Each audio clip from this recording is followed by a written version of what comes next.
The unexpected guest. I have met people who enjoy a channel crossing. Men who can sit calmly in their deck chairs and, on arrival, wait until the boat is moored, then gather their belongings together without fuss and disembark. Personally, I can never manage this. From the moment I get on board, I feel that the time is too short to settle down to anything. I move my suitcases from one spot to another, and if I go down to the saloon for a meal, I bolt my food with an uneasy feeling that the boat may arrive unexpectedly whilst I am below. Perhaps all this is merely a legacy from one's short leaves in the war, when it seemed a matter of such importance to secure a place near the gangway, and to be amongst the first to disembark lest one should waste precious minutes of one's 3 or 5 days' leave. On this particular July morning, as I stood by the rail and watched the white cliffs of Dover drawing nearer, I marveled at the passengers who could sit calmly in their chairs and never even raise their eyes for the first sight of their native land. Yet perhaps their case was different from mine. Doubtless many of them had only crossed to Paris for the weekend, whereas I had spent the last year and a half on a ranch in the Argentine. I had prospered there, and my wife and I had both enjoyed the free and easy life of the South American continent. Nevertheless, it was with a lump in my throat that I watched the familiar shore draw nearer and nearer. I had landed in France 2 days before, transacted some necessary business, and was now en route for London. I should be there some months, time enough to look up old friends, and one old friend in particular. A little man with an egg-shaped head and green eyes, Hercule Poirot. I proposed to take him completely by surprise.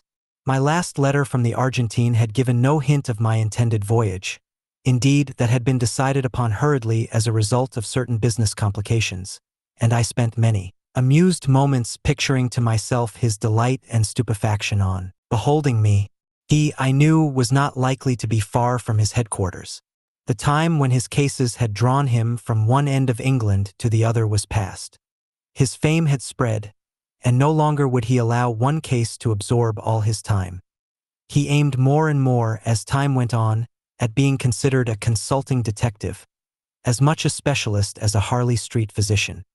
He had always scoffed at the popular idea of the human bloodhound who assumed wonderful disguises to track criminals, and who paused at every footprint to measure it. "No, my friend Hastings," he would say. "We leave that to Giroux and his friends. Hercule Poirot's methods are his own. Order and method and the little gray cells. Sitting at ease in our own armchairs, we see the things that these others overlook, and we do not jump to the conclusion like the worthy Jap." No, there was little fear of finding Hercule Poirot far afield. On arrival in London, I deposited my luggage at an hotel and drove straight on to the old address. What poignant memories it brought back to me. I hardly waited to greet my old landlady, but hurried up the stairs 2 at a time and rapped on Poirot's door. "Enter!" "Then," cried a familiar voice from within. I strode in. Poirot stood facing me. In his arms he carried a small valise, which he dropped with a crash on beholding me. "Mon ami Hastings," he cried. "Mon ami Hastings," and, rushing forward, he enveloped me in a capacious embrace. Our conversation was incoherent and inconsequent. Ejaculations, eager questions, incomplete answers, messages from my wife, explanations as to my journey, were all jumbled up together. "I suppose there's someone in my old rooms?" I asked at last when we had calmed down somewhat. "I'd love to put up here again with you." Poirot's face changed with startling suddenness. "Mon Dieu, but what a chance épouvantable. Regard around you, my friend." For the first time I took note of my surroundings. Against the wall stood a vast ark of a trunk of prehistoric design. Near to it were placed a number of suitcases, ranged neatly in order of size from large to small. The inference was unmistakable. "You are going away?" "Yes." "Where to?" "South America." "What?" "Yes, it is a droll farce, is it not? It is to Rio I go, and every day I say to myself I will write nothing in my letters. But oh, the surprise of the good Hastings when he beholds me. "But when are you going?" Poirot looked at his watch. "In an hour's time." "I thought you always said nothing would induce you to make a long sea voyage?" Poirot closed his eyes and shuddered. "Speak not of it to me, my friend. My doctor, he assures me that one dies not of it, and it is for the one time only. You understand that never, never shall I return. He pushed me into a chair. Come, I will tell you how it all came about. Do you know who is the richest man in the world? Richer even than Rockefeller? Abe Ryland. The American soap king? Precisely. One of his secretaries approached me. There is some very considerable, as you would call it, hocus-pocus going on in connection with a big company in Rio. He wished me to investigate matters on the spot. Refused. I told him that if the facts were laid before me, I would give him my expert opinion, but that he professed himself unable to do. I was to be put in possession of the facts only on my arrival out there. Normally, that would have closed the matter. To dictate to Hercule Poirot is sheer impertinence. But the sum offered was so stupendous that for the first time in my life I was tempted by mere money. It was a competence, a fortune, and there was a second attraction, you, my friend. For this last year and a half I have been a very lonely old man. I thought to myself, why not? I am beginning to weary of this unending solving of foolish problems. I have achieved sufficient fame. Let me take this money and settle down somewhere near my old friend. I was quite affected by this token of Poirot's regard. So I accepted, he continued. And in an hour's time I must leave to catch the boat train. One of life's little ironies, is it not? But I will admit to you, Hastings, that had not the money offered been so big, I might have hesitated. For just lately I have begun a little investigation of my own. Tell me, what is commonly meant by the phrase, the Big Four? I suppose it had its origin at the Versailles Conference, and then there's the famous Big Four in the film world, and the term is used by hosts of smaller fry. I see, said Poirot thoughtfully. I have come across the phrase, you understand, under certain circumstances where none of those explanations would apply. It seems to refer to a gang of international criminals or something of that kind. Only what? I asked as he hesitated. Only that I fancy that it is something on a large scale. Just a little idea of mine, nothing more. But I must complete my packing. The time advances. Don't go, I urged. Cancel your passage and come out on the same boat with me. Poirot drew himself up and glanced at me reproachfully. It is that you don't understand. I have passed my word, you comprehend, the word of Hercule Poirot. Nothing but a matter of life or death could detain me now. And that's not likely to occur, I murmured ruefully. Unless at the 11th hour, the door opens and the unexpected guest comes in. I quoted the old saw with a slight laugh, and then, in the pause that succeeded it, we both started as a sound came from the inner room. What's that? I cried. Ma foi, retorted Poirot. It sounds very like your unexpected guest, in my bedroom. But how can anyone be in there? There's no door except into this room. Your memory is excellent, Hastings. Now for the deductions. The window, but it's a burglar, then? He must have had a stiff climb of it. I should say it was almost impossible. I had risen to my feet and was striding in the direction of the door when the sound of fumbling at the handle from the other side arrested me. The door swung slowly open. Framed in the doorway stood a man. He was coated from head to foot with dust and mud. His face was thin and emaciated. He stared at us for a moment, and then swayed and fell. Poirot hurried to his side. Then he looked up and spoke to me. Brandy, quickly. I dashed some brandy into a glass and brought it. Poirot managed to administer a little, and together we raised him and carried him to the couch. In a few minutes he opened his eyes and looked round him with an almost vacant stare. What is it you want, monsieur? Asked Poirot. The man opened his lips and spoke in a queer mechanical voice. Hercule Poirot, 14 Faraway Street. Yes, I am he. The man did not seem to understand, and merely repeated in exactly the same tone. Hercule Poirot, 14 Faraway Street. Poirot tried him with several questions. Sometimes the man did not answer at all. Sometimes he repeated the same phrase. Poirot made a sign to me to ring up on the telephone. Get Dr. Ridgway to come round. The doctor was in, luckily, and as his house was only just round the corner, few minutes elapsed before he came bustling in. What's all this, eh? Poirot gave him a brief explanation, and the doctor started examining our strange visitor, who seemed quite unconscious of his presence or ours. "Ham," said Dr. Ridgway when he had finished. "Curious case. Brain fever," I suggested. The doctor immediately snorted with contempt. "Brain fever. Brain fever. No such thing as brain fever. An invention of novelists. No, the man's had a shock of some kind. He's come here under the force of a persistent idea, to find Hercule Poirot, 14 Faraway Street, and he repeats those words mechanically without in the least knowing what they mean. Aphasia, I said eagerly. This suggestion did not cause the doctor to snort quite as violently as my last one had done. He made no answer, but handed the man a sheet of paper and a pencil. "Let's see what he'll do with that," he remarked. The man did nothing with it for some moments. Then he suddenly began to write feverishly.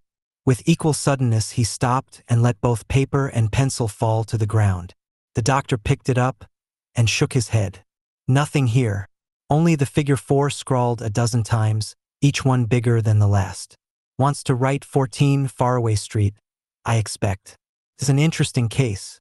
Very interesting. Can you possibly keep him here until this afternoon? I'm due at the hospital now, but I'll come back this afternoon and make all arrangements about him. It's too interesting a case to be lost sight of."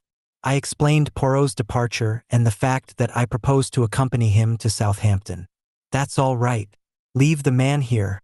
He won't get into mischief. He's suffering from complete exhaustion. Will probably sleep for 8 hours on end. I'll have a word with that excellent Mrs. Funnyface of yours and tell her to keep an eye on him." And Dr. Ridgway bustled out with his usual celerity. Poirot himself completed his packing with one eye on the clock. The time, it marches with a rapidity unbelievable. "Come now, Hastings, you cannot say that I have left you with nothing to do. A most sensational problem. The man from the unknown. Who is he? What is he? Ah, sapristi, but I would give 2 years of my life to have this boat go tomorrow instead of today. There is something here very curious, very interesting, but one must have time. It may be days or even months before he will be able to tell us what he came to tell." "I'll do my best, Poirot," I assured him. "I'll try to be an efficient substitute." "Yes." His rejoinder struck me as being a shade doubtful. I picked up the sheet of paper. "If I were writing a story," I said lightly, "I should weave this in with your latest idiosyncrasy and call it the mystery of the Big Four." I tapped the penciled figures as I spoke. And then I started, for our invalid, roused suddenly from his stupor, sat up in his chair and said clearly and distinctly, "Li Chong Yen." He had the look of a man suddenly awakened from sleep. Poirot made a sign to me not to speak. The man went on. He spoke in a clear, high voice, and something in his enunciation made me feel that he was quoting from some written report or lecture. "Li Chong Yen may be regarded as representing the brains of the Big Four. He is the controlling and motive force. I have designated him, therefore, as number 1. Number 2 is seldom mentioned by name. He is represented by an S with 2 lines through it, the sign for $1, also by 2 stripes and a star. It may be conjectured, therefore, that he is an American subject, and that he represents the power of wealth. There seems no doubt that number 3 is a woman, and her nationality French. It is possible that she may be one of the sirens of the demimonde, but nothing is known definitely. Number 4. His voice faltered and broke. Poirot leant forward. "Yes," he prompted eagerly. "Number 4. His eyes were fastened on the man's face. Some overmastering terror seemed to be gaining the day. The features were distorted and twisted. "The destroyer," gasped the man. Then, with a final convulsed movement, he fell back in a dead faint. "Mon Dieu!"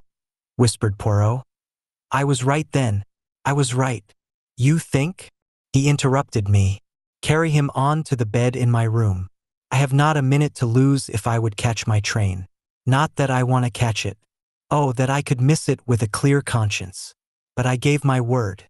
Come, Hastings." Leaving our mysterious visitor in the charge of Mrs. Pearson, we drove away and duly caught the train by the skin of our teeth. Poirot was alternately silent and loquacious. He would sit staring out of the window like a man lost in a dream, apparently not hearing a word that I said to him. Then, reverting to animation suddenly, he would shower injunctions and commands upon me, and urge the necessity of constant Marconigrams. We had a long fit of silence just after we passed Woking. The train, of course, did not stop anywhere until Southampton. But just here it happened to be held up by a signal. "Ah! Sacre mille tonnerres!" cried Poirot suddenly. "But I have been an imbecile. I see clearly at last. It is undoubtedly the blessed saints who stopped the train. Jump, Hastings, but jump, I tell you." In an instant he had unfastened the carriage door and jumped out on the line. "Throw out the suitcases and jump yourself." I obeyed him, just in time. As I alighted beside him, the train moved on. "And now, Poirot," I said in some exasperation, "perhaps you will tell me what all this is about. It is, my friend, that I have seen the light.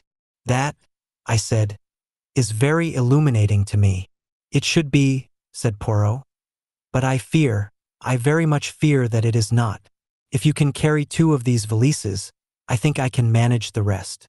2. The man from the asylum. Fortunately, the train had stopped near a station. A short walk brought us to a garage where we were able to obtain a car, and half an hour later we were spinning rapidly back to London. Then, and not till then, did Poirot deign to satisfy my curiosity. "You do not see?" "No more did I. But I see now. Hastings, I was being got out of the way." "What?" "Yes, very cleverly. Both the place and the method were chosen with great knowledge and acumen. They were afraid of me." "Who were?" "Those 4 geniuses who have banded themselves together to work outside the law. A Chinaman, an American, a Frenchwoman, and another. Pray the good God we arrive back in time, Hastings." "You think there is danger to our visitor?" "I am sure of it." Mrs. Pearson greeted us on arrival. Brushing aside her ecstasies of astonishment on beholding Poirot, we asked for information. It was reassuring. No one had called, and our guest had not made any sign. With a sigh of relief, we went up to the rooms. Poirot crossed the outer one and went through to the inner one. Then he called me, his voice strangely agitated. "Hastings, he's dead." I came running to join him. The man was lying as we had left him, but he was dead, and had been dead some time. I rushed out for a doctor. Ridgway, I knew, would not have returned yet. I found one almost immediately, and brought him back with me. "He's dead right enough. Poor chap tramp you've been befriending, eh?" "Something of the kind," said Poirot evasively. "What was the cause of death, doctor?" "Hard to say. Might have been some kind of fit. There are signs of asphyxiation." "No gas laid on, is there?" "No, electric light. Nothing else. And both windows wide open, too. Been dead about 2 hours, I should say. You'll notify the proper people, won't you?" He took his departure. Poirot did some necessary telephoning. Finally, somewhat to my surprise, he rang up our old friend Inspector Japp and asked him if he could possibly come round. No sooner were these proceedings completed than Mrs. Pearson appeared, her eyes as round as saucers. "There's a man here from Anwell, from the asylum. Did you ever? Shall I show him up?" We signified assent, and a big burly man in uniform was ushered in. "Morning, gentlemen," he said cheerfully. "I've got reason to believe you've got one of my birds here. Escaped last night, he did." "He was here," said Poirot quietly. "Not got away again, has he?" asked the keeper with some concern. "He is dead." The man looked more relieved than otherwise. "You don't say so. Well, I dare say it's best for all parties. Was he dangerous? Homicidal, d'you mean?" "Oh no. Harmless enough. Persecution mania very acute. Full of secret societies from China that had got him shut up. They're all the same." I shuddered. "How long has he been shut up?" asked Poirot. "A matter of 2 years now." "I see," said Poirot quietly. "It never occurred to anybody that he might be sane?" The keeper permitted himself to laugh. "If he was sane, what would he be doing in a lunatic asylum? They all say they're sane, you know." Poirot said no more. He took the man in to see the body. The identification came immediately. "That's him, right enough," said the keeper callously. "Funny sort of bloke, ain't he? Well, gentlemen, I had best go off now and make arrangements under the circumstances. We won't trouble you with the corpse much longer. If there's a inquest, you will have to appear at it, I dare say. Good morning, sir." With a rather uncouth bow he shambled out of the room. A few minutes later Japp arrived. The Scotland Yard inspector was jaunty and dapper as usual. "Here I am, Monsieur Poirot. What can I do for you?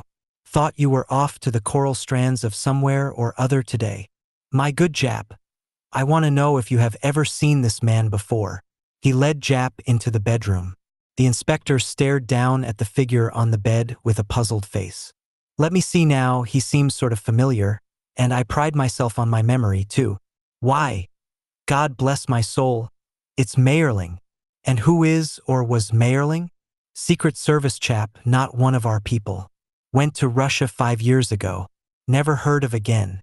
Always thought the Bolsheviks had done him in." "It all fits in," said Poirot when Japp had taken his leave, "except for the fact that he seems to have died a natural death." He stood looking down on the motionless figure with a dissatisfied frown. A puff of wind set the window curtains flying out, and he looked up sharply.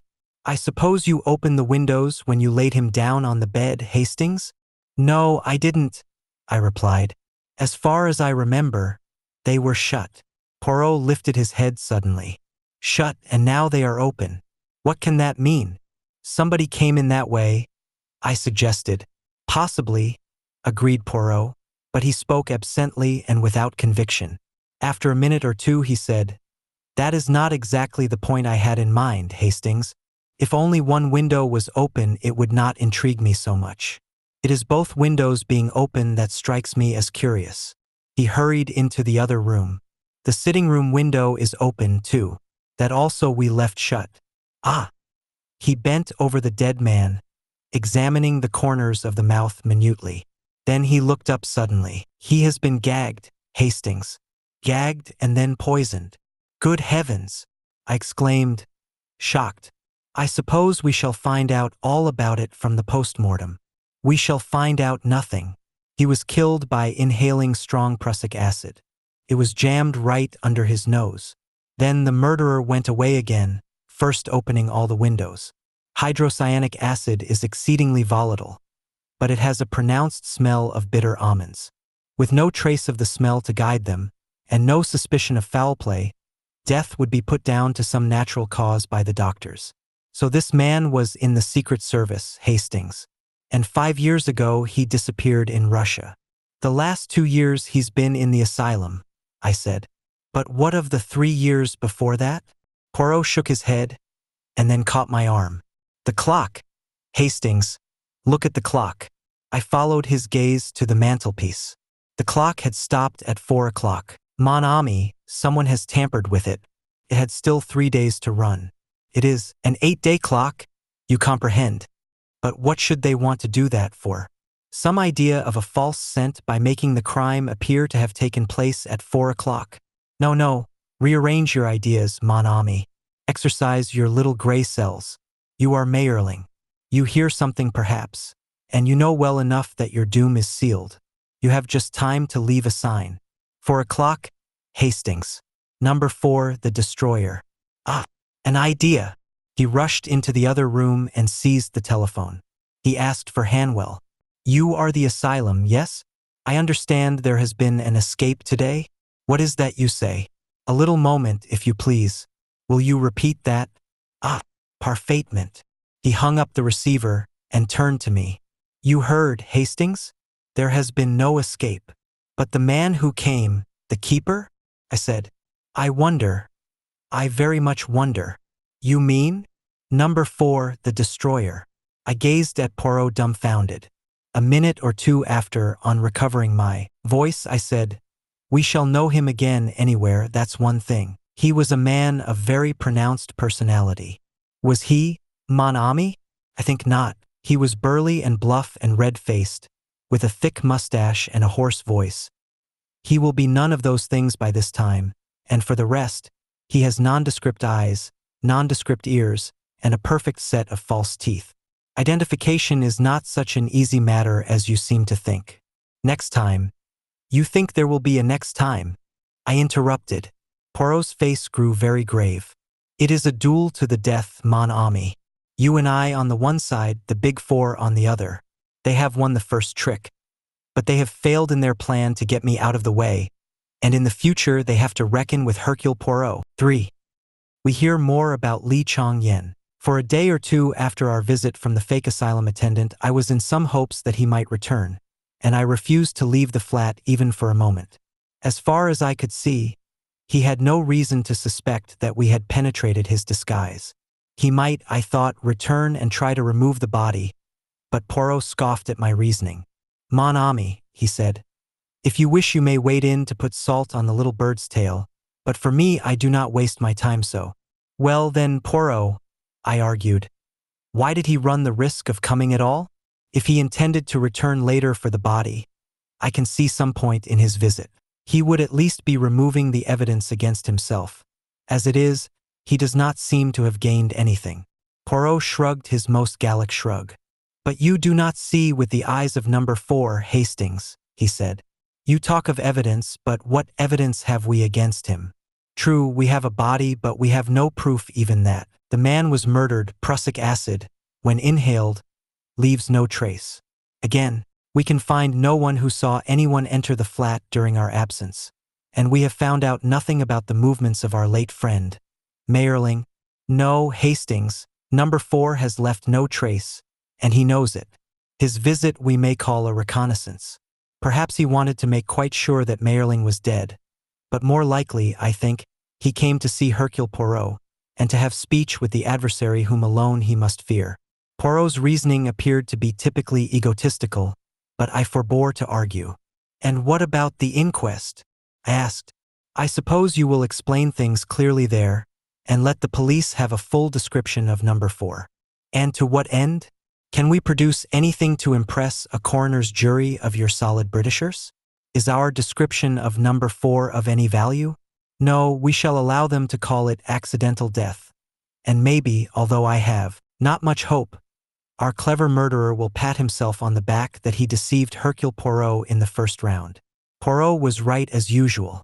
We saw no more of the man from the asylum, and the inquest at which I gave evidence, but which Poirot did not even attend, aroused no public interest. As, in view of his intended trip to South America, Poirot had wound up his affairs before my arrival, he had at this time no cases on hand, but although he spent most of his time in the flat, I could get little out of him. He remained buried in an armchair and discouraged my attempts at conversation.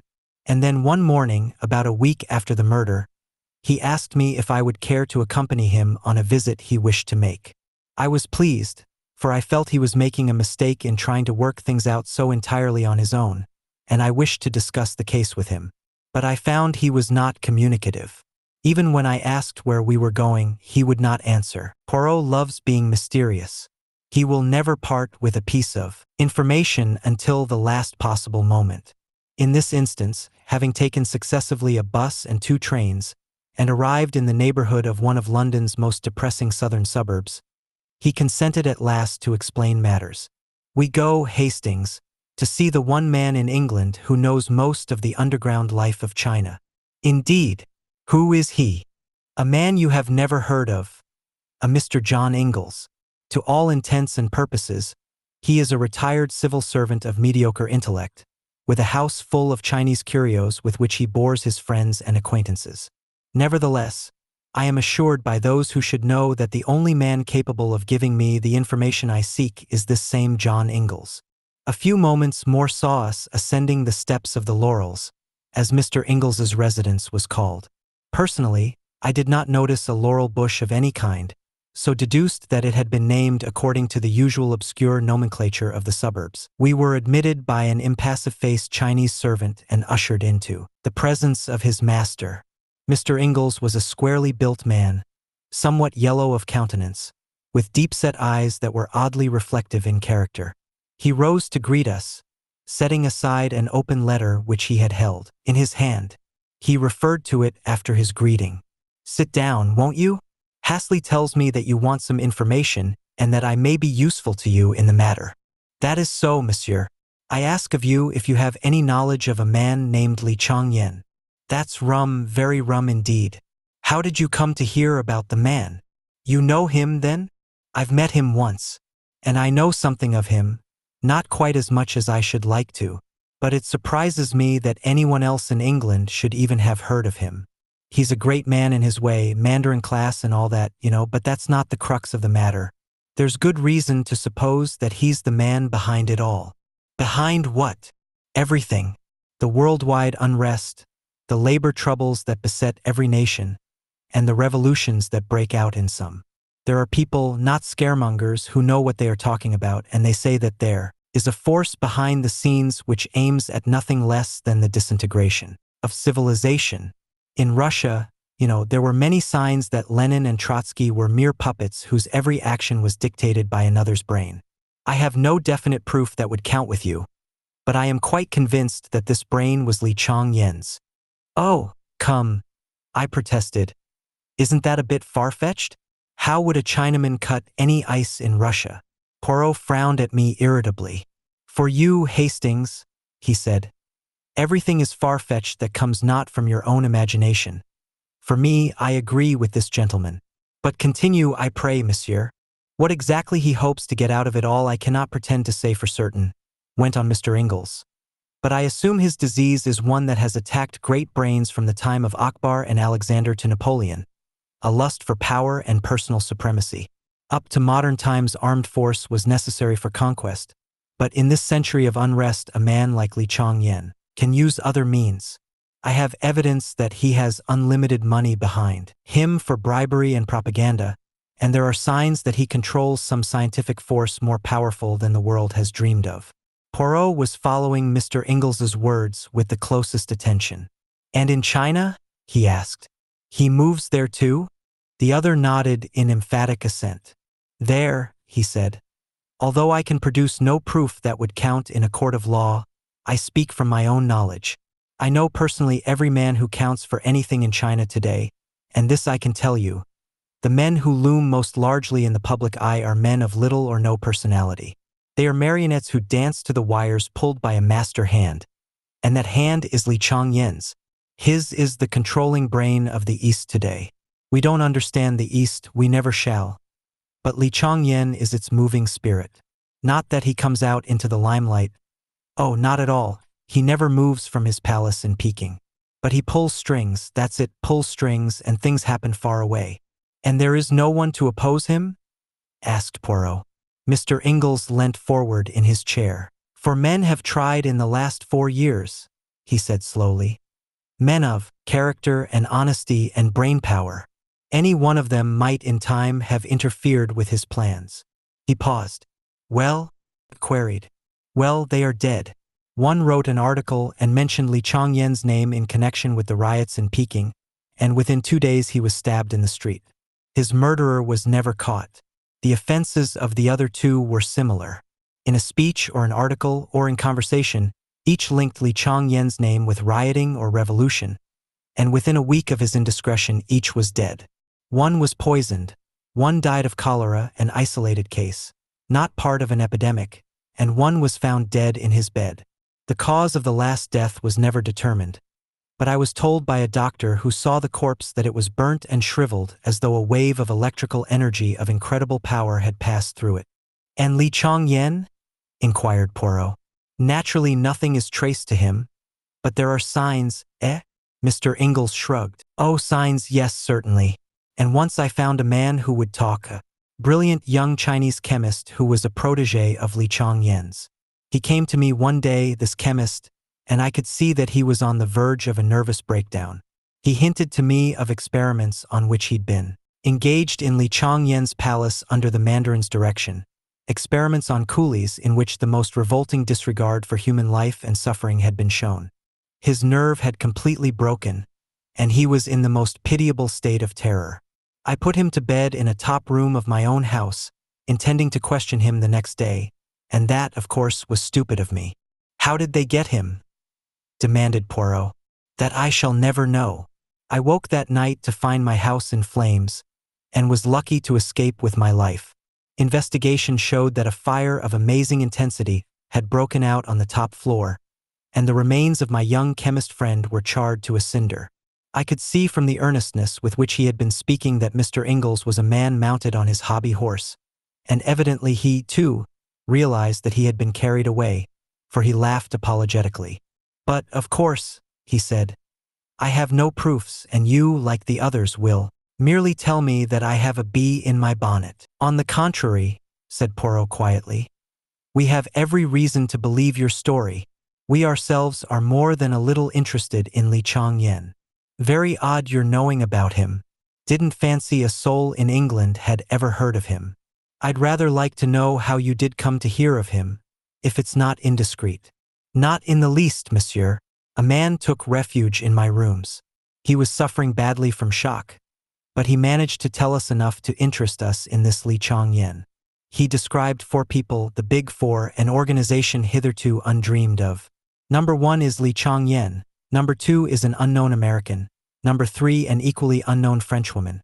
Number 4 may be called the executive of the organization, the destroyer. My informant died. Tell me, monsieur, is that phrase known to you at all? The Big Four. Not in connection with Li Chang-yen. No, I can't say it is, but I've heard it or read it just lately, and in some unusual connection too. I've got." He rose and went across to an inlaid lacquer cabinet. An exquisite thing, as even I could see. He returned with a letter in his hand. "Here you are. Note from an old seafaring man I ran against once in Shanghai. Hoary old reprobate, maudlin with drink by now, I should say, took this to be the ravings of alcoholism." He read it aloud. "Dear Sir, you may not remember me, but you did me a good turn once in Shanghai. Do me another now. I must have money to get out of the country. I'm well hid here, I hope, but any day they may get me. The Big Four, I mean, it's life or death. I've plenty of money, but I daren't get at it, for fear of putting them wise. Send me a couple of hundred in notes. I'll repay it faithful. I swear to that. Your servant, Sir Jonathan Whalley. Dated from Granite Bungalow, Hoppiton, Dartmoor." I'm afraid I regarded it as rather a crude method of relieving me of a couple of hundred which I can ill spare. "If it's any use to you." He held it out. "Je vous remercie, monsieur. I start for Hoppiton à l'heure. Dear me, this is very interesting. Supposing I came along too? Any objection? I should be charmed to have your company, but we must start at once. We shall not reach Dartmoor until close on nightfall, as it is." John Ingalls did not delay us more than a couple of minutes, and soon we were in the train moving out of Paddington bound for the West Country. Hoppiton was a small village clustering in a hollow right on the fringe of the moorland. It was reached by a 9-mile drive from Morton Hampstead. It was about 8 o'clock when we arrived, but as the month was July, the daylight was still abundant. We drove into the narrow street of the village and then stopped to ask our way of an old rustic. "Granite Bungalow," said the old man reflectively. "It be Granite Bungalow you do want?" We assured him that this was what we did want. The old man pointed to a small gray cottage at the end of the street. "There be T Bungalow. Do you want to see T Inspector?" "What inspector?" asked Poirot sharply. "What do you mean?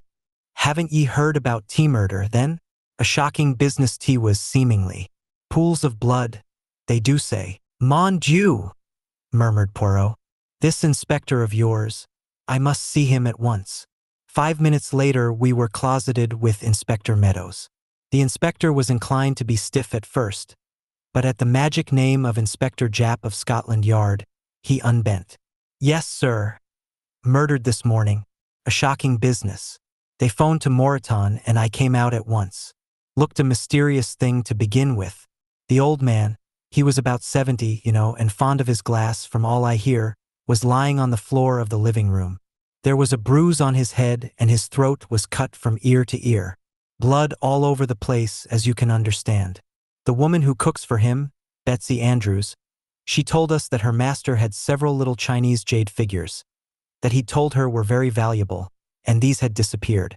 That, of course, looked like assault and robbery. But there were all sorts of difficulties in the way of that. Solution. The old fellow had 2 people in the house. Betsy Andrews, who is a Hoppiton woman, and a rough kind of manservant, Robert Grant. Grant had gone to the farm to fetch the milk, which he does every day, and Betsy had stepped out to have a chat with a neighbor. She was only away 20 minutes, between 10 and half past, and the crime must have been done then. Grant returned to the house first. He went in by the back door, which was open. No one locks up doors round here, not in broad daylight at all events, put the milk in the larder and went into his own room to read the paper and have a smoke. He had no idea anything unusual had occurred, at least that's what he says. Then Betsy comes in, goes into the living room, sees what's happened, and lets out a screech to wake the dead. That's all fair and square. Someone got in whilst those two were out and did the poor old man in. But it struck me at once that he must be a pretty cool customer. He'd have to come right up the village street or creep through someone's backyard. Granite Bungalow has got houses all round it, as you can see. How was it that no one had seen him? The inspector paused with a flourish. Aha, I perceive your point, said Poirot. To continue? Well, sir, fishy, I said to myself, fishy. And I began to look about me. Those jade figures, now. Would a common tramp ever suspect that they were valuable? Anyway, it was madness to try such a thing in broad daylight. Suppose the old man had yelled for help, I suppose. Inspector, said Mr. Ingalls, that the bruise on the head was inflicted before death. Quite right, sir. First knocked him silly, the murderer did, and then cut his throat. That's clear enough. But how the dickens did he come or go? They notice strangers quick enough in a little place like this. Came to me all at once, nobody did come. I took a good look round. It had rained the night before, and there were footprints clear enough going in and out of the kitchen. In the living room there were 2 sets of footprints only. Betsy Andrews's stopped at the door. Mr. Wally's, he was wearing carpet slippers, and another man's. The other man had stepped in the bloodstains, and I traced his bloody footprints. I beg your pardon, sir. Not at all, said Mr. Ingalls with a faint smile. The adjective is perfectly understood. I traced them to the kitchen, but not beyond. Point number 1. On the lintel of Robert Grant's door was a faint smear. A smear of blood. That's point number 2. Point number 3 was when I got hold of Grant's boots, which he had taken off, and fitted them to the marks. That settled it. It was an inside job. I warned Grant and took him into custody. And what do you think I found packed away in his portmanteau? The little jade figures and a ticket of leave. Robert Grant was also Abraham Biggs, convicted for felony and housebreaking 5 years ago. The inspector paused triumphantly. What do you think of that, gentlemen? I think, said Poirot, that it appears a very clear case, of a surprising clearness, in fact. This Biggs, or Grant, he must be a man very foolish and uneducated. Oh, he is that, a rough, common sort of fellow. No idea of what a footprint may mean. Clearly he reads not the detective fiction. Well, Inspector, I congratulate you. We may look at the scene of the crime. Yes, I'll take you there myself this minute. I'd like you to see those footprints. I too should like to see them. Yes, yes, very interesting, very ingenious. We set out forthwith. Mr. Ingalls and the inspector forged ahead. I drew Poirot back a little so as to be able to speak to him out of the inspector's hearing. What do you really think, Poirot? Is there more in this than meets the eye? That is just the question, mon ami. Wally says plainly enough in his letter that the Big Four are on his track, and we know, you and I, that the Big Four is no bogey for the children. Yet everything seems to say that this man Grant committed the crime. Why did he do so? For the sake of the little jade figures? Or is he an agent of the Big Four? I confess that this last seems more likely. However valuable the jade, a man of that class was not likely to realize the fact, at any rate not to the point of committing murder for them. That, par example, ought to have struck the inspector. He could have stolen the jade and made off with it instead of committing a brutal murder. Ah, yes. I fear our Devonshire friend has not used his little grey cells. He has measured footprints, and has omitted to reflect and arrange his ideas with the necessary order and method. The importance of a leg of mutton. The inspector drew a key from his pocket and unlocked the door of Granite Bungalow. The day had been fine and dry, so our feet were not likely to leave any prints. Nevertheless, we wiped them carefully on the mat before entering. A woman came up out of the gloom and spoke to the inspector, and he turned aside. Then he spoke over his shoulder. "Have a good look round, Mr. Poirot, and see all there is to be seen. I'll be back in about 10 minutes. By the way, here's Grant's boot. I brought it along with me for you to compare the impressions." We went into the living room, and the sound of the inspector's footsteps died away outside. Ingalls was attracted immediately by some Chinese curios on a table in the corner, and went over to examine them. He seemed to take no interest in Poirot's doings.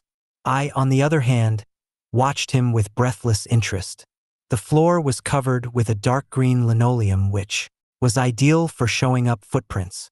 A door at the farther end led into the small kitchen. From there another door led into the scullery, where the back door was situated, and another into the bedroom which had been occupied by Robert Grant. Having explored the ground, Poirot commented upon it in a low running monologue. "Here is where the body lay. That big dark stain and the splashes all around mark the spot. Traces of carpet slippers and number 9 boots, you observe, but all very confused. Then 2 sets of tracks leading to and from the kitchen. Whoever the murderer was, he came in that way. You have the boot. Hastings? Give it to me." He compared it carefully with the prints. "Yes, both made by the same man, Robert Grant. He came in that way, killed the old man, and went back to the kitchen. He had stepped in the blood. See the stains he left as he went out? Nothing to be seen in the kitchen. All the village has been walking about in it. He went into his own room. No, first he went back again to the scene of the crime.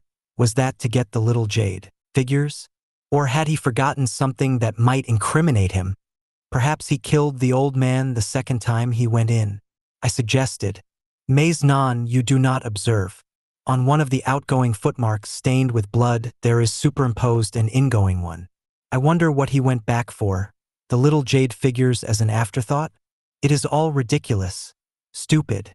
Well, he's given himself away pretty hopelessly. N'est-ce pas? I tell you, Hastings, it goes against reason. It offends my little gray cells. Let us go into his bedroom. Ah, yes. There is the smear of blood on the lintel and just a trace of footmarks, blood-stained. Robert Grant's footmarks, and his only near the body. Robert Grant, the only man who went near the house. Yes, it must be so. What about the old woman?" I said suddenly. "She was in the house alone after Grant had gone for the milk.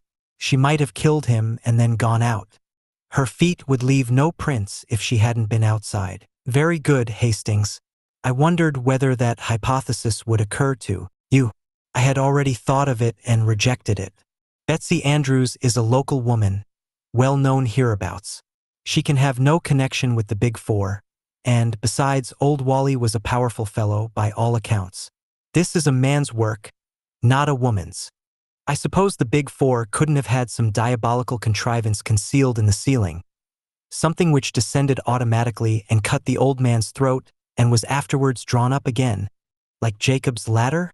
I know, Hastings, that you have an imagination of the most fertile, but I implore of you to keep it within bounds." I subsided, abashed. Poirot continued to wander about, poking into rooms and cupboards with a profoundly dissatisfied expression on his face. Suddenly he uttered an excited yelp, reminiscent of a Pomeranian dog. I rushed to join him. He was standing in the larder in a dramatic attitude. In his hand he was brandishing a leg of mutton. "My dear Poirot," I cried, "what is the matter? Have you suddenly gone mad? Regard, I pray you, this mutton. But regard it closely." I regarded it as closely as I could, but could see nothing unusual about it. It seemed to me a very ordinary leg of mutton.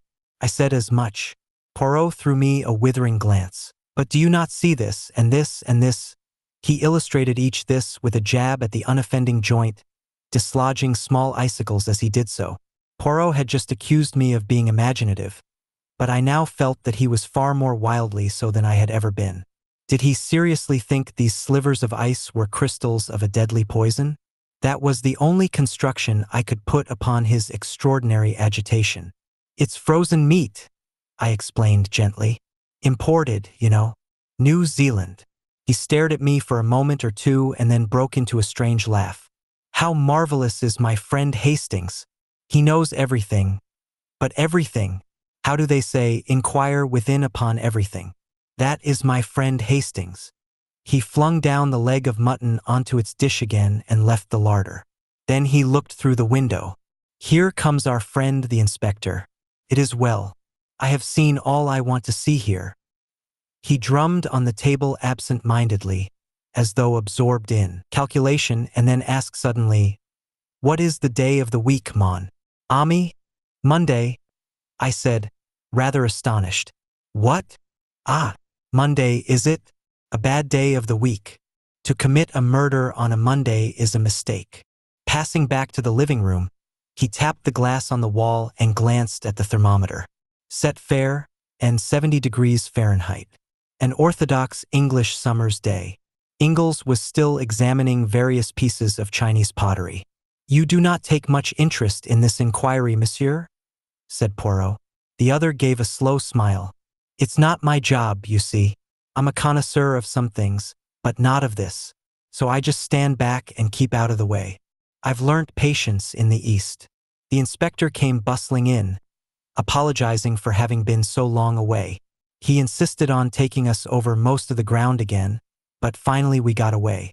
"I must appreciate your 1,000 politenesses, Inspector," said Poirot, as we were walking down the village street again. "There is just one more request I should like to put to you. You want to see the body, perhaps, sir?" "Oh, dear me, no. I have not the least interest in the body. I want to see Robert Grant. You'll have to drive back with me to Moreton to see him, sir." "Very well, I will do so. But I must see him and be able to speak to him alone." The inspector caressed his upper lip. "Well, I don't know about that, sir. I assure you that if you can get through to Scotland Yard, you will receive full authority. I've heard of you, of course, sir, and I know you've done us a good turn now and again, but it's very irregular." "Nevertheless, it is necessary," said Poirot calmly. "It is necessary for this reason. Grant is not the murderer." "What? Who is then?" "The murderer was, I should fancy, a youngish man. He drove up to Granite Bungalow in a trap, which he left outside. He went in, committed the murder, came out, and drove away again. He was bareheaded, and his clothing was slightly bloodstained. But the whole village would have seen him. Not under certain circumstances. Not if it was dark, perhaps. But the crime was committed in broad daylight." Poirot merely smiled. "And the horse and trap, sir? How could you tell that? Any amount of wheeled vehicles have passed along outside. There's no mark of one in particular to be seen. Not with the eyes of the body, perhaps, but with the eyes of the mind, yes." The inspector touched his forehead significantly with a grin at me. I was utterly bewildered, but I had faith in Poirot. Further discussion ended in our all driving back to Moreton with the inspector. Poirot and I were taken to Grant, but a constable was to be present during the interview. Poirot went straight to the point. "Grant, I know you to be innocent of this crime. Relate to me in your own words exactly what happened." The prisoner was a man of medium height, with a somewhat unpleasing cast of features. He looked a jailbird if ever a man did. "Honest to God, I never did it," he whined. "Someone put those little glass figures amongst my traps. It was a frame-up, that's what it was. I went straight to my rooms when I came in, like I said. I never knew a thing till Betsy screeched out. Swelp me. God, I didn't." Poirot rose. "If you can't tell me the truth, that is the end of it. But, governor, you did go into the room, you did know your master was dead, and you were just preparing to make a bolt of it when the good Betsy made her terrible discovery." The man stared at Poirot with a dropped jaw. "Come now, is it not so? I tell you solemnly, on my word of honor, that to be frank now is your only chance." "I'll risk it," said the man suddenly. "It was just as you say. I came in and went straight to the master, and there he was, dead on the floor and blood all round. Then I got the wind-up proper. They'd ferret out my record, and for a certainty they'd say it was me as had done him in. My only thought was to get away, at once, before he was found. And the jade figures." The man hesitated. "You see, You took them by a kind of reversion to instinct, as it were? You had heard your master say that they were valuable, and you felt you might as well go the whole hog. That I understand. Now answer me this. Was it the second time that you went into the room that you took the figures?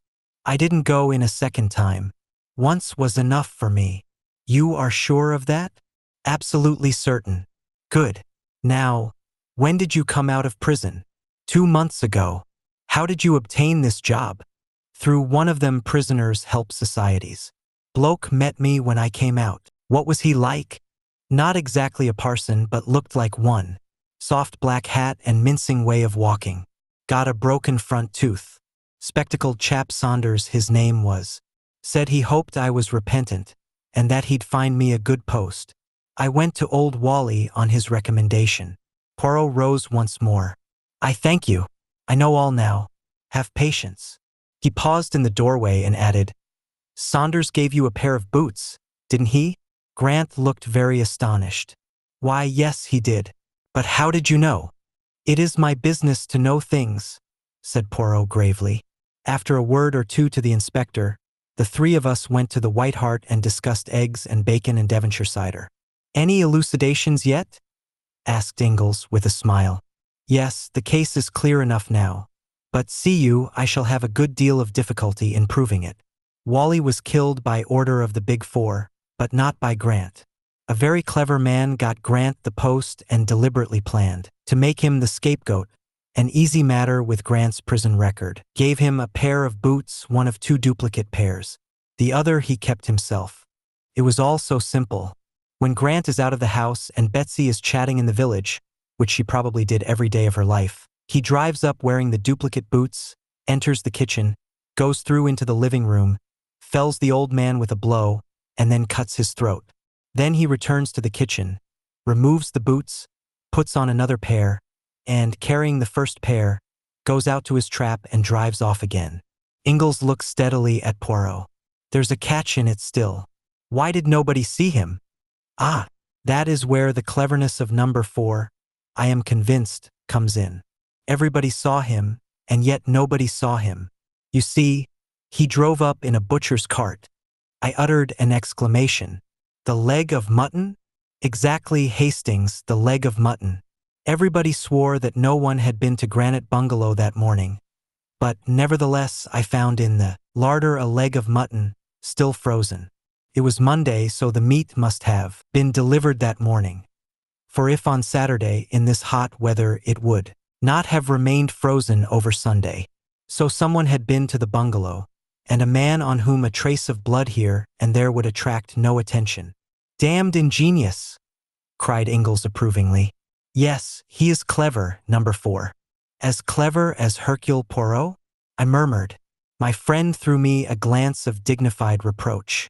There are some jests that you should not permit yourself, Hastings, he said sententiously.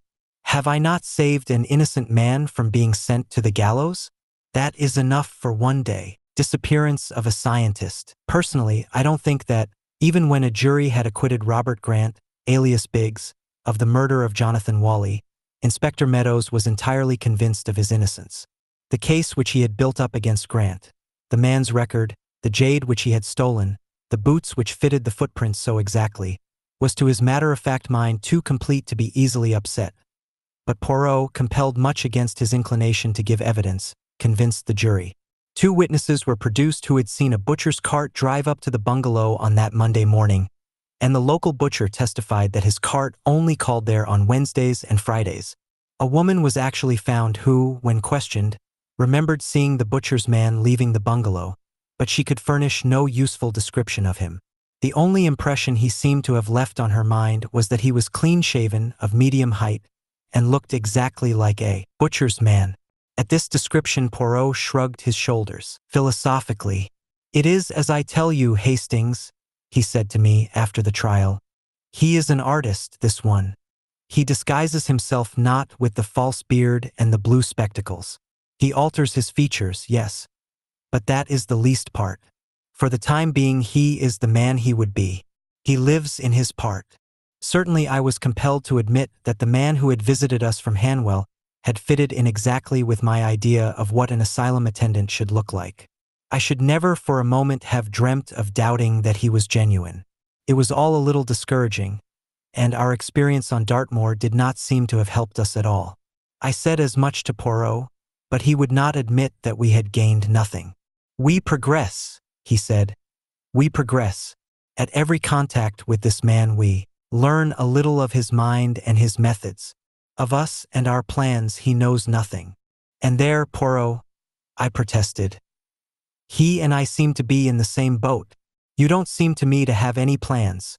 You seem to sit and wait for him to do something." Poirot smiled. "Mon ami, you do not change. Always the same Hastings, who would be up and at their throats.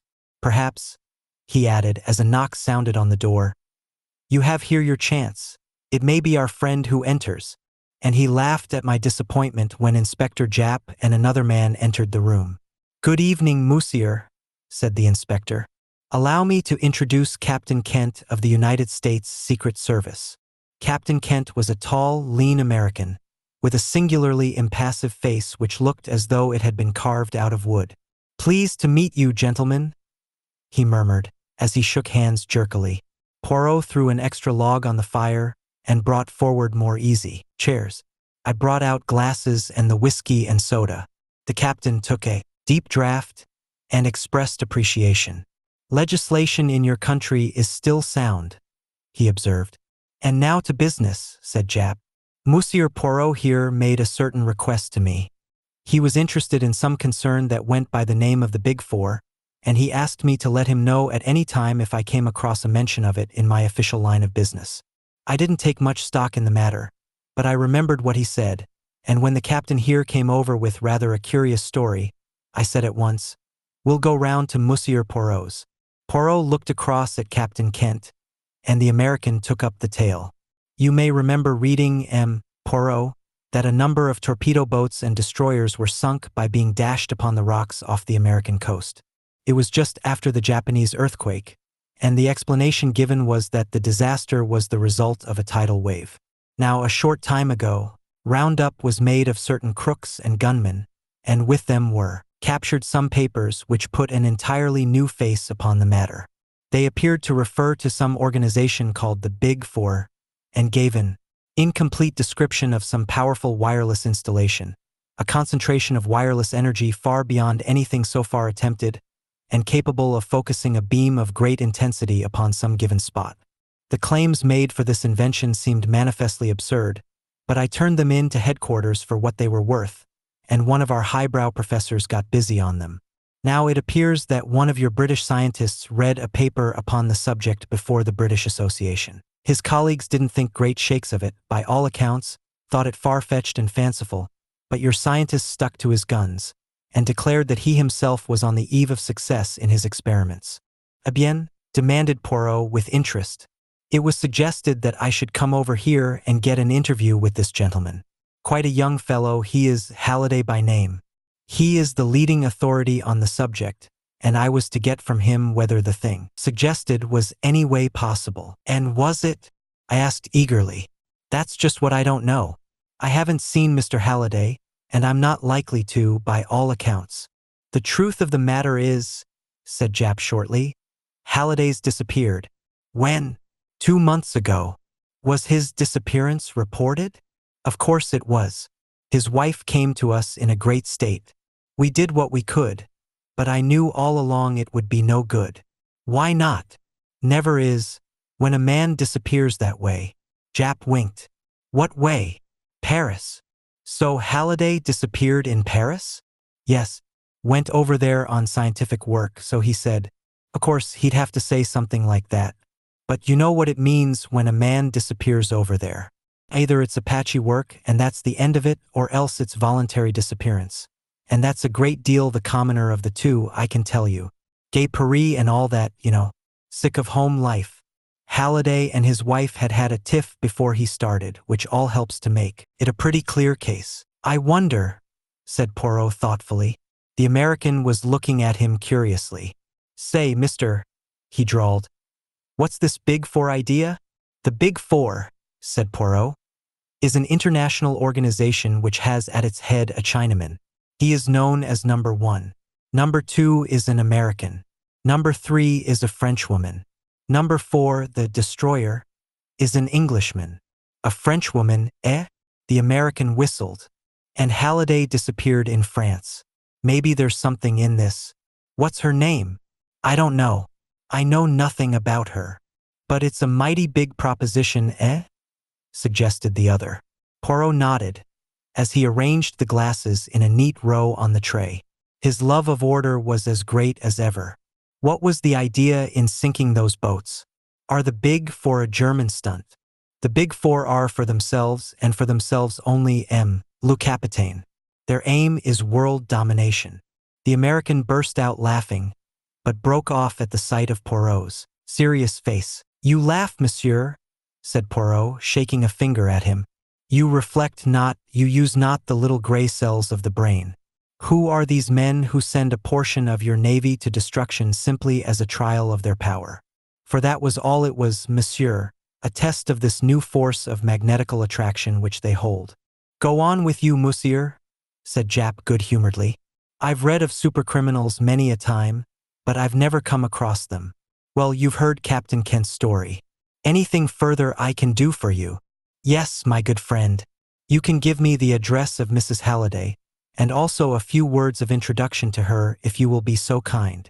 Thus it was that the following day saw us bound for Chetwynd Lodge, near the village of Chobham in Surrey. Mrs. Halliday received us at once. A tall, fair woman, nervous and eager in manner. With her was her little girl, a beautiful child of 5. Poirot explained the purpose of our visit. Oh, Monsieur Poirot, I am so glad, so thankful. I have heard of you, of course. You will not be like these Scotland Yard people who will not listen, or try to understand. And the French police are just as bad, worse, I think. They are all convinced that my husband has gone off with some other woman. But he wasn't like that. All he thought of in life was his work. Half our quarrels came from that. He cared for it more than he did for me. Englishmen, they are like that, said Poirot soothingly. And if it is not work, it is the games, the sport. All those things they take au grand sérieux. Now, madam, recount to me exactly, in detail, and as methodically as you can, the exact circumstances of your husband's disappearance.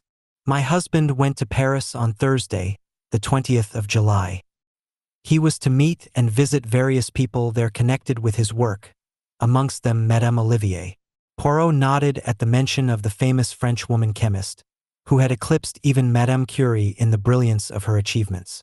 She had been decorated by the French government and was one of the most prominent personalities of the day. He arrived there in the evening and went at once to the Hotel Castiglione in the Rue de Castiglione. On the following morning he had an appointment with Professor Bourguignon, which he kept. His manner was normal and pleasant. The two men had a most interesting conversation, and it was arranged that he should witness some experiments in the professor's laboratory on the following day. He lunched alone at the Café Royal, went for a walk in the Bois, and then visited Madame Olivier at her house at Passy. There, also, his manner was perfectly normal. He left about 6. Where he dined is not known, probably alone at some restaurant. He returned to the hotel about 11 o'clock and went straight up to his room, after inquiring if any letters had come for him. On the following morning, he walked out of the hotel and has not been seen again. At what time did he leave the hotel? At the hour when he would normally leave it to keep his appointment at Professor Bourguignon's laboratory. We do not know. He was not remarked leaving the hotel. But no petit déjeuner was served to him, which seems to indicate that he went out early. Or he might, in fact, have gone out again after he came in the night before? I do not think so. His bed had been slept in, and the night porter would have remembered anyone going out at that hour. A very just observation, madam. We may take it, then, that he left early, on the following morning, and that is reassuring from one point of view. He is not likely to have fallen a victim to any Apache assault at that hour. His baggage, now, was it all left behind? Mrs. Halliday seemed rather reluctant to answer, but at last she said, No, he must have taken one small suitcase with him. Hem, said Poirot thoughtfully. I wonder where he was that evening. If we knew that, we should know a great deal. Whom did he meet? There lies the mystery. Madame, myself I do not of necessity accept the view of the police. With them is it always cherchez la femme. Yet it is clear that something occurred that night to alter your husband's plans. You say he asked for letters on returning to the hotel. Did he receive any? One only, and that must have been the one I wrote him on the day he left England. Poirot remained sunk in thought for a full minute. Then he rose briskly to his feet. Well, madame, the solution of the mystery lies in Paris, and to find it I, myself, journey to Paris on the instant. It is all a long time ago, monsieur. Yes, yes. Nevertheless, it is there that we must seek. He turned to leave the room, but paused with his hand on the door. Tell me, madame, do you ever remember your husband mentioning the phrase, the Big Four? The Big Four, she repeated thoughtfully. No, I can't say I do. 6. The woman on the stairs. That was all that could be elicited from Mrs. Halliday. We hurried back to London, and the following day saw us en route for the continent. With rather a rueful smile, Poirot observed, This Big Four, they make me to bestir myself, mon ami. I run up and down, all over the ground, like our old friend the human foxhound. Perhaps you'll meet him in Paris, I said, knowing that he referred to a certain Giroux, one of the most trusted detectives of the Charite, whom he had met on a previous occasion. Poirot made a grimace. I devoutly hope not. He loved me not, that one. Won't it be a very difficult task? I asked. To find out what an unknown Englishman did on an evening 2 months ago. Very difficult, mon ami. But as you know well, difficulties rejoice the heart of Hercule Poirot. You think the Big Four kidnapped him? Poirot nodded. Our inquiries necessarily went over old ground, and we learnt little to add to what Mrs. Halliday had already told us. Poirot had a lengthy interview with Professor Bourguignon, during which he sought to elicit whether Halliday had mentioned any plan of his own for the evening, but we drew a complete blank. Our next source of information was the famous Madame Olivier. I was quite excited as we mounted the steps of her villa at Passy. It has always seemed to me extraordinary that a woman should go so far in the scientific world. I should have thought a purely masculine brain was needed for such work. The door was opened by a young lad of 17 or thereabouts, who reminded me vaguely of an acolyte, so ritualistic was his manner. Poirot had taken the trouble to arrange our interview beforehand, as he knew Madame Olivier never received anyone without an appointment, being immersed in research work most of the day. We were shown into a small salon, and presently the mistress of the house came to us there. Madame Olivier was a very tall woman, her tallness accentuated by the long white overall she wore, and a coif like a nun's that shrouded her head. She had a long pale face, and wonderful dark eyes that burnt with a light almost fanatical. She looked more like a priestess of old than a modern Frenchwoman. One cheek was disfigured by a scar, and I remembered that her husband and co-worker had been killed in an explosion in the laboratory 3 years before, and that she herself had been terribly burned. Ever since then she had shut herself away from the world, and plunged with fiery energy into the work of scientific research. She received us with cold politeness. I have been interviewed by the police many times, messrs. I think it hardly likely that I can help you, since I have not been able to help them. Madam, it is possible that I shall not ask you quite the same questions. To begin with, of what did you talk together, you and M. Halliday? She looked a trifle surprised. But of his work and also mine. Did he mention to you the theories he had embodied recently in his paper read before the British Association? Certainly he did. It was chiefly of those we spoke. His ideas were somewhat fantastic, were they not? Asked Poirot carelessly. Some people have thought so. I do not agree. You consider them practicable? Perfectly practicable. My own line of research has been somewhat similar, though not undertaken with the same end in view. I have been investigating the gamma rays emitted by the substance usually known as radium-C, a product of radium emanation, and in doing so I have come across some very interesting magnetical phenomena. Indeed, I have a theory as to the actual nature of the force we call magnetism, but it is not yet time for my discoveries to be given to the world. Mr. Halliday's experiments and views were exceedingly interesting to me. Poirot nodded. Then he asked a question which surprised me. Madam, where did you converse on these topics? In here. No, monsieur. In the laboratory. May I see it? Certainly. She led the way to the door from which she had entered. It opened on a small passage. We passed through 2 doors and found ourselves in the big laboratory, with its array of beakers and crucibles and 100 appliances of which I did not even know the names. There were 2 occupants, both busy with some experiment. Madame Olivier introduced them. Mademoiselle Claude, one of my assistants. A tall, serious-faced young girl bowed to us. Monsieur Henri, an old and trusted friend. The young man, short and dark, bowed jerkily. Poirot looked round him. There were 2 other doors besides the one by which we had entered. One, Madame explained, led into the garden, the other into a smaller chamber also devoted to research. Poirot took all this in, then declared himself ready to return to the salon. Madam, were you alone with M. Halliday during your interview? Yes, monsieur. My 2 assistants were in the smaller room next door. Could your conversation be overheard by them or anyone else? Madame reflected, then shook her head. I do not think so. I am almost sure it could not. The doors were all shut. Could anyone have been concealed in the room? There is the big cupboard in the corner, but the idea is absurd. Pot out a fate, madam. One thing more. Did M.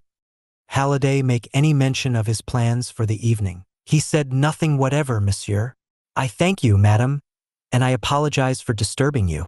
Pray do not trouble. We can find our way out. We stepped out into the hall. A lady was just entering the front door as we did so. She ran quickly up the stairs, and I was left with an impression of the heavy mourning that denotes a French widow. A most unusual type of woman that, remarked Poirot as we walked away. Madame Olivier? Yes, she. Mais non, not Madame Olivier. C'est la vieille sans dire. There are not many geniuses of her stamp in the world. No, I referred to the other lady, the lady, on the stairs. I didn't see her face, I said, staring. And I hardly see how you could have done. She never looked at us. That is why I said she was an unusual type, said Poirot placidly. A woman who enters her home, for I presume that it is her home since she enters with a key, and runs straight upstairs without even looking at 2 strange visitors in the hall to see who they are, is a very unusual type of woman, quite unnatural in fact. Mille tonnerres. What is that? He dragged me back, just in time. A tree had crashed down onto the sidewalk, just missing us. Poirot stared at it, pale and upset. It was a near thing but clumsy all the same, for I had no suspicion, at least hardly any suspicion. Yes, but for my quick eyes, the eyes of a cat, Hercule Poirot might now be crushed out of existence. A terrible calamity for the world. And you too, mon ami, though that would not be such a national catastrophe. Thank you, I said coldly. And what are we going to do now? Do? Cried Poirot. We are going to think. Yes, here and now we are going to exercise our little gray cells. This M. Halliday now, was he really in Paris? Yes, for Professor Bourguignon, who knows him, saw and spoke to him. What on earth are you driving at? I cried. That was Friday morning. He was last seen at 11 Friday night. But, was he seen then? The porter, a night porter who had not previously seen Halliday. A man comes in sufficiently like Halliday, we may trust number 4 for that. Asks for letters, goes upstairs, packs a small suitcase, and slips out the next morning. Nobody saw Halliday all that evening, no, because he was already in the hands of his enemies. Was it Halliday whom Madame Olivier received? Yes, for though she did not know him by sight, an impostor could hardly deceive her on her own special subject. He came here, he had his interview, he left. What happened next? Seizing me by the arm, Poirot was fairly dragging me back to the villa. Now, mon ami, imagine that it is the day after the disappearance, and that we are tracking footprints. You love footprints, do you not? See, here they go, a man's, M. Halliday's. He turns to the right as we did, he walks briskly. Ah, Other footsteps following behind very quickly, small. Footsteps, a woman's. See, she catches him up. A slim young woman, in a widow's veil. Pardon, monsieur. Madame Olivier desires that I recall you. He stops, he turns. Now where would the young woman take him? Is it coincidence that she catches up with him just where a narrow alleyway opens, dividing two gardens? She leads him down it.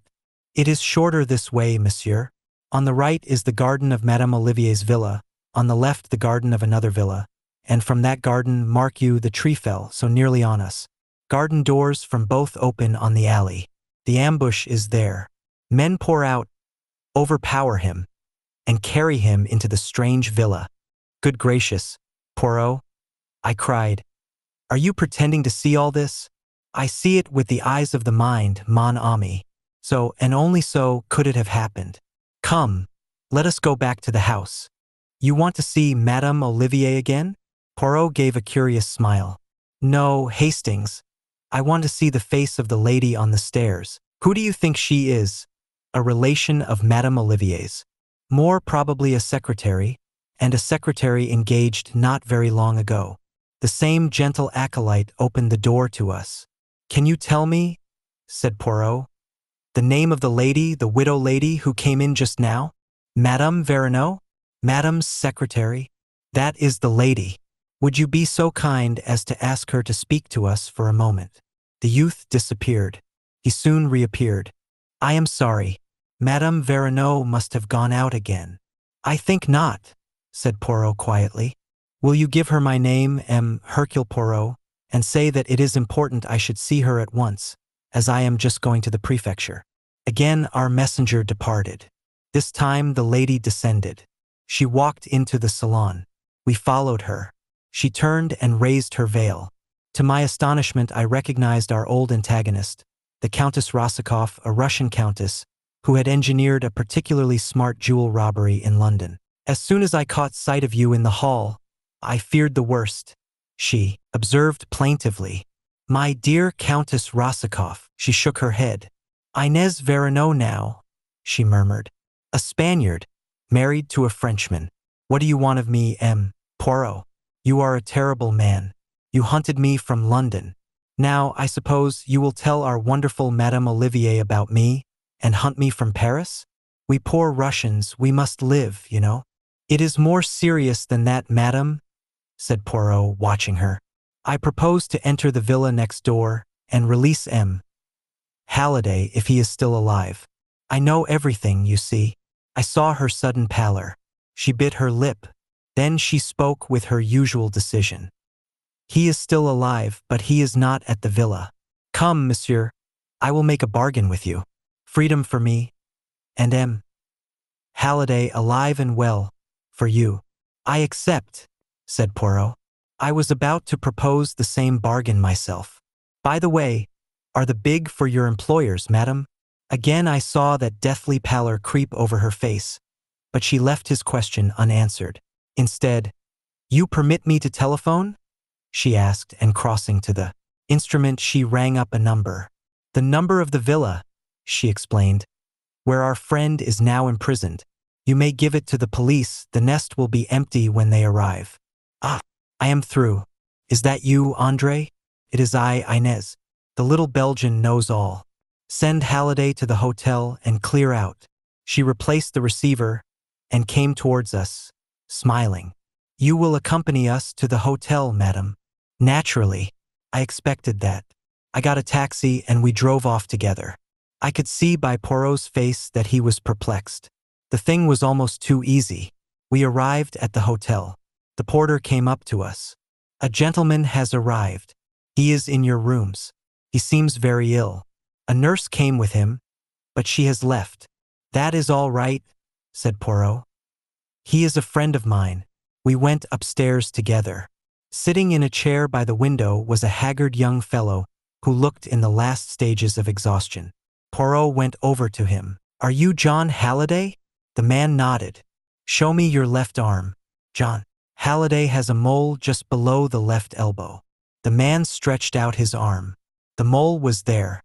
Poirot bowed to the Countess. She turned and left the room. A glass of brandy revived Halliday somewhat. "My God," he muttered. "I have been through hell. Those fiends are devils incarnate. My wife, where is she? What does she think? They told me that she would believe. She does not," said Poirot firmly. "Her faith in you has never wavered. She is waiting for you. She and the child. Thank God for that. I can hardly believe that I am free once more. Now that you are a little recovered, monsieur, I should like to hear the whole story from the beginning." Halliday looked at him with an indescribable expression. "I remember nothing," he said. "What? Have you ever heard of the Big Four?" "Something of them," said Poirot dryly. "You do not know what I know. They have unlimited power. If I remain silent, I shall be safe. If I say one word, not only I but my nearest and dearest will suffer unspeakable things. It is no good arguing with me. I know. I remember nothing." And, getting up, he walked from the room. Poirot's face wore a baffled expression. "So it is like that, is it?" he muttered. "The Big Four win again. What is that you are holding in your hand, Hastings?" I handed it to him. "The Countess scribbled it before she left," I explained. He read it. "Au revoir, V. Signed with her initials, I.V. Just a coincidence, perhaps, that they also stand for four. I wonder, Hastings, I wonder. 7. The Radium Thieves. On the night of his release, Halliday slept in the room next to ours at the hotel, and all night long I heard him moaning and protesting in his sleep. Undoubtedly his experience in the villa had broken his nerve, and in the morning we failed completely to extract any information from him. He would only repeat his statement about the unlimited power at the disposal of the Big Four, and his assurance of the vengeance which would follow if he talked. After lunch he departed to rejoin his wife in England, but Poirot and I remained behind in Paris. I was all for energetic proceedings of some kind or other, and Poirot's quiescence annoyed me. "For heaven's sake, Poirot," I urged, "let us be up and at them. Admirable, mon ami, admirable. Up where? And at whom? Be precise, I beg of you." "At the Big Four, of course. C'est la vie sans dire. But how would you set about it?" "The police," I hazarded doubtfully. Poirot smiled. "They would accuse us of romancing. We have nothing to go upon. Nothing whatever. We must wait." "Wait for what?" "Wait for them to make a move. See now, in England you all comprehend and adore le box. If one man does not make a move, the other must, and by permitting the adversary to make the attack one learns something about him. That is our part, to let the other side make the attack." "You think they will?" I said doubtfully. "I have no doubt whatever of it. To begin with, see, they try to get me out of England. That fails. Then, in the Dartmoor affair, we step in and save their victim from the gallows. And yesterday, once again, we interfere with their plans. Assuredly, they will not leave the matter there." As I reflected on this, there was a knock on the door. Without waiting for a reply, a man stepped into the room and closed the door behind him. He was a tall, thin man, with a slightly hooked nose and a sallow complexion. He wore an overcoat buttoned up to his chin, and a soft hat well pulled down over his eyes. "Excuse me, gentlemen, for my somewhat unceremonious entry," he said in a soft voice, "but my business is of a rather unorthodox nature." Smiling, he advanced to the table and sat down by it. I was about to spring up, but Poirot restrained me with a gesture. "As you say, monsieur, your entry is somewhat unceremonious. Will you kindly state your business?" "My dear M. Poirot, it is very simple. You have been annoying my friends." "In what way?" Come, M. Poirot, you do not seriously ask me that? You know as well as I do. "It depends, monsieur, upon who these friends of yours are." Without a word, the man drew from his pocket a cigarette case and, opening it, took out 4 cigarettes and tossed them on the table. Then he picked them up and returned them to his case, which he replaced in his pocket. "Aha!" said Poirot. "So it is like that, is it? And what do your friends suggest?" "They suggest, monsieur, that you should employ your talents, your very considerable talents, in the detection of legitimate crime, return to your former avocations, and solve the problems of London society ladies. A peaceful program, said Poirot. And supposing I do not agree? The man made an eloquent gesture. We should regret it, of course, exceedingly, he said. So would all the friends and admirers of the great Hercule Poirot. But regrets, however poignant, do not bring a man to life again. Put very delicately, said Poirot, nodding his head. And supposing I accept? In that case, I am empowered to offer you compensation. He drew out a pocketbook and threw 10 notes on the table. They were for 10,000 francs each. That is merely a guarantee of our good faith, he said. 10 times that amount will be paid you. Good God! I cried, springing up. You dare to think? Sit down, Hastings, said Poirot autocratically. Subdue your so beautiful and honest nature and sit down. To you, monsieur, I will say this. What is to prevent me ringing up the police and giving you into their custody, whilst my friend here prevents you from escaping? By all means do so if you think it advisable, said our visitor calmly. Oh, look here, Poirot, I cried. I can't stand this. Ring up the police and have done with it. Rising swiftly, I strode to the door and stood with my back against it. It seems the obvious course, murmured Poirot, as though debating with himself. But you distrust the obvious, eh? Said our visitor, smiling. Go on, Poirot, I urged. It will be your responsibility, mon ami. As he lifted the receiver, the man made a sudden, cat-like jump at me. I was ready for him. In another minute we were locked together, staggering round the room. Suddenly I felt him slip and falter. I pressed my advantage. He went down before me, and then, in the very flush of victory, an extraordinary thing happened. I felt myself flying forwards.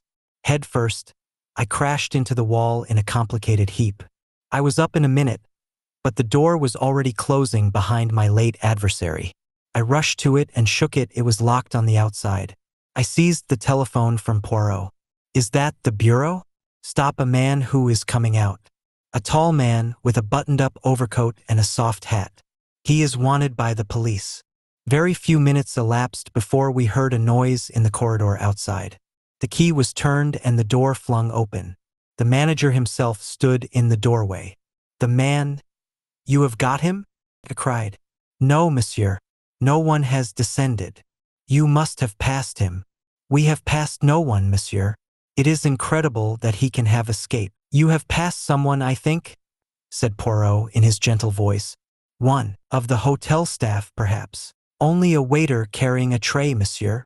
Ah, said Poirot, in a tone that spoke infinities.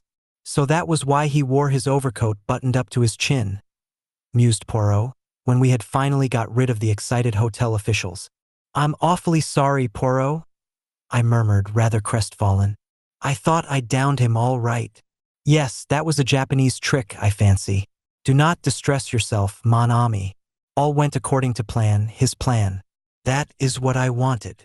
What's this? I cried, pouncing on a brown object that lay on the floor. It was a slim pocketbook of brown leather, and had evidently fallen from our visitor's pocket during his struggle with me. It contained 2 receipted bills in the name of M. Felix Leon, and a folded-up piece of paper which made my heart beat faster. It was a half sheet of notepaper on which a few words were scrawled in pencil, but they were words of supreme importance. The next meeting of the council will be on Friday at 34 Rue des Echelles, at 11 a.m. It was signed with a big figure 4. And today was Friday, and the clock on the mantelpiece showed the hour to be 10:30. My God, what a chance! I cried. Fate is playing into our hands. We must start at once, though. What stupendous luck. So that was why he came, murmured Poirot. I see it all now. See what? Come on, Poirot. Don't stay daydreaming there. Poirot looked at me and slowly shook his head, smiling as he did so. Will you walk into my parlor? Said the spider to the fly. That is your little English nursery rhyme, is it not? No, they are subtle, but not so subtle as Hercule Poirot. What on earth are you driving at, Poirot? My friend, I have been asking myself the reason of this morning's visit. Did our visitor really hope to succeed in bribing me? or alternatively in frightening me into abandoning my task. It seemed hardly credible. Why then did he come? And now I see the whole plan, very neat, very pretty, the ostensible reason to bribe or frighten me, the necessary struggle which he took no pains to avoid, and which should make the dropped pocketbook natural and reasonable, and finally, the pitfall. Rue des Echelles, 11 a.m.? I think not, mon ami. One does not catch Hercule Poirot as easily as that. Good heavens! I gasped. Poirot was frowning to himself. There is still one thing I do not understand. What is that? The time, Hastings, the time. If they wanted to decoy me away, surely nighttime would be better? Why this early hour? Is it possible that something is about to happen this morning? Something which they are anxious Hercule Poirot should not know about. He shook his head. We shall see. Here I sit, mon ami. We do not stir out this morning. We await events here. It was at 11:30 exactly that the summons came. Petit bleu. Poirot tore it open, then handed it to me. It was from Madame Olivier, the world-famous scientist, whom we had visited yesterday in connection with the Halliday case. It asked us to come out to Passy at once. We obeyed the summons without an instant's delay. Madame Olivier received us in the same small salon. I was struck anew with the wonderful power of this woman, with her long nun's face and burning eyes, this brilliant successor of Becquerel and the Curies. She came to the point at once. Messrs, you interviewed me yesterday about the disappearance of M. Halliday. I now learn that you returned to the house a second time and asked to see my secretary, Inès Verneau. She left the house with you and has not returned here since. Is that all, madam? No, monsieur, it is not. Last night the laboratory was broken into, and several valuable papers and memoranda were stolen. The thieves had a try for something more precious still, but luckily they failed to open the big safe. Madam, these are the facts of the case. Your late secretary, Madame Verneau, was really the Countess Rosikoff, an expert thief, and it was she who was responsible for the disappearance of M. Halliday. How long had she been with you? 5 months, monsieur. What you say amazes me. It is true, nevertheless. These papers, were they easy to find? Or do you think an inside knowledge was shown? It is rather curious that the thieves knew exactly where to look. You think Inès? Yes, I have no doubt that it was upon her information that they acted.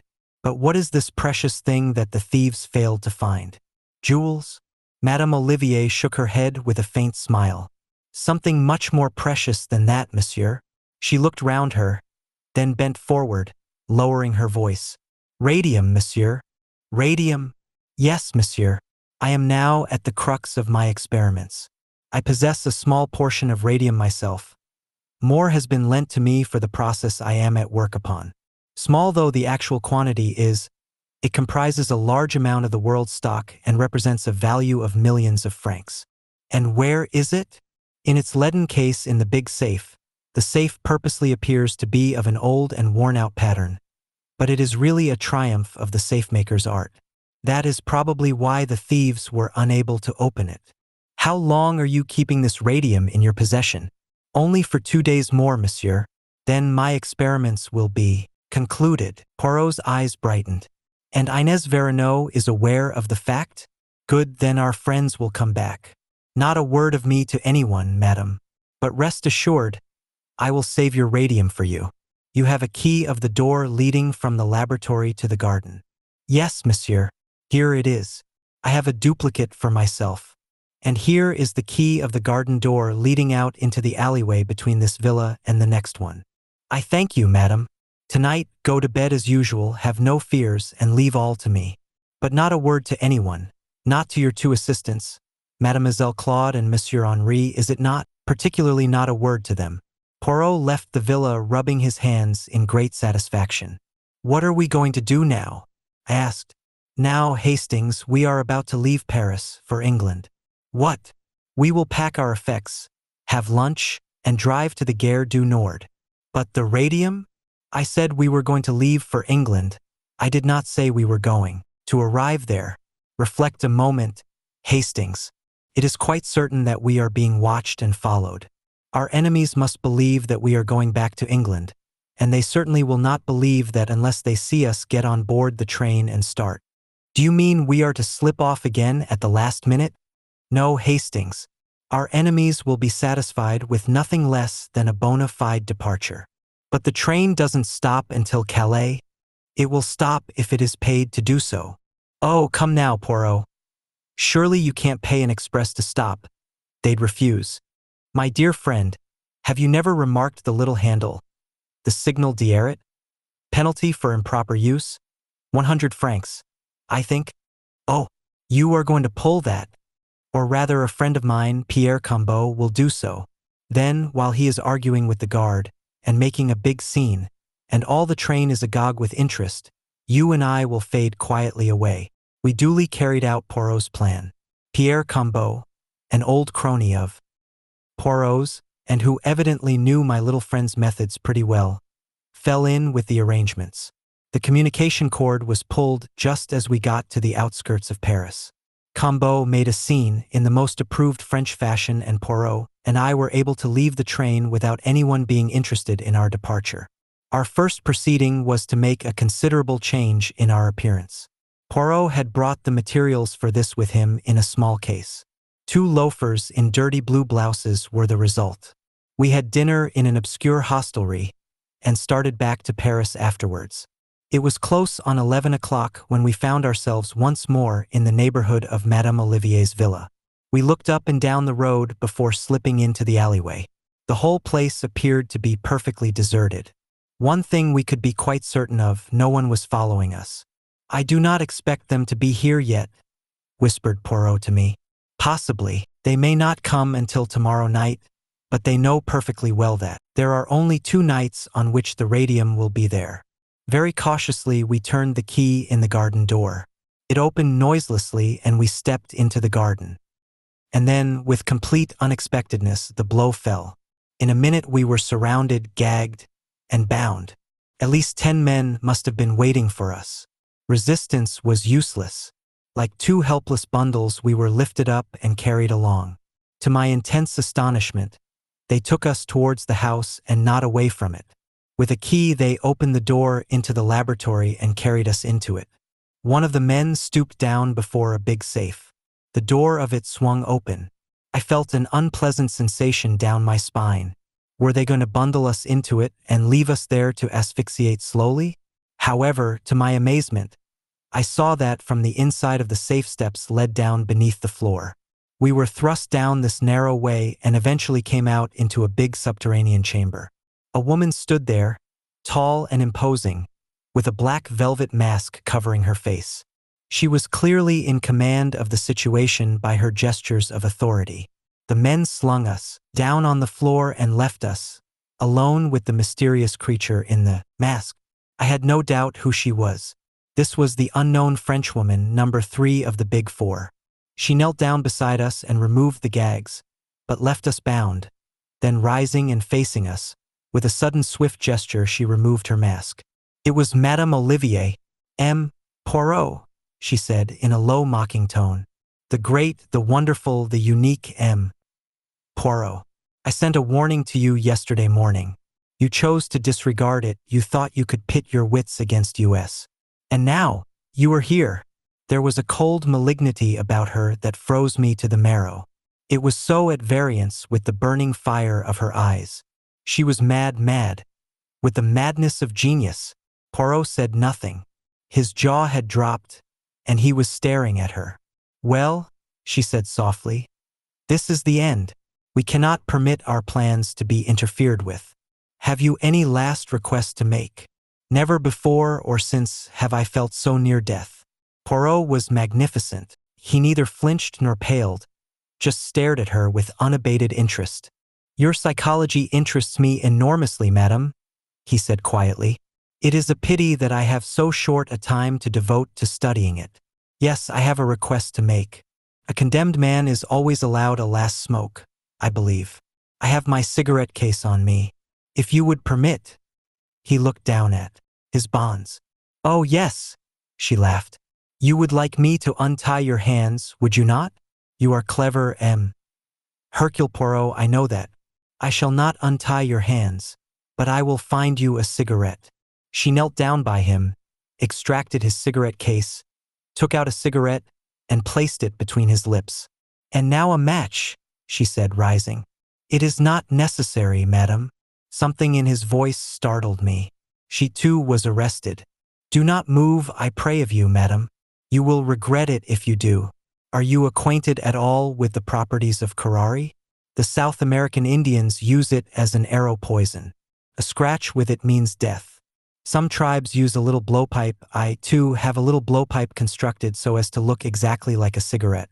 I have only to blow. Ah, you start. Do not move, madam. The mechanism of this cigarette is most ingenious. One blows, and a tiny dart resembling a fishbone flies through the air to find its mark. You do not wish to die, madam. Therefore, I beg of you to release my friend Hastings from his bonds. I cannot use my hands, but I can turn my head.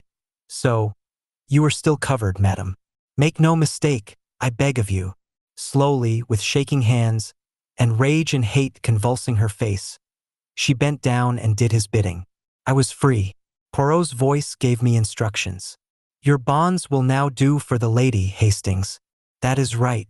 Is she securely fastened? Then release me, I pray of you. It is a fortunate circumstance she sent away her henchman.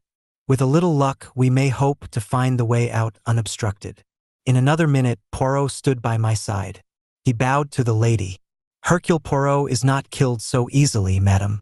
I wish you good night. The gag prevented her from replying, but the murderous gleam in her eyes frightened me. I hoped devoutly that we should never fall into her power again.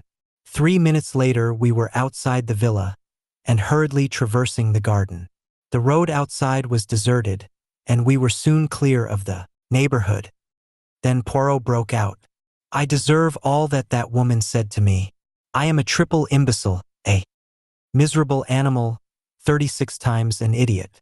I was proud of myself for not falling into their trap. And it was not even meant as a trap, except exactly in the way in which I fell into it. They knew I would see through it. They counted on my seeing through it. This explains all, the ease with which they surrendered Halliday, everything. Madame Olivier was the ruling spirit, Vera Rosikoff only her lieutenant. Madame needs Halliday's ideas. She herself had the necessary genius to supply the gaps that perplexed him. Yes, Hastings, we know now who number 3 is, the woman who is probably the greatest scientist in the world. Think of it. The brain of the East, the science of the West, and 2 others whose identities we do not yet know. But we must find out. Tomorrow we will return to London and set about it. You are not going to denounce Madame Olivier to the police. I should not be believed. The woman is one of the idols of France. We can prove nothing. We are lucky if she does not denounce us. What? Think of it. We are found at night upon the premises with keys in our possession which she will swear she never gave us. She surprises us at the safe, and we gag and bind her and make away. Have no illusions, Hastings. The boot is not upon the right leg. Is that how you say it? In the house of the enemy. After our adventure in the villa at Passy, we returned post-haste to London. Several letters were awaiting Poirot. He read one of them with a curious smile, and then handed it to me. Read this, mon ami. I turned first to the signature, Abe Ryland, and recalled Poirot's words, the richest man in the world. Mr. Ryland's letter was curt and incisive. He expressed himself as profoundly dissatisfied with the reason Poirot had given for withdrawing from the South American proposition at the last moment. This gives one furiously to think, does it not? Said Poirot. I suppose it's only natural he should be a bit ratty. No, you comprehend not. Remember the words of Mayerling, the man who took refuge here, only to die by the hands of his enemies. Number 2 is represented by an S with 2 lines through it, the sign of a dollar, also by 2 stripes and a star. It may be conjectured, therefore, that he is an American subject, and that he represents the power of wealth. Add to those words the fact that Ryland offered me a huge sum to tempt me out of England, and what about it, Hastings? You mean, I said, staring, that you suspect Abe Ryland, the multimillionaire, of being number 2 of the Big Four. Your bright intellect has grasped the idea, Hastings. Yes, I do. The tone in which you said multimillionaire was eloquent. But let me impress upon you one fact. This thing is being run by men at the top, and Mr. Ryland has the reputation of being no beauty in his business dealings. An able and scrupulous man, a man who has all the wealth that he needs, and is out for unlimited power. There was undoubtedly something to be said for Poirot's view. I asked him when he had made up his mind definitely upon the point. That is just it. I am not sure. Cannot be sure. Mon ami, I would give anything to know. Let me but place number 2 definitely as Abe Ryland, and we draw nearer to our goal. He has just arrived in London. I see by this, I said, tapping the letter. Shall you call upon him and make your apologies in person? I might do so. 2 days later, Poirot returned to our rooms in a state of boundless excitement. He grasped me by both hands in his most impulsive manner. My friend, an occasion stupendous, unprecedented, never to be repeated, has presented itself. But there is danger, grave danger. I should not even ask you to attempt it. If Poirot was trying to frighten me, he was going the wrong way to work, and so I told him. Becoming less incoherent, he unfolded his plan. It seemed that Ryland was looking for an English secretary, one with a good social manner and presence. It was Poirot's suggestion that I should apply for the post. I would do it myself, mon ami, he explained apologetically. But see, it is almost impossible for me to disguise myself in the needful manner. I speak the English very well, except when I am excited, but hardly so as to deceive the ear, and even though I were to sacrifice my mustaches, I doubt not but that I should still be recognizable as Hercule Poirot. I doubted it also, and declared myself ready and willing to take up the part and penetrate into Ryland's household. 10 to 1 he won't engage me anyway, I remarked. Oh yes, he will. I will arrange for you such testimonials as shall make him lick his lips. The Home Secretary himself shall recommend you. This seemed to be carrying things a bit far, but Poirot waved aside my remonstrances. Oh yes, he will do it. I investigated for him a little matter which might have caused a grave scandal. All was solved with discretion and delicacy, and now, as you would say, he perches upon my hand like the little bird and pecks the crumbs. Our first step was to engage the services of an artist in makeup. He was a little man with a quaint bird-like turn of the head, not unlike Poirot's own, considered me some time in silence, and then fell to work. When I looked at myself in the glass half an hour afterwards, I was amazed. Special shoes caused me to stand at least 2 inches taller, and the coat I wore was arranged so as to give me a long, lank, weedy look. My eyebrows had been cunningly altered, giving a totally different expression to my face.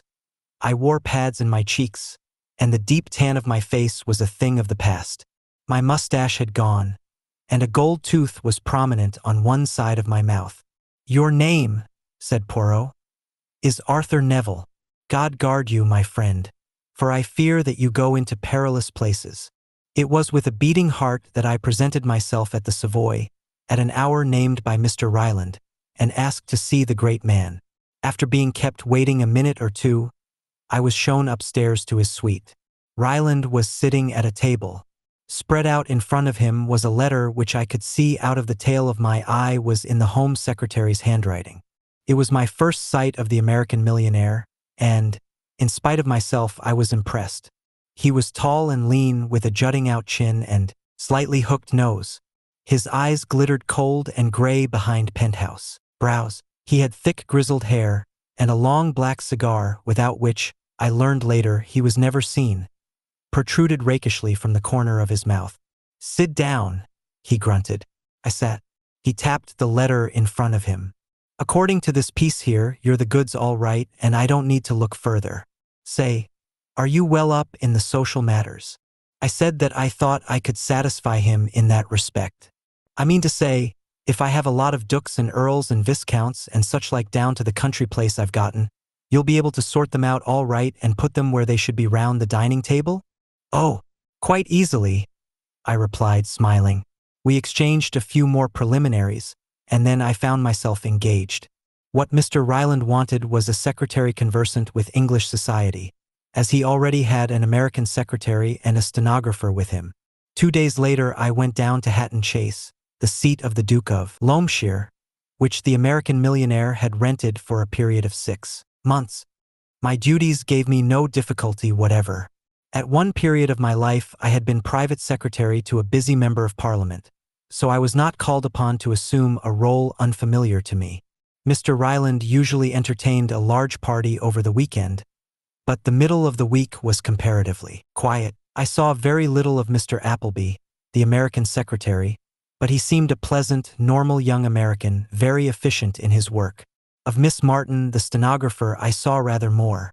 She was a pretty girl of about 23 or 4, with auburn hair and brown eyes that could look mischievous enough upon occasion, though they were usually cast demurely down.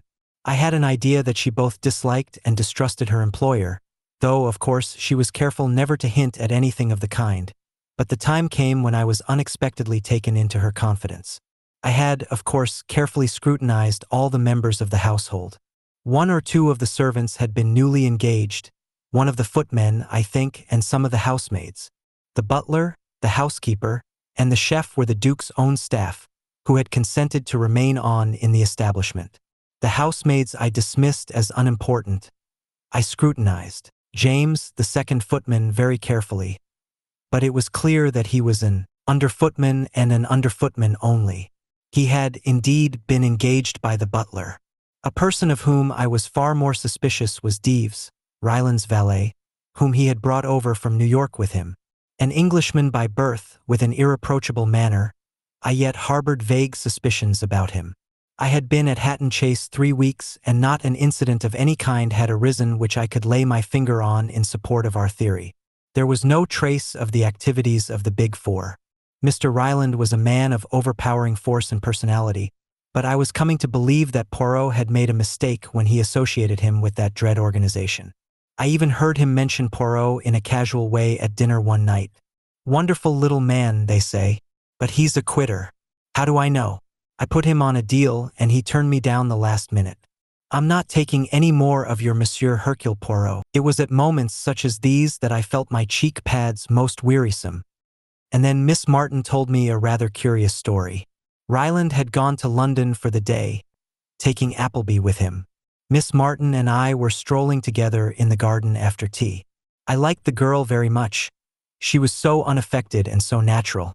I could see that there was something on her mind, and at last out it came. "Do you know Major Neville?" she said. "I am really thinking of resigning my post here." I looked somewhat astonished, and she went on hurriedly. "Oh, I know it's a wonderful job to have got, in a way. I suppose most people would think me a fool to throw it up. But I can't stand abuse, Major Neville. To be sworn at like a trooper is more than I can bear. No gentleman would do such a thing. Has Ryland been swearing at you?" She nodded. "Of course, he's always rather irritable and short-tempered. That one expects. It's all in the day's work. But to fly into such an absolute fury, over nothing at all. He really looked as though he could have murdered me. And, as I say, over nothing at all. Tell me about it?" I said, keenly interested. "As you know, I open all Mr. Ryland's letters. Some I hand on to Mr. Appleby, others I deal with myself, but I do all the preliminary sorting.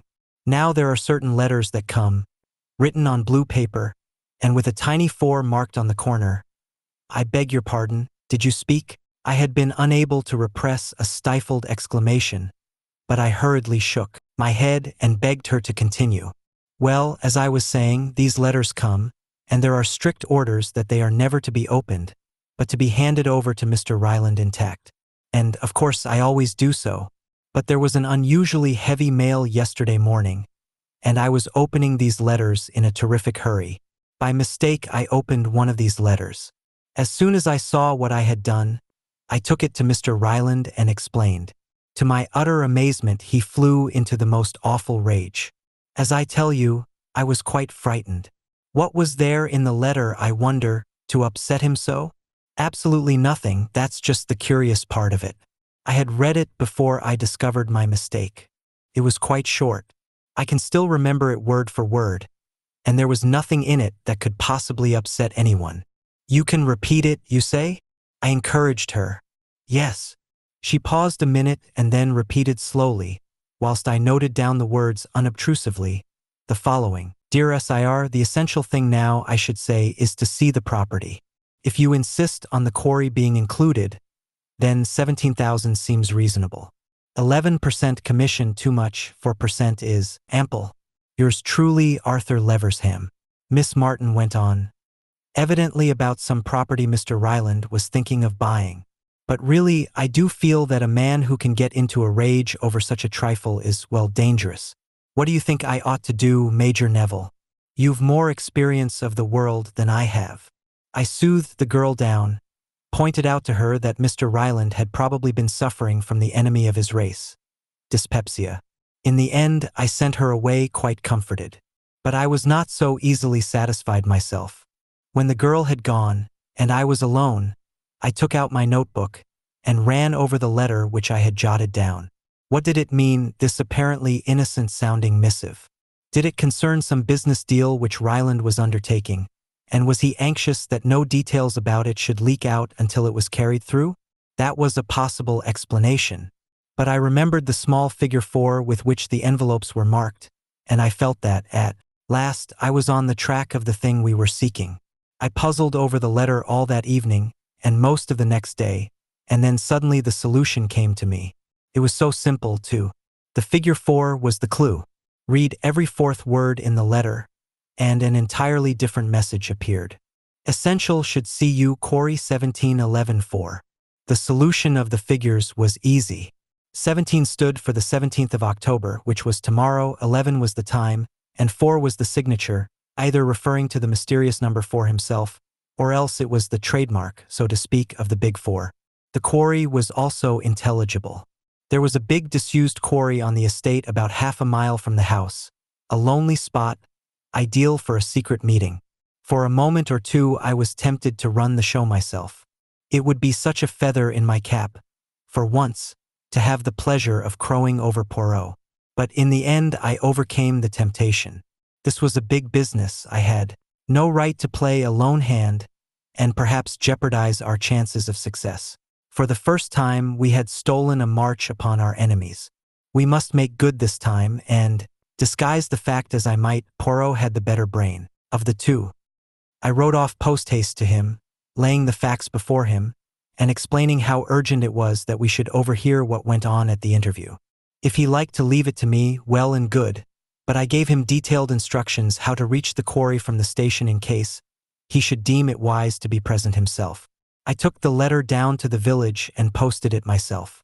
I had been able to communicate with Poirot throughout my stay, by the simple expedient of posting my letters myself, but we agreed that he should not attempt to communicate with me in case my letters should be tampered with. I was in a glow of excitement the following evening.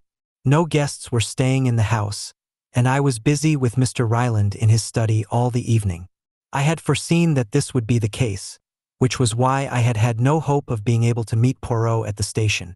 I was, however, confident that I would be dismissed well before 11 o'clock. Sure enough, just after 10:30, Mr. Ryland glanced at the clock and announced that he was through. I took the hint and retired discreetly. I went upstairs as though going to bed, but slipped quietly down a side staircase and let myself out into the garden, having taken the precaution to don a dark overcoat to hide my white shirt front. I had gone some way down the garden when I chanced to look over my shoulder. Mr. Ryland was just stepping out from his study window into the garden. He was starting to keep the appointment. I redoubled my pace so as to get a clear start. I arrived at the quarry somewhat out of breath. There seemed no one about, and I crawled into a thick tangle of bushes and awaited developments. 10 minutes later, just on the stroke of 11, Ryland stalked up, his hat over his eyes and the inevitable cigar in his mouth. He gave a quick look round, and then plunged into the hollows of the quarry below. Presently I heard a low murmur of voices come up to me. Evidently the other man, or men, whoever they were, had arrived first at the rendezvous. I crawled cautiously out of the bushes, and inch by inch, using the utmost precaution against noise, I wormed myself down the steep path. Only a boulder now separated me from the talking men. Secure in the blackness, I peeped round the edge of it and found myself facing the muzzle of a black, murderous-looking automatic. "Hands up," said Mr. Ryland succinctly. "I've been waiting for you." He was seated in the shadow of the rock, so that I could not see his face, but the menace in his voice was unpleasant. Then I felt a ring of cold steel on the back of my neck, and Ryland lowered his own automatic. "That's right, George," he drawled. "March him around here." Raging inwardly, I was conducted to a spot in the shadows, where the unseen George, whom I suspected of being the impeccable Deves, gagged and bound me securely. Ryland spoke again in a tone which I had difficulty in recognizing, so cold and menacing was it. "This is going to be the end of you too. You've got in the way of the big for once too often. Ever heard of landslides? There was one about here 2 years ago. There's going to be another tonight. I fixed that good and square. Say, that friend of yours doesn't keep his dates very punctually." A wave of horror swept over me. Poirot. In another minute he would walk straight into the trap, and I was powerless to warn him. I could only pray that he had elected to leave the matter in my hands, and had remained in London. Surely, if he had been coming, he would have been here by now. With every minute that passed, my hopes rose. Suddenly they were dashed to pieces. I heard footsteps, cautious footsteps, but footsteps nevertheless. I writhed in impotent agony. They came down the path, paused, and then Poirot himself appeared, his head a little on one side, peering into the shadows. I heard the growl of satisfaction Ryland gave as he raised the big automatic and shouted, "Hands up!" Deves sprang forward as he did so, and took Poirot in the rear. The ambush was complete. "Pleased to meet you, Mr. Hercule Poirot," said the American grimly. Poirot's self-possession was marvelous. He did not turn a hair, but I saw his eyes searching in the shadows. "My friend? He is here. Yes, you are both in the trap of the Big Four." He laughed. "A trap?" queried Poirot. "Say, haven't you tumbled to it yet?" "I comprehend that there is a trap, yes," said Poirot gently. "But you are in error, monsieur. It is you who are in it, not I and my friend." "What?" Ryland raised the big automatic, but I saw his gaze falter. "If you fire, you commit murder watched by 10 pairs of eyes, and you will be hanged for it. This place is surrounded, has been for the last hour, by Scotland Yard men. It is checkmate, Mr. Abe Ryland." He uttered a curious whistle, and, as though by magic, the place was alive with men. They seized Ryland and the valet and disarmed them. After speaking a few words to the officer in charge, Poirot took me by the arm and led me away. Once clear of the quarry, he embraced me with vigor. "You are alive, you are unhurt. It is magnificent. Often have I blamed myself for letting you go." "I'm perfectly all right," I said, disengaging myself. "But I'm just a bit fogged." "You tumbled to their little scheme, did you?" "But I was waiting for it. For what else did I permit you to go there? Your false name, your disguise. Not for a moment was it intended to deceive." "What?" I cried. "You never told me. As I have frequently told you, Hastings, you have a nature so beautiful, and so honest that unless you are yourself deceived, it is impossible for you to deceive others. Good, then, you are spotted from the first, and they do what I had counted on their doing, a mathematical certainty to anyone who uses his gray cells properly, use you as a decoy. They set the girl on. By the way, mon ami, as an interesting fact psychologically, had she got red hair? If you mean Miss Martin, I said coldly. Her hair is a delicate shade of auburn, but they are epitants, these people. They have even studied your psychology. Oh, yes, my friend. Miss Martin was in the plot, very much so. She repeats the letter to you, together with her tale of Mr. Ryland's wrath. You write it down, you puzzle your brains. The cipher is nicely arranged, difficult but not too difficult. You solve it and you send for me. But what they do not know is that I am waiting for just this very thing to happen. I go post-haste to Jap and arrange things. And so, as you see, all is triumph. I was not particularly pleased with Poirot, and I told him so. We went back to London on a milk train in the early hours of the morning, and a most uncomfortable journey it was. I was just out of my bath and indulging in pleasurable thoughts of breakfast when I heard Jap's voice in the sitting room. I threw on a bathrobe and hurried in. A pretty mare's nest you've got us into this time, Japp was saying. It's too bad of you, Poirot. First time I've ever known you take a toss. Poirot's face was a study. Japp went on. There were we, taking all this Black Hand stuff seriously, and all the time it was the footman. The footman? I gasped. Yes, James, or whatever his name is. Seems he laid him a wager in the servants' hall that he could get taken for the old man by his nibs. That's you, Captain Hastings, and would hand him out a lot of spy stuff about a Big Four gang. Impossible, I cried. Don't you believe it? I marched our gentlemen straight to Hatton Chase, and there was the real Ryland in bed and asleep, and the butler and the cook and God knows how many of them to swear to the wager. Just a silly hoax, that's all it was, and the valet is with him. So that was why he kept in the shadow, murmured Poirot. After Japp had gone we looked at each other. We know, Hastings, said Poirot at last. Number 2 of the Big Four is Abe Ryland. The masquerading on the part of the footman was to ensure a way of retreat in case of emergencies. And the footman? Yes, I breathed. Number 4, said Poirot gravely. 9. The Yellow Jasmine Mystery. It was all very well for Poirot to say that we were acquiring information all the time and gaining an insight into our adversaries' minds. I felt myself that I required some more tangible success than this. Since we had come into contact with the Big Four, they had committed 2 murders, abducted Halliday, and had been within an ace of killing Poirot and myself, whereas so far we had hardly scored a point in the game. Poirot treated my complaints lightly. So far, Hastings, he said. They laugh. That is true, but you have a proverb, have you not? He laughs best who laughs at the end? And at the end, mon ami, you shall see. You must remember, too, he added, that we deal with no ordinary criminal, but with the second greatest brain in the world. I forbore to pander to his conceit by asking the obvious question. I knew the answer, at least I knew what Poirot's answer would be, and instead I tried, without success, to elicit some information as to what steps he was taking to track down the enemy. As usual, he had kept me completely in the dark as to his movements, but I gathered that he was in touch with Secret Service agents in India, China, and Russia, and, from his occasional bursts of self-glorification, that he was at least progressing in his favorite game of gauging his enemy's mind. He had abandoned his private practice almost entirely, and I know that at this time he refused some remarkably handsome fees. True, he would sometimes investigate cases which intrigued him, but he usually dropped them the moment he was convinced that they had no connection with the activities of the Big Four. This attitude of his was remarkably profitable to our friend, Inspector Japp.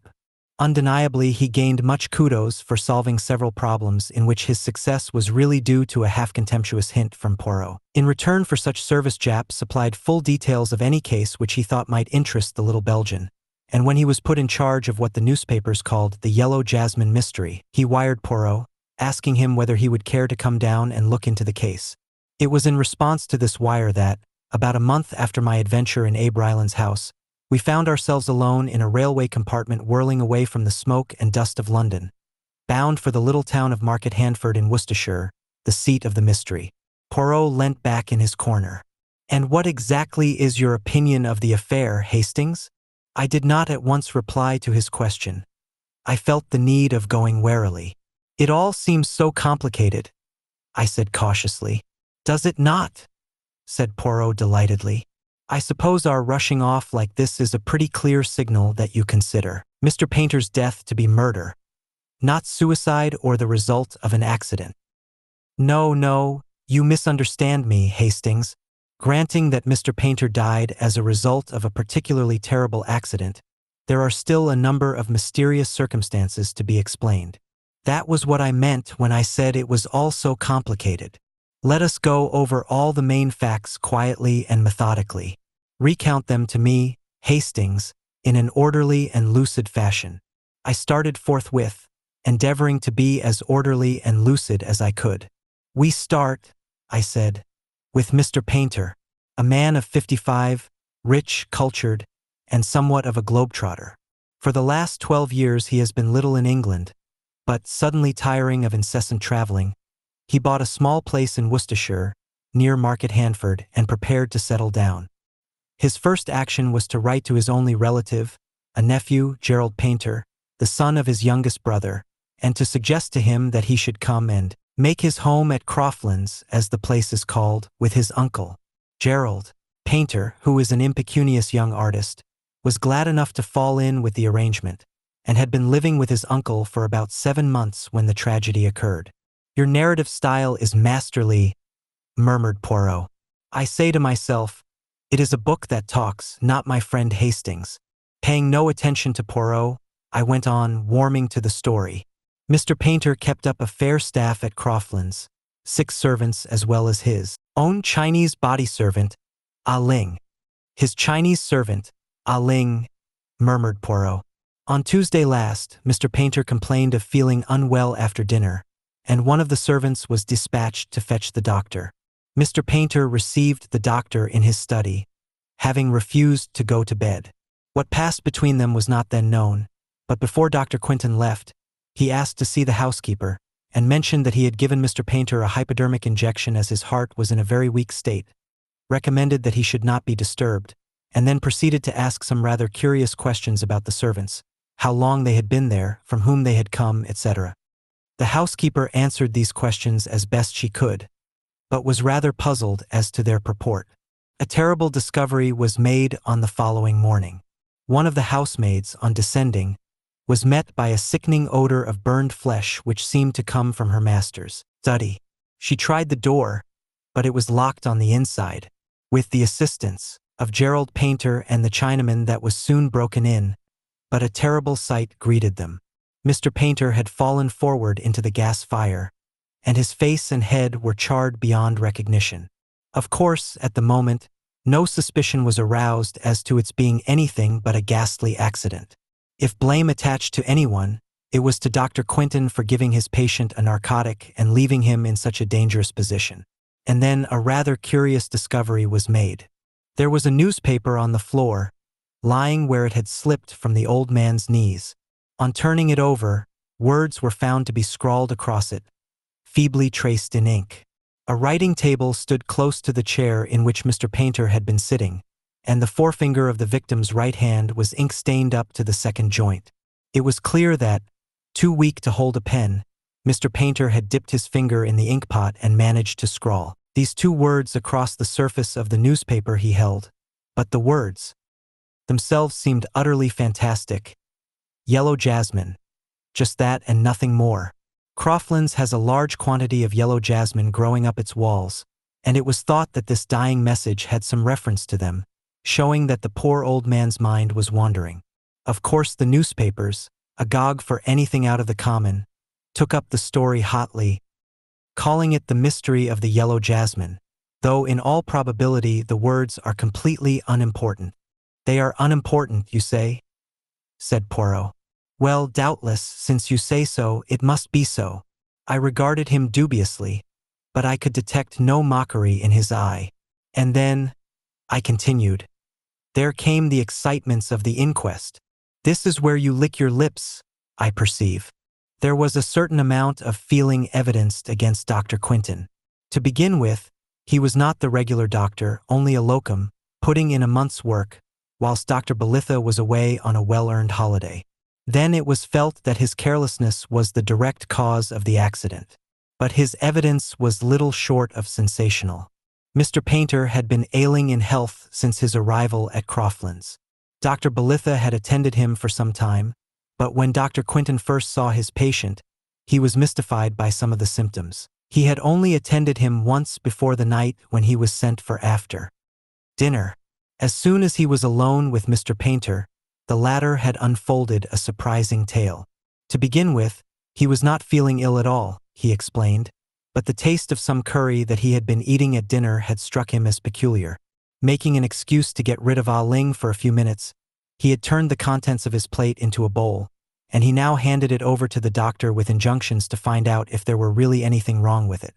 In spite of his statement that he was not feeling ill, the doctor noted that the shock of his suspicions had evidently affected him, and that his heart was feeling it. Accordingly, he administered an injection, not of a narcotic, but of strychnine. That, I think, completes the case, except for the crux of the whole thing, the fact that the uneaten curry, duly analyzed, was found to contain enough powdered opium to have killed 2 men. I paused. "And your conclusions, Hastings?" asked Poirot quietly. "It's difficult to say. It might be an accident. The fact that someone attempted to poison him the same night might be merely a coincidence. But you don't think so? You prefer to believe it murder, don't you? Mon ami, you and I do not reason in the same way. I am not trying to make up my mind between two opposite solutions, murder or accident. That will come when we have solved the other problem, the mystery of the yellow jasmine. By the way, you have left out something there. You mean the two lines at right angles to each other faintly indicated under the words? I did not think they could be of any possible importance. What you think is always so important to yourself, Hastings. But let us pass from the mystery of the yellow jasmine to the mystery of the curry. I know. Who poisoned it? Why? There are 100 questions one can ask. Ling, of course, prepared it. But why should he wish to kill his master? Is he a member of a tong or something like that? One reads of such things. The tong of the yellow jasmine, perhaps. Then there is Gerald Painter. I came to an abrupt pause. Yes, said Poirot, nodding his head. There is Gerald Painter, as you say. He is his uncle's heir. He was dining out that night, though. He might have got at some of the ingredients of the curry, I suggested, and he would take care to be out, so as not to have to partake of the dish. I think my reasoning rather impressed Poirot. He looked at me with a more respectful attention than he had given me so far. He returns late, I mused, pursuing a hypothetical case. Sees the light in his uncle's study, enters, and, finding his plan has failed, thrusts the old man down into the fire. Mr. Painter, who was a fairly hardy man of 55, would not permit himself to be burnt to death without a struggle, Hastings. Such a reconstruction is not feasible. Well, Poirot, I cried. We're nearly there, I fancy. Let us hear what you think. Poirot threw me a smile, swelled out his chest, and began in a pompous manner. Assuming murder, the question at once arises, why choose that particular method? I can think of only one reason, to confuse identity, the face being charred beyond recognition. What? I cried. You think? A moment's patience, Hastings. I was going on to say that I examine that theory. Is there any ground for believing that the body is not that of Mr. Painter? Is there anyone else whose body it possibly could be? I examine these two questions and finally I answer them both in the negative. Oh, I said, rather disappointed. And then, Poirot's eyes twinkled a little. And then I say to myself, since there is here something that I do not understand, it would be well that I should investigate the matter. I must not permit myself to be wholly engrossed by the big four. Ah, we are just arriving. My little clothes brush, where does it hide itself? Here it is. Brush me down, I pray you, my friend, and then I will perform the same service for you. Yes, said Poirot thoughtfully as he put away the brush. One must not permit oneself to be obsessed by one idea. I have been in danger of that. Figure to yourself, my friend, that even here, in this case, I am in danger of it. Those two lines you mentioned, a downstroke and a line at right angles to it, what are they but the beginning of a four? Good gracious, Poirot, I cried, laughing. Is it not absurd? I see the hand of the big four everywhere. It is well to employ one's wits in a totally different milieu. Ah, there is Jap come to meet us. We investigate at Crofland's. The Scotland Yard inspector was, indeed, waiting on the platform, and greeted us warmly. Well, Monsieur Poirot, this is good. Thought you'd like to be let in on this tip-top mystery, isn't it? I read this aright as showing Jap to be completely puzzled and hoping to pick up a pointer from Poirot. Jap had a car waiting, and we drove up in it to Crofland's. It was a square, white house, quite unpretentious, and covered with creepers, including the starry yellow jasmine. Jap looked up at it as we did. Must have been balmy to go writing that, poor old cove, he remarked. Hallucinations, perhaps, and thought he was outside. Poirot was smiling at him. Which was it, my good Jap? He asked. Accident or murder? The inspector seemed a little embarrassed by the question. Well, if it weren't for that curry business, I'd be for accident every time. There's no sense in holding a live man's head in the fire. Why, he'd scream the house down. Ah, said Poirot in a low voice. Fool that I have been. Triple imbecile. You are a cleverer man than I am, Jap. Jap was rather taken aback by the compliment, Poirot being usually given to exclusive self-praise. He reddened and muttered something about there being a lot of doubt about that. He led the way through the house to the room where the tragedy had occurred, Mr. Painter's study. It was a wide, low room with book-lined walls and big leather armchairs. Poirot looked across at once to the window which gave upon a gravelled terrace. The window, was it unlatched? He asked. That's the whole point, of course. When the doctor left this room, he merely closed the door behind him. The next morning it was found locked. Who locked it? Mr. Painter? Ling declares that the window was closed and bolted.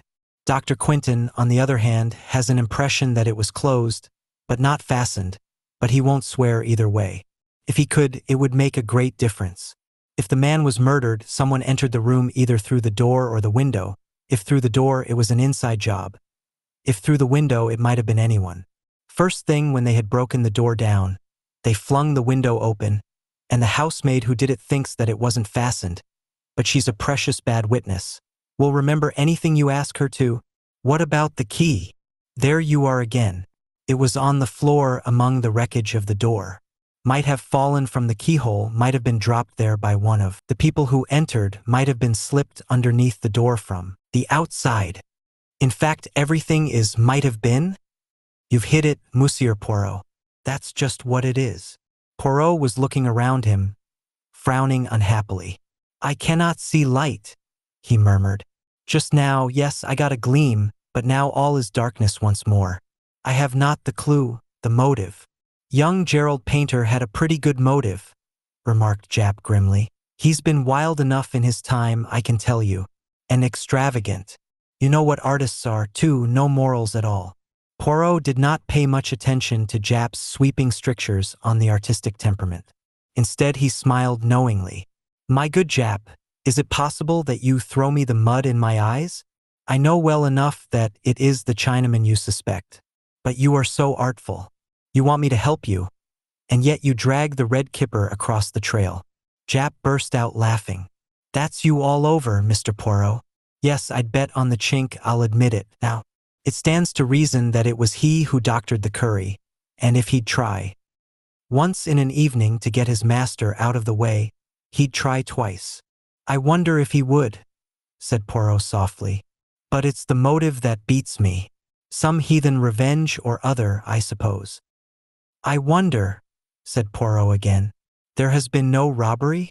Nothing has disappeared? No jewelry or money or papers? No, that is, not exactly. I pricked up my ears. So did Poirot. There's been no robbery, I mean, explained Jap. But the old boy was writing a book of some sort. We only knew about it this morning when there was a letter from the publishers asking about the manuscript. It was just completed, it seems. Young Painter and I have searched high and low, but can't find a trace of it. He must have hidden it away somewhere. Poirot's eyes were shining with the green light I knew so well. How is it called, this book? He asked. The Hidden Hand in China, I think it was called. Aha! Said Poirot with almost a gasp. Then he said quickly, let me see the Chinaman, Ling. The Chinaman was sent for and appeared, shuffling along with his eyes cast down and his pigtail swinging. His impassive face showed no trace of any kind of emotion. Ling, said Poirot. Are you sorry your master is dead? I welly sorry. He good master. You know who kill him? I not know. I tell policeman if I know. The questions and answers went on. With the same impassive face, Ling described how he had made the curry. The cook had had nothing to do with it. He declared, no hand had touched it but his own. I wondered if he saw where his admission was leading him. He stuck to it too, that the window to the garden was bolted that evening. If it was open in the morning, his master must have opened it himself. At last Poirot dismissed him. That will do, Ling. Just as the Chinaman had got to the door, Poirot recalled him. And you know nothing, you say, of the yellow jasmine? No, what should I know? nor yet of the sign that was written underneath it? Poirot leaned forward as he spoke, and quickly traced something on the dust of a little table. I was near enough to see it before he rubbed it out. A downstroke, a line at right angles, and then a second line down which completed a big 4. The effect on the Chinaman was electrical. For one moment his face was a mask of terror. Then, as suddenly, it was impassive. Again, and repeating his grave disclaimer, he withdrew. Jap departed in search of young Painter, and Poirot and I were left alone together. "The Big Four, Hastings!" cried Poirot. Once again, the Big Four. Painter was a great traveler. In his book there was doubtless some vital information concerning the doings of number 1, Li Chongyen, the head and brains of the Big Four. But who, how? Hush, here they come. Gerald Painter was an amiable, rather weak-looking young man. He had a soft brown beard and a peculiar flowing tie. He answered Poirot's questions readily enough. "I dined out with some neighbors of ours, the Wycherleys," he explained. "What time did I get home?" "Oh, about 11. I had a latchkey, you know." All the servants had gone to bed, and I naturally thought my uncle had done the same. As a matter of fact, I did think I caught sight of that soft-footed Chinese beggar, Ah Ling, just whisking round the corner of the hall. But I fancy I was mistaken. "When did you last see your uncle, Mr. Painter? I mean before you came to live with him." "Oh, not since I was a kid of 10. He and his brother, my father, quarreled, you know. But he found you again with very little trouble, did he not? In spite of all the years that had passed." "Yes. It was quite a bit of luck my seeing the lawyer's advertisement." Poirot asked no more questions. Our next move was to visit Dr. Quinton. His story was substantially the same as he had told at the inquest, and he had little to add to it. He received us in his surgery, having just come to the end of his consulting patients. He seemed an intelligent man. A certain primness of manner went well with his pince-nez, but I fancied that he would be thoroughly modern in his methods. "I wish I could remember about the window," he said frankly.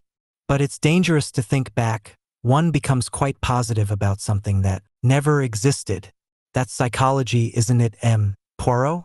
You see, I've read all about your methods, and I may say I'm an enormous admirer of yours. No, I suppose it's pretty certain that the Chinaman put the powdered opium in the curry, but he'll never admit it, and we shall never know why. But holding a man down in a fire, that's not in keeping with our Chinese friend's character, it seems to me." I commented on this last point to Poirot as we walked down the main street of Market Handford. "Do you think he let a Confederate in?" I asked. "By the way, I suppose Jap can be trusted to keep an eye on him?" The inspector had passed into the police station on some business or other. "The emissaries of the Big Four are pretty spry. Jap is keeping an eye on both of them," said Poirot grimly. "They have been closely shadowed ever since the body was discovered. Well, at any rate, we know that Gerald Painter had nothing to do with it. You always know so much more than I do, Hastings, that it becomes quite fatiguing." "You old fox," I laughed. "You never will commit yourself." "To be honest, Hastings, the case is now quite clear to me, all but the words yellow jasmine, and I am coming to agree with you that they have no bearing on the crime. In a case of this kind, you have got to make up your mind who is lying. I have done that, and yet—" He suddenly darted from my side and entered an adjacent bookshop. He emerged a few minutes later, hugging a parcel. Then Jap rejoined us, and we all sought quarters at the inn. I slept late the next morning.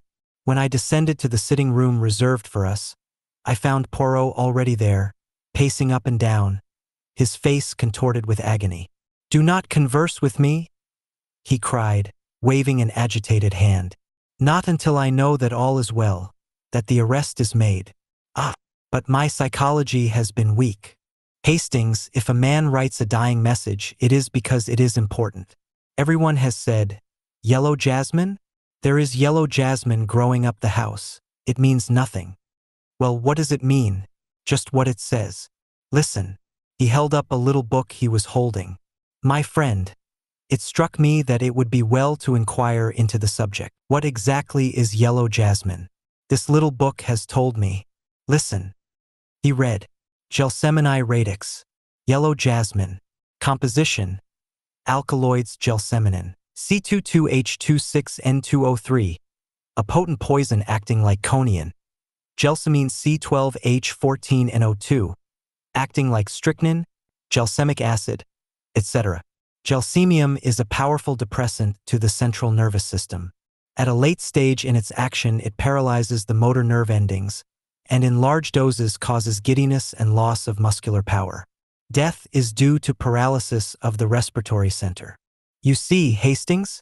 At the beginning, I had an inkling of the truth when Jap made his remark about a live man being forced into the fire. I realized then that it was a dead man who was burned. But why? What was the point? My friend, if you were to shoot a man or stab a man after he were dead, or even knock him on the head, it would be apparent that the injuries were inflicted after death. But with his head charred to a cinder, no one is going to hunt about for obscure causes of death. And a man who has apparently just escaped being poisoned at dinner is not likely to be poisoned just afterwards. Who is lying? That is always the question. I decided to believe Ah Ling. What? I exclaimed. You are surprised, Hastings? Ah Ling knew of the existence of the Big Four. That was evident. So evident that it was clear he knew nothing of their association with the crime until that moment. Had he been the murderer, he would have been able to retain his impassive face perfectly. So I decided then to believe Ah Ling, and I fixed my suspicions on Gerald Painter. It seemed to me that number 4 would have found an impersonation of a long-lost nephew very easy. What? I cried. Number 4. No, Hastings, not number 4. As soon as I had read up the subject of yellow jasmine, I saw the truth. In fact, it leapt to the eye. As always, I said coldly, it doesn't leap to mine, because you will not use your little gray cells. Who had a chance to tamper with the curry? Ah Ling. No one else. No one else? What about the doctor? But that was afterwards. Of course it was afterwards.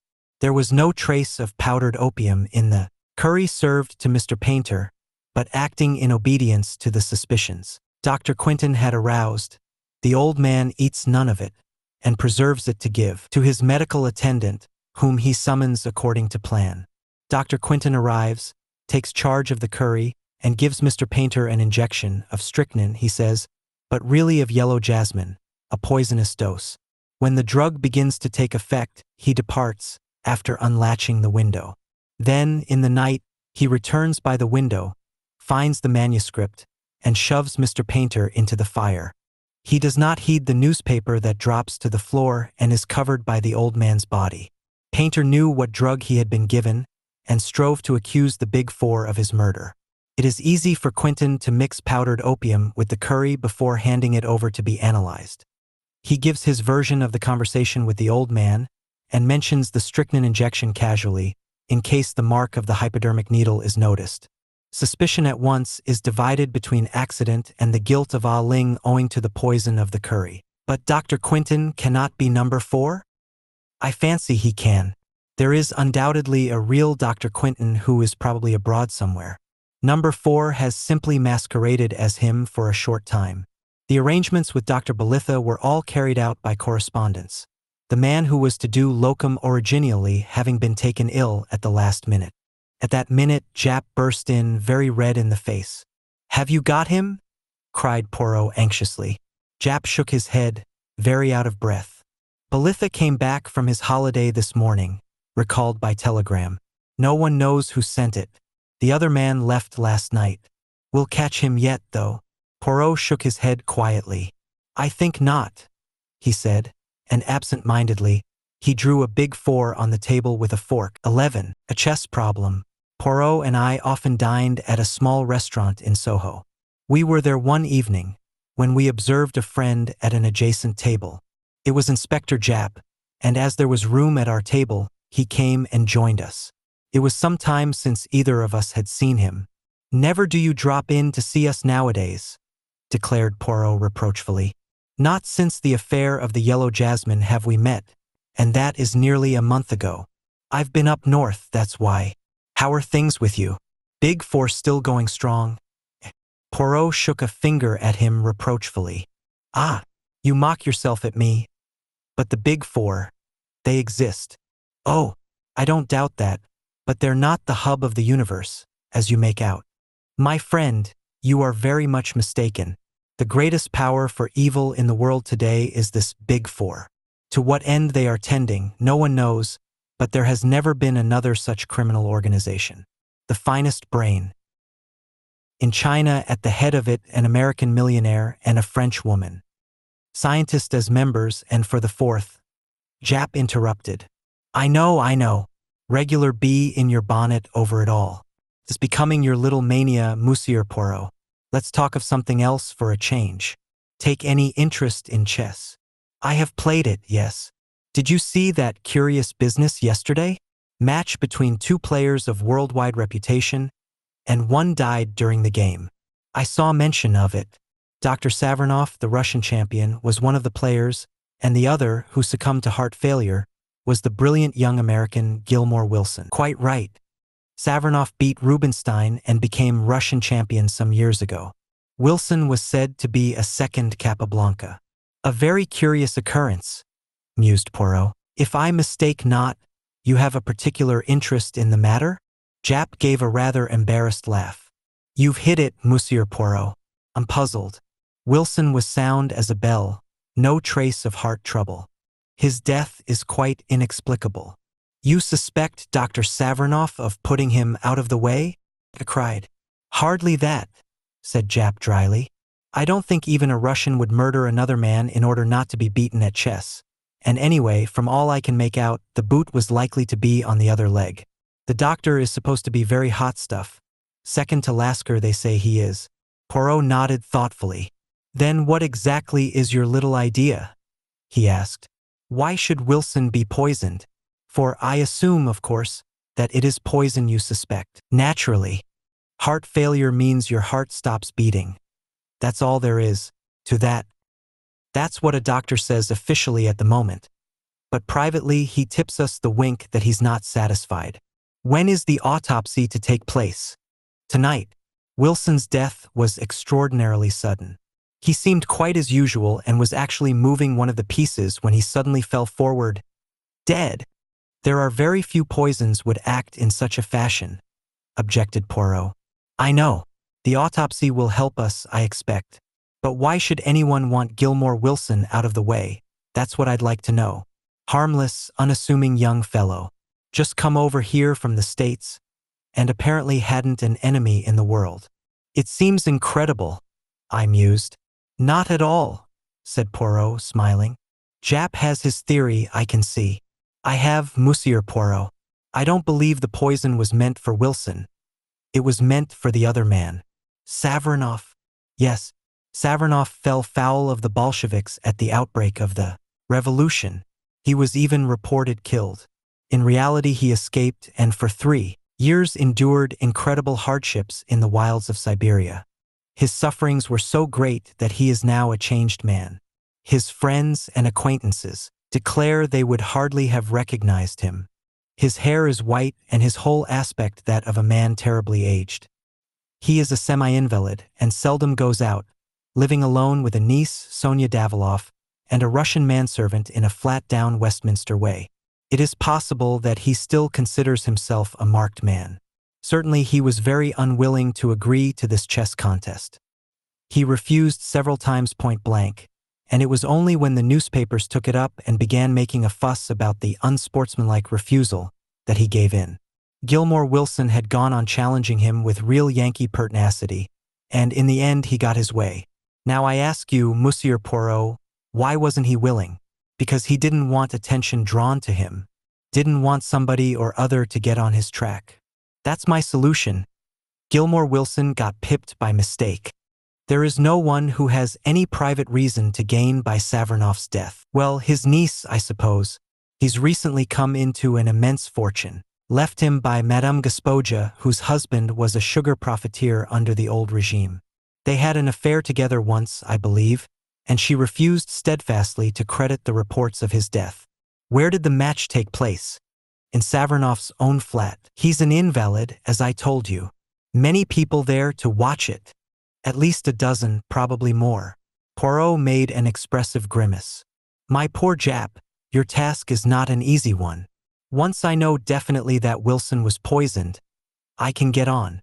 Has it occurred to you that, in the meantime, supposing your assumption that Savernoff was the intended victim to be correct, the murderer may try again? Of course it has.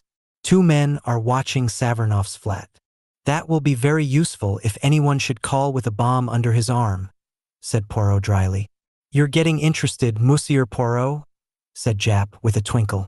Care to come round to the mortuary and see Wilson's body before the doctors start on it? Who knows, his tie-pin may be askew, and that may give you a valuable clue that will solve the mystery. My dear Japp, all through dinner my fingers have been itching to rearrange your own tie-pin. You permit, yes? Ah, that is much more pleasing to the eye. Yes, by all means, let us go to the mortuary. I could see that Poirot's attention was completely captivated by this new problem. It was so long since he had shown any interest over any outside case that I was quite rejoiced to see him back in his old form. For my own part, I felt a deep pity as I looked down upon the motionless form and convulsed face of the hapless young American who had come by his death in such a strange way. Poirot examined the body attentively. There was no mark on it anywhere, except a small scar on the left hand. And the doctor says that's a burn, not a cut, explained Japp. Poirot's attention shifted to the contents of the dead man's pockets, which a constable spread out for our inspection. There was nothing much. A handkerchief, keys, note case filled with notes, and some unimportant letters. But one object standing by itself filled Poirot with interest. A chessman, he exclaimed. A white bishop. Was that in his pocket? No, clasped in his hand. We had quite a difficulty to get it out of his fingers. It must be returned to Dr. Savernoff sometime. It's part of a very beautiful set of carved ivory chessmen. Permit me to return it to him. It will make an excuse for my going there. Aha! Cried Japp. So you want to come in on this case? I admit it. So skillfully have you aroused my interest. That's fine. Got you away from your brooding. Captain Hastings is pleased, too, I can see. Quite right, I said, laughing. Poirot turned back towards the body. No other little detail you can tell me about him? He asked. I don't think so. Not even that he was left-handed? You're a wizard, Monsieur Poirot. How did you know that? He was left-handed. Not that it's anything to do with the case. Nothing whatever, agreed Poirot hastily, seeing that Japp was slightly ruffled. My little joke, that was all. I like to play you the trick, see you. We went out upon an amicable understanding. The following morning saw us wending our way to Dr. Savernoff's flat in Westminster. Sonia Daviloff, I mused. It's a pretty name. Poirot stopped and threw me a look of despair. Always looking for romance. You are incorrigible. It would serve you right if Sonia Daviloff turned out to be our friend and enemy, the Countess Vera Rosikoff. At the mention of the Countess, my face clouded over. Surely, Poirot, you don't suspect. But no. It was a joke. I have not the big four on the brain to that extent, whatever Japp may say. The door of the flat was opened to us by a manservant with a peculiarly wooden face. It seemed impossible to believe that that impassive countenance could ever display emotion. Poirot presented a card on which Japp had scribbled a few words of introduction, and we were shown into a low, long room furnished with rich hangings and curios. 1 or 2 wonderful icons hung upon the walls, and exquisite Persian rugs lay upon the floor. A samovar stood upon a table. I was examining one of the icons, which I judged to be of considerable value, and turned to see Poirot prone upon the floor. Beautiful as the rug was, it hardly seemed to me to necessitate such close attention. Is it such a very wonderful specimen? I asked. Oh, the rug? But no, it was not the rug I was remarking. But it is a beautiful specimen. Far too beautiful to have a large nail wantonly driven through the middle of it. No, Hastings, as I came forward. The nail is not there now, but the hole remains. A sudden sound behind us made me spin round, and Poirot sprang nimbly to his feet. A girl was standing in the doorway. Her eyes, full upon us, were dark with suspicion. She was of medium height, with a beautiful, rather sullen face, dark blue eyes, and very black hair which was cut short. Her voice, when she spoke, was rich and sonorous, and completely un-English. "I fear my uncle will be unable to see you. He is a great invalid. That is a pity, but perhaps you will kindly help me instead. You are Mademoiselle Daviloff, are you not?" "Yes, I am Sonia Daviloff. What is it you want to know?" "I am making some inquiries about that sad affair the night before last, the death of M. Gilmore Wilson. What can you tell me about it?" The girl's eyes opened wide. "He died of heart failure, as he was playing chess." "The police are not so sure that it was heart failure, mademoiselle." The girl gave a terrified gesture. "It was true then," she cried. "Ivan was right." "Who is Ivan? And why do you say he was right?" "It was Ivan who opened the door to you, and he has already said to me that in his opinion Gilmore Wilson did not die a natural death, that he was poisoned by mistake." "By mistake?" "Yes, the poison was meant for my uncle." She had quite forgotten her first distrust now, and was speaking eagerly. "Why do you say that, mademoiselle? Who should wish to poison Dr. Savernoff?" She shook her head. "I do not know. I am all in the dark. And my uncle, he will not trust me. It is natural, perhaps. You see, he hardly knows me. He saw me as a child, and not since till I came to live with him here in London. But this much I do know, he is in fear of something. We have many secret societies in Russia, and one day I overheard something which made me think it was of just such a society. He went in fear. Tell me, monsieur." She came a step nearer and dropped her voice. "Have you ever heard of a society called the Big Four?" Poirot jumped nearly out of his skin. His eyes positively bulged with astonishment. What do you know of the Big Four, mademoiselle?" "There is such an association, then. I overheard a reference to them, and asked my uncle about it afterwards. Never have I seen a man so afraid. He turned all white and shaking. He was in fear of them, monsieur, in great fear, I am sure of it. And, by mistake, they killed the American, Wilson." "The Big Four," murmured Poirot. "Always the Big Four. An astonishing coincidence. Mademoiselle, your uncle is still in danger. I must save him. Now recount to me exactly the events of that fatal evening. Show me the chessboard, the table, how the two men sat. Everything." She went to the side of the room and brought out a small table. The top of it was exquisite, inlaid with squares of silver and black to represent a chessboard. "This was sent to my uncle a few weeks ago as a present, with the request that he would use it in the next match he played. It was in the middle of the room, so." Poirot examined the table with what seemed to me quite unnecessary attention. He was not conducting the inquiry at all as I would have done. Many of the questions seemed to me pointless, and upon really vital matters he seemed to have no questions to ask. I concluded that the unexpected mention of the Big Four had thrown him completely off his balance. After a minute examination of the table and the exact position it had occupied, he asked to see the chessmen. Sonia Daviloff brought them to him in a box. He examined one or two of them in a perfunctory manner. "An exquisite set," he murmured absent-mindedly. Still not a question as to what refreshments there had been, or what people had been present. I cleared my throat significantly. "Don't you think, Poirot, that—" He interrupted me peremptorily. "Do not think, my friend. Leave all to me. Mademoiselle, is it quite impossible that I should see your uncle?" A faint smile showed itself on her face. "He will see you, yes.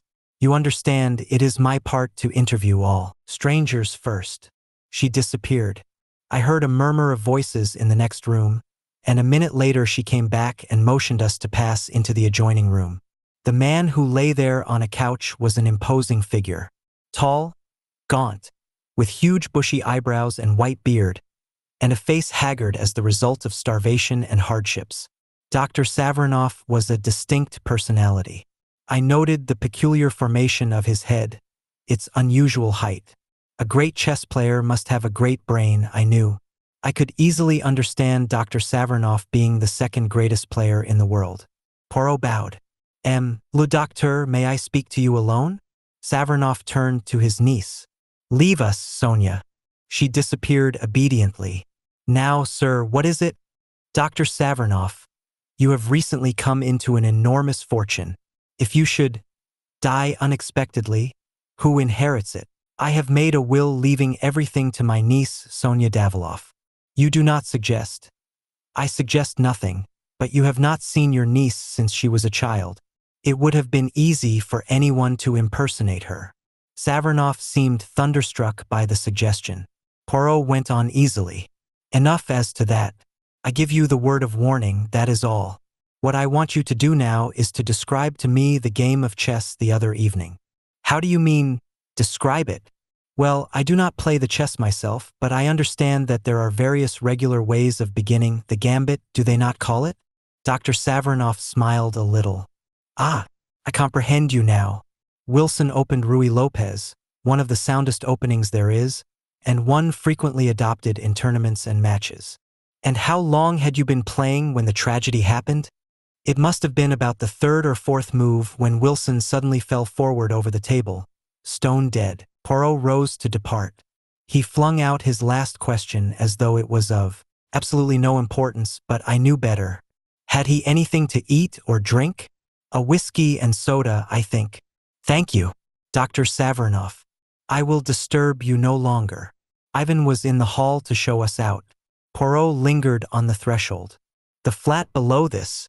Do you know who lives there? Sir Charles Kingwell, a member of Parliament, sir. It has been let furnished lately, though. Thank you. We went out into the bright winter sunlight. Well, really, Poirot, I burst out. I don't think you've distinguished yourself this time. Surely your questions were very inadequate. You think so, Hastings? Poirot looked at me appealingly. I was bull-averse, yes. What would you have asked? I considered the question carefully, and then outlined my scheme to Poirot. He listened with what seemed to be close interest. My monologue lasted until we had nearly reached home. Very excellent, very searching, Hastings, said Poirot as he inserted his key in the door and preceded me up the stairs. But quite unnecessary. Unnecessary, I cried, amazed. If the man was poisoned— Aha, cried Poirot, pouncing upon a note which lay on the table. From Jap, just as I thought. He flung it over to me. It was brief and to the point. No traces of poison had been found, and there was nothing to show how the man came by his death. You see, said Poirot, our questions would have been quite unnecessary. You guessed this beforehand? Forecast the probable result of the deal. Quoted Poirot from a recent bridge problem on which I had spent much time. Mon ami, when you do that successfully, you do not call it guessing. Don't let's split hairs, I said impatiently. You foresaw this? I did. Why? Poirot put his hand into his pocket and pulled out a white bishop. Why? I cried. You forgot to give it back to Dr. Savernoff. You are in error, my friend. That bishop still reposes in my left hand pocket. I took its fellow from the box of chessmen Mademoiselle Daviloff kindly permitted me to examine. The plural of one bishop is two bishops. He sounded the final S with a great hiss. I was completely mystified. But why did you take it? Parbleu. I wanted to see if they were exactly alike. Poirot looked at them with his head on one side. They seem so, I admit. But one should take no fact for granted until it is proved. Bring me, I pray you, my little scales. With infinite care he weighed the two chessmen, then turned to me with a face alight with triumph. I was right. See you, I was right. Impossible to deceive Hercule Poirot. He rushed to the telephone, waited impatiently. Is that Jap? Ah, Jap, it is you. Hercule Poirot speaks. Watch the manservant. Ivan. On no account let him slip through your fingers. Yes, yes, it is as I say. He dashed down the receiver and turned to me. You see it not, Hastings? I will explain. Wilson was not poisoned, he was electrocuted. A thin metal rod passes up the middle of one of those chessmen. The table was prepared beforehand and set upon a certain spot on the floor. When the bishop was placed upon one of the silver squares, the current passed through Wilson's body, killing him instantly. The only mark was the electric burn upon his hand.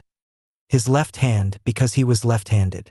The special table was an extremely cunning piece of mechanism. The table I examined was a duplicate, perfectly innocent. It was substituted for the other immediately after the murder. The thing was worked from the flat below, which, if you remember, was let furnished. But one accomplice at least was in Savernoff's flat. The girl is an agent of the Big Four, working to inherit Savernoff's money. And Ivan? I strongly suspect that Ivan is none other than the famous number 4. What? Yes.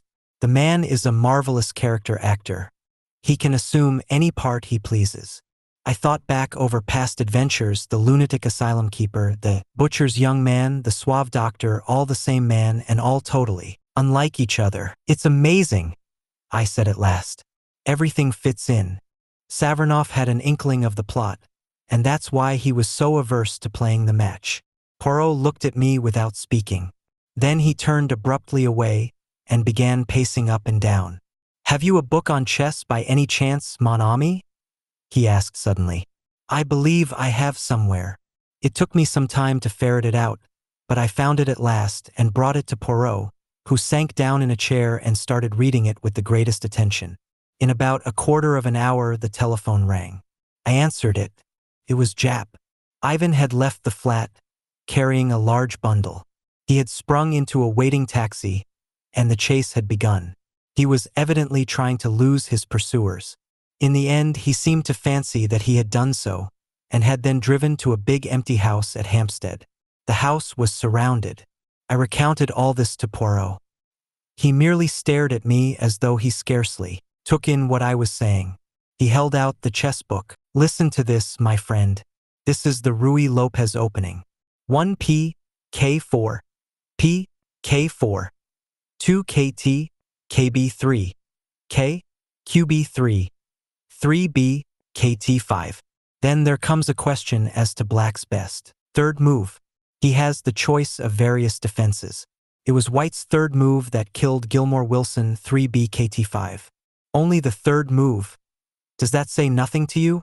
I hadn't the least idea what he meant, and told him so. Suppose, Hastings, that, while you were sitting in this chair, you heard the front door being opened and shut. What would you think? I should think someone had gone out, I suppose. Yes, but there are always two ways of looking at things. Someone gone out. Someone come in. Two totally different things, Hastings. But if you assumed the wrong one, presently some little discrepancy would creep in and show you that you were on the wrong track. What does all this mean, Poirot? Poirot sprang to his feet with sudden energy. It means that I have been a triple imbecile. Quick, quick, to the flat in Westminster. We may yet be in time. We tore off in a taxi. Poirot returned no answer to my excited questions. We raced up the stairs. Repeated rings and knocks brought no reply, but, listening closely, I could distinguish a hollow groan coming from within. The hall porter proved to have a master key, and after a few difficulties he consented to use it. Poirot went straight to the inner room. A whiff of chloroform met us. On the floor was Sonia Daviloff, gagged and bound, with a great wad of saturated cotton wool over her nose and mouth. Poirot tore it off and began to take measures to restore her. Presently a doctor arrived, and Poirot handed her over to his charge and drew aside with me. There was no sign of Dr. Savernoff. What does it all mean? I asked, bewildered. It means that before two equal deductions I chose the wrong one. You heard me say that it would be easy for anyone to impersonate Sonia Daviloff because her uncle had not seen her for so many years. Yes. Well, precisely the opposite held good also. It was equally easy for anyone to impersonate the uncle. What? Savernoff did die at the outbreak of the revolution.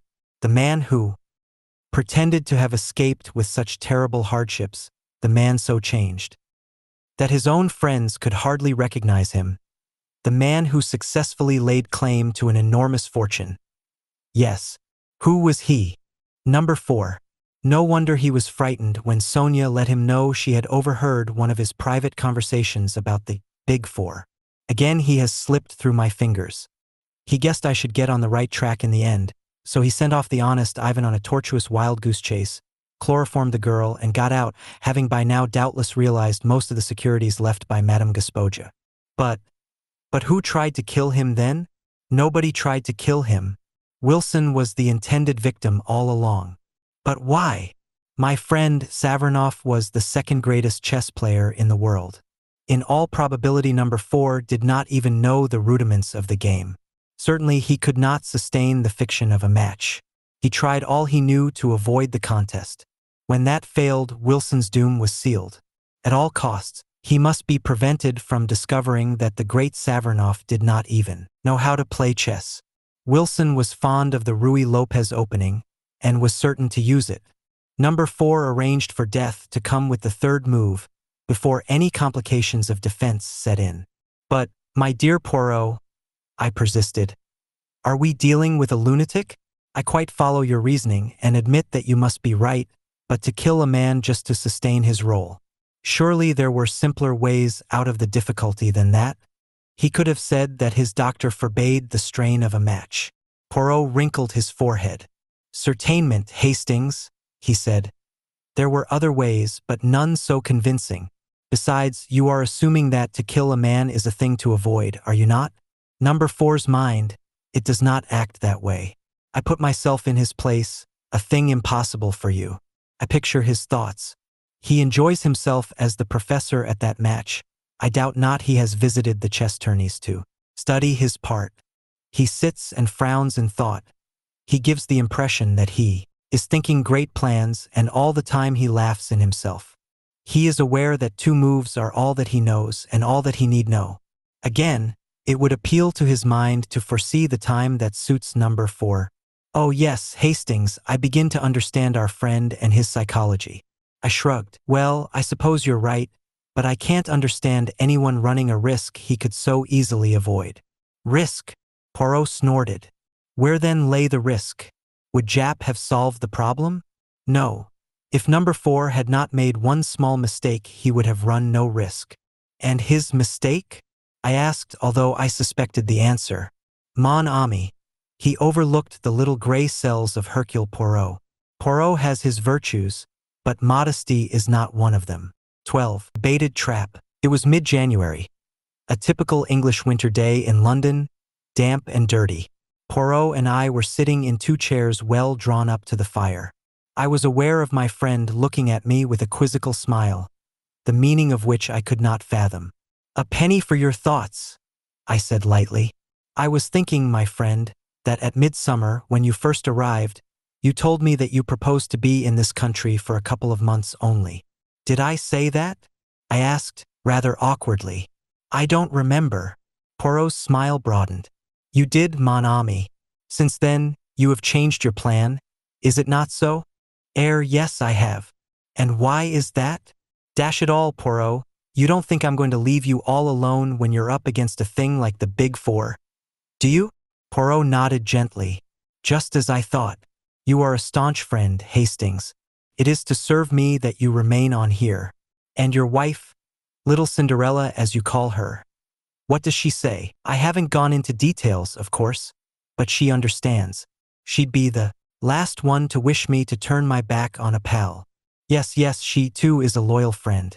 But it is going to be a long business, perhaps. I nodded, rather discouraged. 6 months already, I mused. And where are we? You know, Poirot, I can't help thinking that we ought to do something. Always so energetic, Hastings. And what precisely would you have me do? This was somewhat of a poser, but I was not going to withdraw from my position. We ought to take the offensive, I urged. What have we done all this time? More than you think, my friend. After all, we have established the identity of number 2 and number 3, and we have learnt more than a little about the ways and methods of number 4. I brightened up a little. As Poirot put it, things didn't sound so bad. Oh, yes, Hastings, we have done a great deal. It is true that I am not in a position to accuse either Ryland or Madame Olivier. Who would believe me? You remember I thought once I had Ryland successfully cornered? Nevertheless, I have made my suspicions known in certain quarters. The highest, Lord Aldington, who enlisted my help in the matter of the stolen submarine plans, is fully cognizant of all my information respecting the Big Four, and while others may doubt, he believes. Ryland and Madame Olivier, and Li Chong Yen himself may go their ways, but there is a searchlight turned on all their movements. And number 4? I asked. As I said just now, I am beginning to know and understand his methods. You may smile, Hastings, but to penetrate a man's personality, to know exactly what he will do under any given circumstances, that is the beginning of success. It is a duel between us, and whilst he is constantly giving away his mentality to me, I endeavor to let him know little or nothing of mine. He is in the light, I in the shade.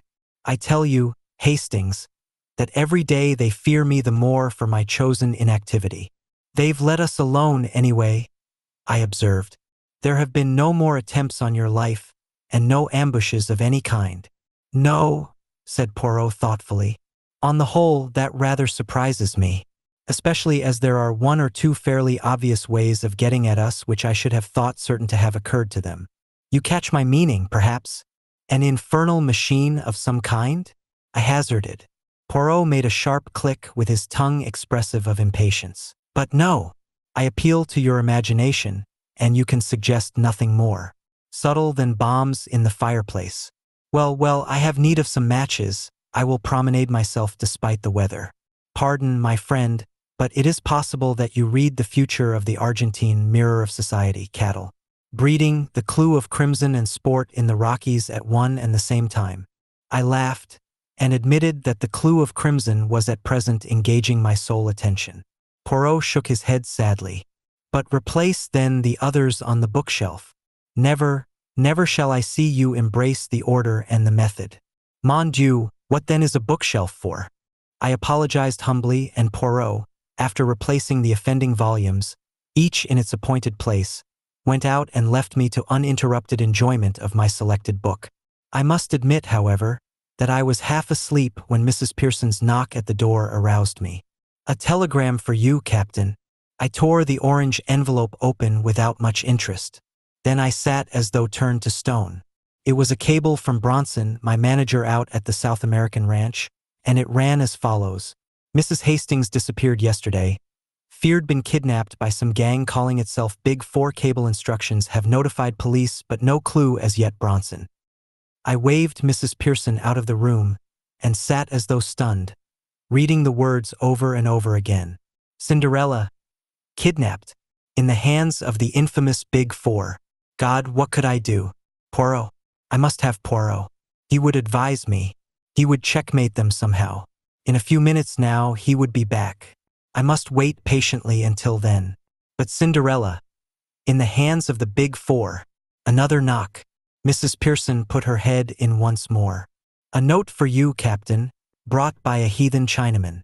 He's waiting downstairs. I seized it from her. It was brief and to the point. If you ever wish to see your wife again, go with the bearer of this note immediately. Leave no message for your friend or she will suffer. It was signed with a Big Four. What ought I to have done? What would you who read have done in my place? I had no time to think. I saw only one thing, Cinderella in the power of those devils. I must obey. I dare not risk a hair of her head.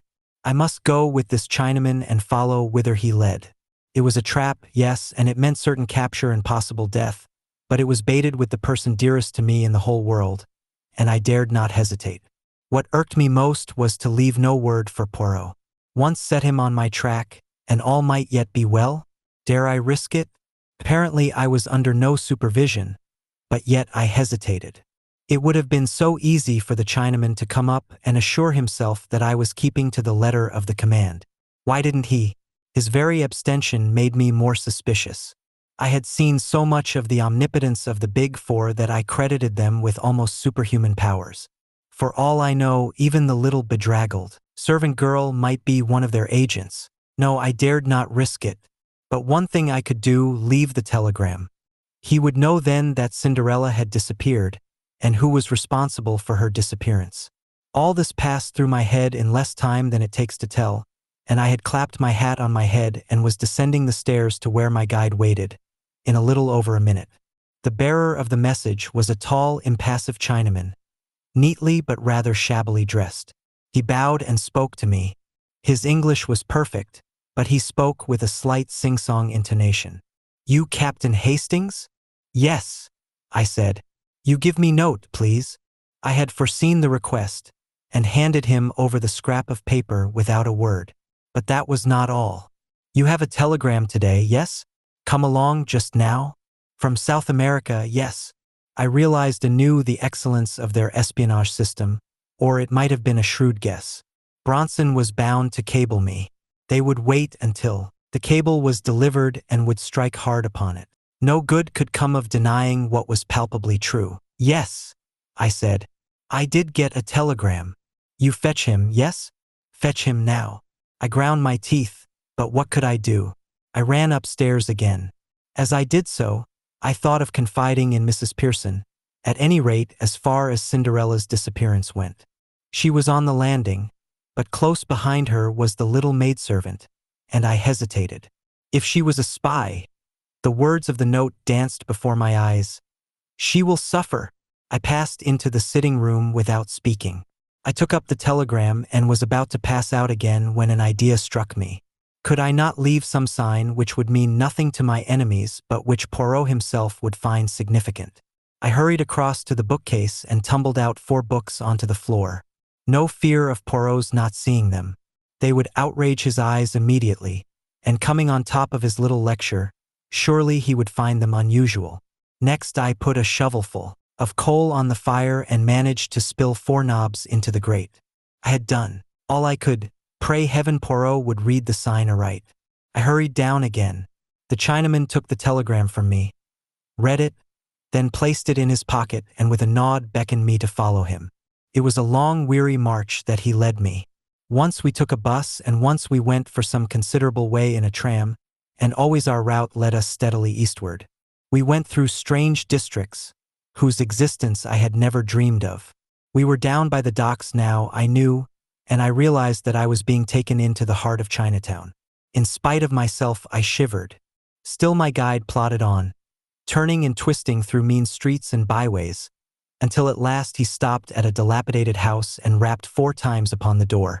It was opened immediately by another Chinaman who stood aside to let us pass in. The clanging to of the door behind me was the knell of my last hopes. I was indeed in the hands of the enemy. I was now handed over to the second Chinaman. He led me down some rickety stairs and into a cellar which was filled with bales and casks and which exhaled a pungent odor, as of Eastern spices. I felt wrapped all round with the atmosphere of the East, tortuous, cunning, sinister. Suddenly my guide rolled aside 2 of the casks, and I saw a low tunnel-like opening in the wall. He motioned me to go ahead. The tunnel was of some length, and it was too low for me to stand upright. At last, however, it broadened out into a passage, and a few minutes later we stood in another cellar. My Chinaman went forward and rapped 4 times on one of the walls. A whole section of the wall swung out, leaving a narrow doorway. I passed through, and to my utter astonishment found myself in a kind of Arabian Nights palace. A low, long subterranean chamber hung with rich oriental silks, brilliantly lighted and fragrant with perfumes and spices. There were 5 or 6 silk-covered divans, and exquisite carpets of Chinese workmanship covered the ground. At the end of the room was a curtained recess. From behind these curtains came a voice. "You have brought our honored guest?" "Excellency, he is here," replied my guide. "Let our guest enter," was the answer. At the same moment, the curtains were drawn aside by an unseen hand, and I was facing an immense cushioned divan on which sat a tall, thin Oriental dressed in wonderfully embroidered robes, and clearly, by the length of his fingernails, a great man. "Be seated, I pray you. Captain Hastings," he said with a wave of his hand. "You acceded to my request to come immediately. I am glad to see." "Who are you?" I asked. "Li Chong Yen." "Indeed no. I am but the humblest of the master's servants. I carry out his behests, that is all, as do other of his servants in other countries, in South America, for instance." I advanced a step. "Where is she? What have you done with her out there?" "She is in a place of safety, where none will find her. As yet, she is unharmed." You observe that I say, "as yet." Cold shivers ran down my spine as I confronted this smiling devil. "What do you want?" I cried. "Money. My dear Captain Hastings, we have no designs on your small savings, I can assure you.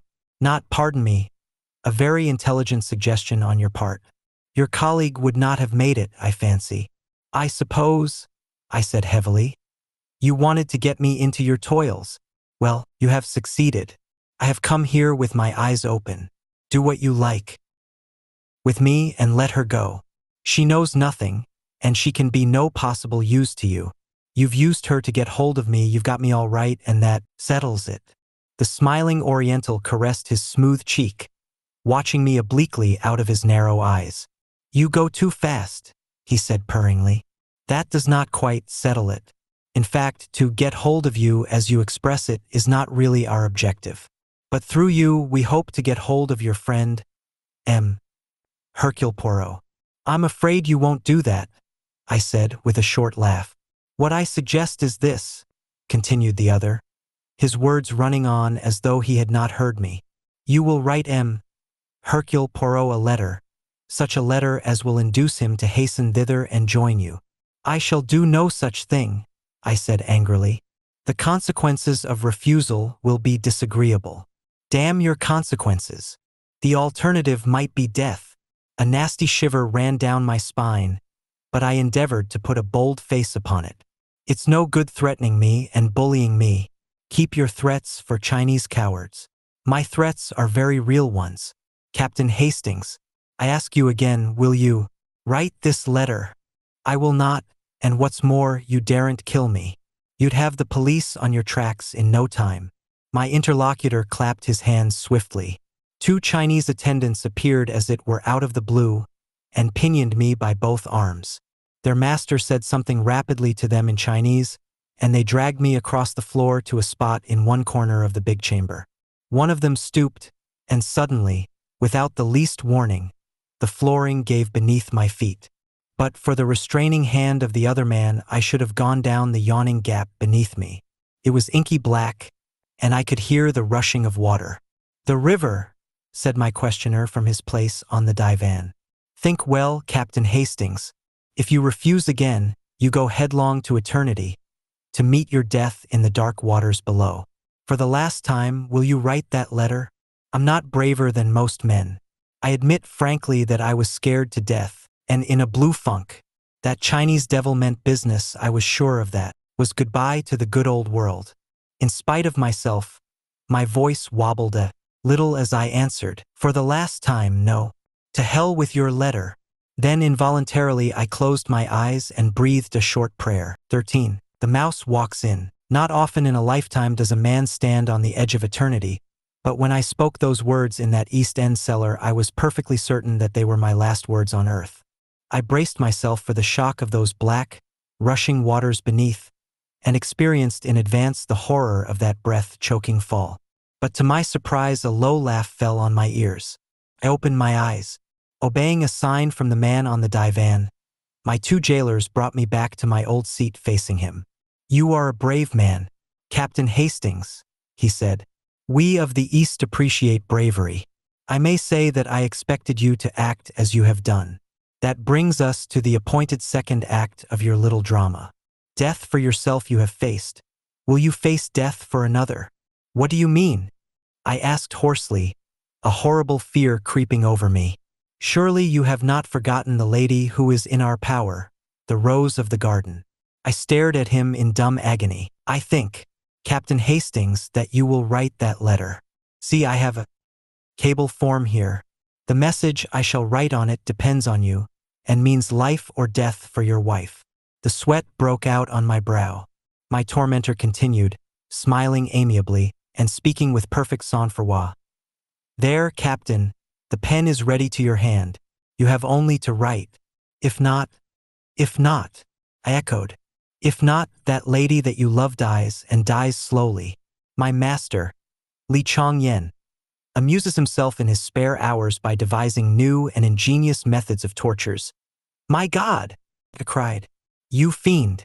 Not that. You wouldn't do that. Shall I recount to you some of his devices? Without heeding my cry of protest, his speech flowed on, evenly, serenely, till with a cry of horror I clapped my hands to my ears. It is enough, I see. Take up the pen and write. You would not dare. Your speech is foolishness, and you know it. Take up the pen and write. If I do, Your wife goes free. The cable shall be dispatched immediately. How do I know that you will keep faith with me? I swear it to you on the sacred tombs of my ancestors. Moreover, judge for yourself. Why should I wish to do her harm? Her detention will have answered its purpose. And Poirot? We will keep him in safe custody until we have concluded our operations. Then we will let him go. Will you swear that also on the tombs of your ancestors? I have sworn one oath to you. That should be sufficient. My heart sank. I was betraying my friend to what? For a moment I hesitated. Then the terrible alternative rose like a nightmare before my eyes. Cinderella, in the hands of these Chinese devils, dying by slow torture. A groan rose to my lips. I seized the pen. Perhaps by careful wording of the letter, I could convey a warning, and Poirot would be enabled to avoid the trap. It was the only hope, but even that hope was not to remain. The Chinaman's voice rose, suave and courteous. Permit me to dictate to you. He paused, consulted a sheaf of notes that lay by his side, and then dictated as follows. Dear Poirot, I think I'm on the track of number 4. A Chinaman came this afternoon and lured me down here with a bogus message. Luckily, I saw through his little game in time and gave him the slip. Then I turned the tables on him and managed to do a bit of shadowing on my own account. Rather neatly too, I flatter myself. I'm getting a bright young lad to carry this to you. Give him half a crown, will you? That's what I promised him if it was delivered safely. I'm watching the house and daren't leave. I shall wait for you until 6 o'clock, and if you haven't come then, I'll have a try at getting into the house on my own. It's too good a chance to miss, and, of course, the boy mightn't find you. But if he does, get him to bring you down here right away. And cover up those precious mustaches of yours in case anyone's watching out from the house and might recognize you. Yours in haste, A.H. Every word that I wrote plunged me deeper in despair. The thing was diabolically clever. I realized how closely every detail of our life must be known. It was just such an epistle as I might have penned myself. The acknowledgement that the Chinaman who had called that afternoon had endeavored to lure me away discounted any good I might have done by leaving my sign of 4 books. It had been a trap, and I had seen through it. That was what Poirot would think. The time, too, was cleverly planned. Poirot, on receiving the note, would have just time to rush off with his innocent-looking guide, and that he would do so, I knew. My determination to make my way into the house would bring him post-haste. He always displayed a ridiculous distrust of my capacities. He would be convinced that I was running into danger without being equal to the situation, and would rush down to take command of the situation. But there was nothing to be done. I wrote as bidden. My captor took the note from me, read it, then nodded his head approvingly and handed it to one of the silent attendants who disappeared with it behind one of the silken hangings on the wall which masked a doorway. With a smile, the man opposite me picked up a cable form and wrote. He handed it to me. It read, "Release the white bird with all dispatch." I gave a sigh of relief. "You will send it at once?" I urged. He smiled and shook his head. "When Hercule Poirot is in my hands, it shall be sent. Not until then. But you promised. If this device fails, I may have need of our white bird to persuade you to further efforts." I grew white with anger. "My God! If you—" He waved a long, slim yellow hand. "Be reassured, I do not think it will fail. And the moment Poirot is in our hands, I will keep my oath. If you play me false, I have sworn it by my honored ancestors. Have no fear. Rest here a while. My servants will see to your needs whilst I am absent." I was left alone in this strange underground nest of luxury. The second Chinese attendant had reappeared. One of them brought food and drink and offered it to me, but I waved them aside. I was sick at heart.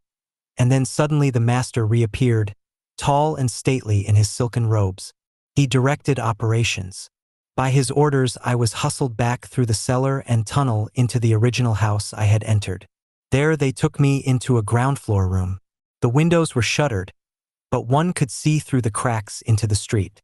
An old ragged man was shuffling along the opposite side of the road, and when I saw him make a sign to the window, I understood that he was one of the gang on watch. "It is well," said my Chinese friend. "Hercule Poirot has fallen into the trap. He approaches now, and alone except for the boy who guides him. Now, Captain Hastings, you have still one more part to play. Unless you show yourself, he will not enter the house. When he arrives opposite, you must go out on the step and beckon him in." "What?" I cried, revolted. "You play that part alone. Remember the price of failure. If Hercule Poirot suspects anything is amiss and does not enter the house, your wife dies by the 70 lingering deaths. Ah, here he is." With a beating heart and a feeling of deathly sickness, I looked through the crack in the shutters. In the figure walking along the opposite side of the street, I recognized my friend at once, though his coat collar was turned up and an immense yellow muffler hid the bottom part of his face.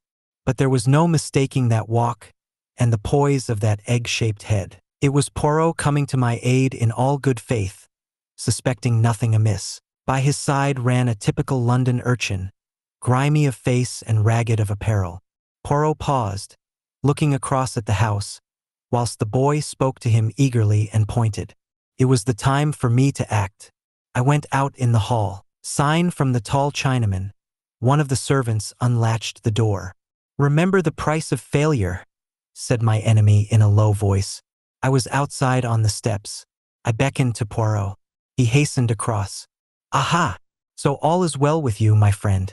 I was beginning to be anxious. "You managed to get inside? Is the house empty? Then—" "Yes," I said. In a low voice I strove to make natural. "There must be a secret way out of it somewhere. Come in and let us look for it." I stepped back across the threshold. In all innocence, Poirot prepared to follow me. And then something seemed to snap in my head. I saw only too clearly the part one was playing, the part of Judas. "Back, Poirot!" I cried. "Back for your life. It's a trap. Never mind me. Get away at once." Even as I spoke, or rather shouted my warning, hands gripped me like a vice. One of the Chinese servants sprang past me to grab Poirot. I saw the latter spring back, his arm raised, then suddenly a dense volume of smoke was rising round me, choking me, killing me. I felt myself falling, suffocating. This was death. I came to myself slowly and painfully, all my senses dazed. The first thing I saw was Poirot's face. He was sitting opposite me, watching me with an anxious face. He gave a cry of joy when he saw me looking at him. "Ah, you revive, you return to yourself. All is well. My friend. My poor friend. Where am I?" I said painfully. "Where? But chez vous." I looked round me. True enough, I was in the old familiar surroundings. And in the grate were the identical 4 knobs of coal I had carefully spilt there. Poirot had followed my glance. "But yes, that was a famous idea of yours, that and the books.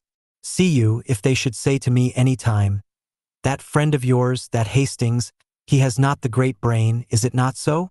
I shall reply to them, 'You are in error.' It was an idea magnificent and superb that occurred to you there. You understood their meaning then? Am I an imbecile? Of course I understood. It gave me just the warning I needed, and the time to mature my plans. Somehow or other the Big Four had carried you off. With what object? Clearly not for your beaux yeux. Equally clearly not because they feared you and wanted to get you out of the way. No, their object was plain. You would be used as a decoy to get the great Hercule Poirot into their clutches. I have long been prepared for something of the kind. I make my little preparations, and presently, sure enough, the messenger arrives. Such an innocent little street urchin. Me, I swallow everything and hasten away with him, and very fortunately, they permit you to come out on the doorstep. That was my one fear, that I should have to dispose of them before I had reached the place where you were concealed, and that I should have to search for you, perhaps in vain, afterwards. Dispose of them, did you say? I asked feebly. Single-handed. Oh, there is nothing very clever about that. If one is prepared in advance, all is simple, the motto of the Boy Scout, is it not? And a very fine one. Me, I was prepared. Not so long ago, I rendered a service to a very famous chemist who did a lot of work in connection with poison gas during the war. He devised for me a little bomb, simple and easy to carry about. One has but to throw it and poof, the smoke and then the unconsciousness. Immediately I blow a little whistle and straightway some of Jap's clever fellows who were watching the house here long before the boy arrived, and who managed to follow us all the way to Limehouse, came flying up and took charge of the situation. But how was it you weren't unconscious too? Another piece of luck. Our friend number 4, who certainly composed that ingenious letter, permitted himself a little jest at my mustaches, which rendered it extremely easy for me to adjust my respirator under the guise of a yellow muffler. I remember, I cried eagerly, and then with the word remember all the ghastly horror that I had temporarily forgotten came back to me. Cinderella, I fell back with a groan. I must have lost consciousness again for a minute or two. I awoke to find Poirot forcing some brandy between my lips. What is it, mon ami? But what is it, then? Tell me. Word by word I got the thing told, shuddering as I did so. Poirot uttered a cry. My friend! My friend! But what you must have suffered! And I who knew nothing of all this. But reassure yourself. All is well. You will find her, you mean? But she is in South America. And by the time we get there, long before, she will be dead. And God knows how and in what horrible way she will have died. No, no, you do not understand. She is safe and well. She has never been in their hands for one instant.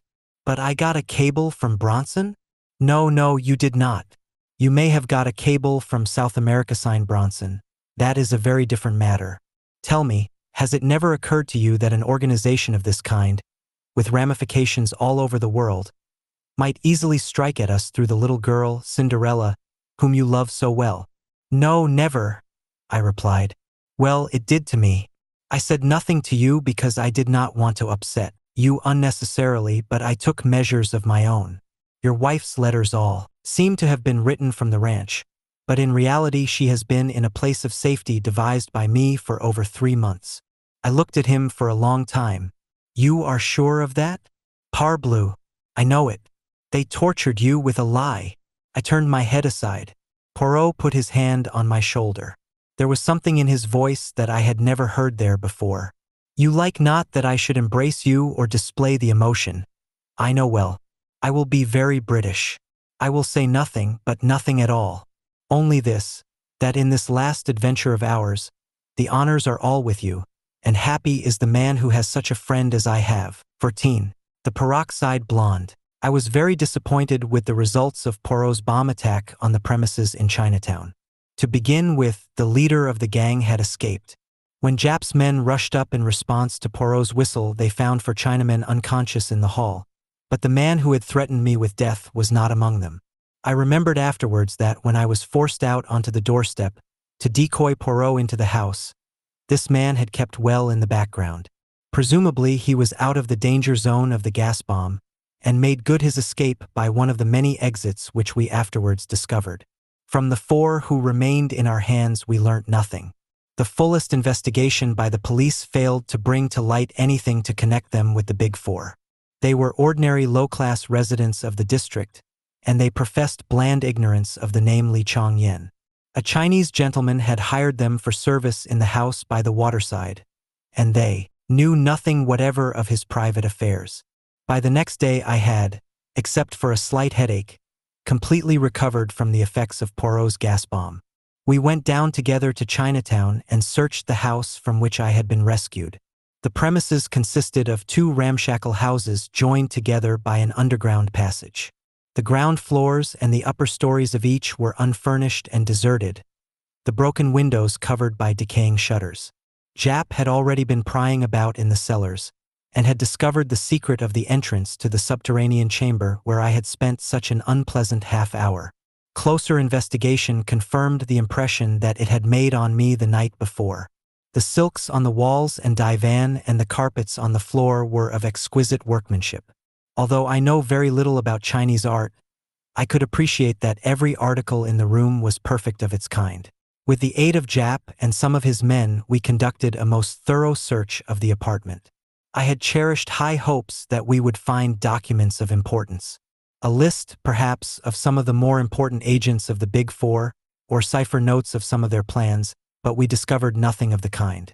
The only papers we found in the whole place were the notes which the Chinaman had consulted whilst he was dictating the letter to Poirot. These consisted of a very complete record of each of our careers, an estimate of our characters, and suggestions about the weaknesses through which we might best be attacked. Poirot was most childishly delighted with this discovery. Personally, I could not see that it was of any value whatever, especially as whoever compiled the notes was ludicrously mistaken in some of his opinions. I pointed this out to my friend when we were back in our rooms. "My dear Poirot," I said, "you know now what the enemy thinks of us, appears to have a grossly exaggerated idea of your brain power and to have absurdly underrated mine, but I do not see how we are better off for knowing this." Poirot chuckled in rather an offensive way. "You do not see, Hastings, no? But surely now we can prepare ourselves for some of their methods of attack now that we are warned of some of our faults. For instance, my friend, we know that you should think before you act. Again, if you meet a red-haired young woman in trouble, you should eye her. What you say, askance, is it not?" Their notes had contained some absurd references to my supposed impulsiveness, and had suggested that I was susceptible to the charms of young women with hair of a certain shade. I thought Poirot's reference to be in the worst of taste, but fortunately I was able to counter him. "And what about you?" I demanded. "Are you going to try to cure your overweening vanity? Your finicky tidiness?" I was quoting, and I could see that he was not pleased with my retort. "Oh, without doubt, Hastings, in some things they deceive themselves. Tant mieux, they will learn in due time. Meanwhile we have learnt something, and to know is to be prepared." This last was a favorite axiom of his lately, so much so that I had begun to hate the sound of it. "We know something, Hastings," he continued. "Yes, we know something, and that is to the good, but we do not know nearly enough. We must know more." "In what way?" Poirot settled himself back in his chair, straightened a box of matches which I had thrown carelessly down on the table, and assumed an attitude that I knew only too well. I saw that he was prepared to hold forth at some length. "See you, Hastings, we have to contend against 4 adversaries. That is, against 4 different personalities. With number 1 we have never come into personal contact. We know him, as it were, only by the impress of his mind, and in passing, Hastings, I will tell you that I begin to understand that mind very well. A mind most subtle and oriental. Every scheme and plot that we have encountered has emanated from the brain of Li Chong-yen. Number 2 and number 3 are so powerful, so high up, that they are for the present immune from our attacks. Nevertheless, what is their safeguard is, by a perverse chance, our safeguard also. They are so much in the limelight that their movements must be carefully ordered. And so we come to the last member of the gang, we come to the man known as number 4. Poirot's voice altered a little, as it always did when speaking of this particular individual. Number 2 and number 3 are able to succeed, to go on their way unscathed, owing to their notoriety and their assured position. Number 4 succeeds for the opposite reason. He succeeds by the way of obscurity. Who is he? Nobody knows. What does he look like? Again, nobody knows. How many times have we seen him, you and I? 5 times, is it not? And could either of us say truthfully that we could be sure of recognizing him again? I was forced to shake my head, as I ran back in my mind over those 5 different people who, incredible as it seemed, were one and the same man. The burly lunatic asylum keeper, the man in the buttoned-up overcoat in Paris, James, the footman, the quiet young medical man in the yellow jasmine case, and the Russian professor. In no way did any 2 of these people resemble each other. "No," I said hopelessly. "We've nothing to go by whatsoever." Poirot smiled. "Do not, I pray of you, give way to such enthusiastic despair. We know 1 or 2 things." "What kind of things?" I asked skeptically. "We know that he is a man of medium height and of medium or fair coloring. If he were a tall man of swarthy complexion, he could never have passed himself off as the fair, stocky doctor. It is child's play, of course, to put on an additional inch or so for the part of James or the professor. In the same way, he must have a short, straight nose. Additions can be built onto a nose by skillful makeup, but a large nose cannot be successfully reduced at a moment's notice. Then again, he must be a fairly young man, certainly not over 35. You see, we are getting somewhere. A man between 30 and 35, of medium height and coloring, an adept in the art of makeup, and with very few or any teeth of his own. What? Surely Hastings. As the keeper, his teeth were broken and discolored. In Paris they were even and white. As a doctor they protruded slightly, and as Savernoff they had unusually long canines. Nothing alters the face so completely as a different set of teeth. You see where all this is leading us? Not exactly, I said cautiously. A man carries his profession written in his face, they say. He's a criminal, I cried. He is an adept in the art of making up. It's the same thing. Rather a sweeping statement, Hastings, and one which would hardly be appreciated by the theatrical world. Do you not see that the man is, or has been, at one time or another, an actor? An actor. But certainly, he has the whole technique at his fingertips. Now there are two classes of actors, the one who sinks himself in his part, and the one who manages to impress his personality upon it. It is from the latter class that actor-managers usually spring. They seize a part and mold it to their own personality. The former class is quite likely to spend its days doing Mr. Lloyd George at different music halls, or impersonating old men with beards in repertory plays. It is among that former class that we must look for our number 4. He is a supreme artist in the way he sinks himself in each part he plays. I was growing interested.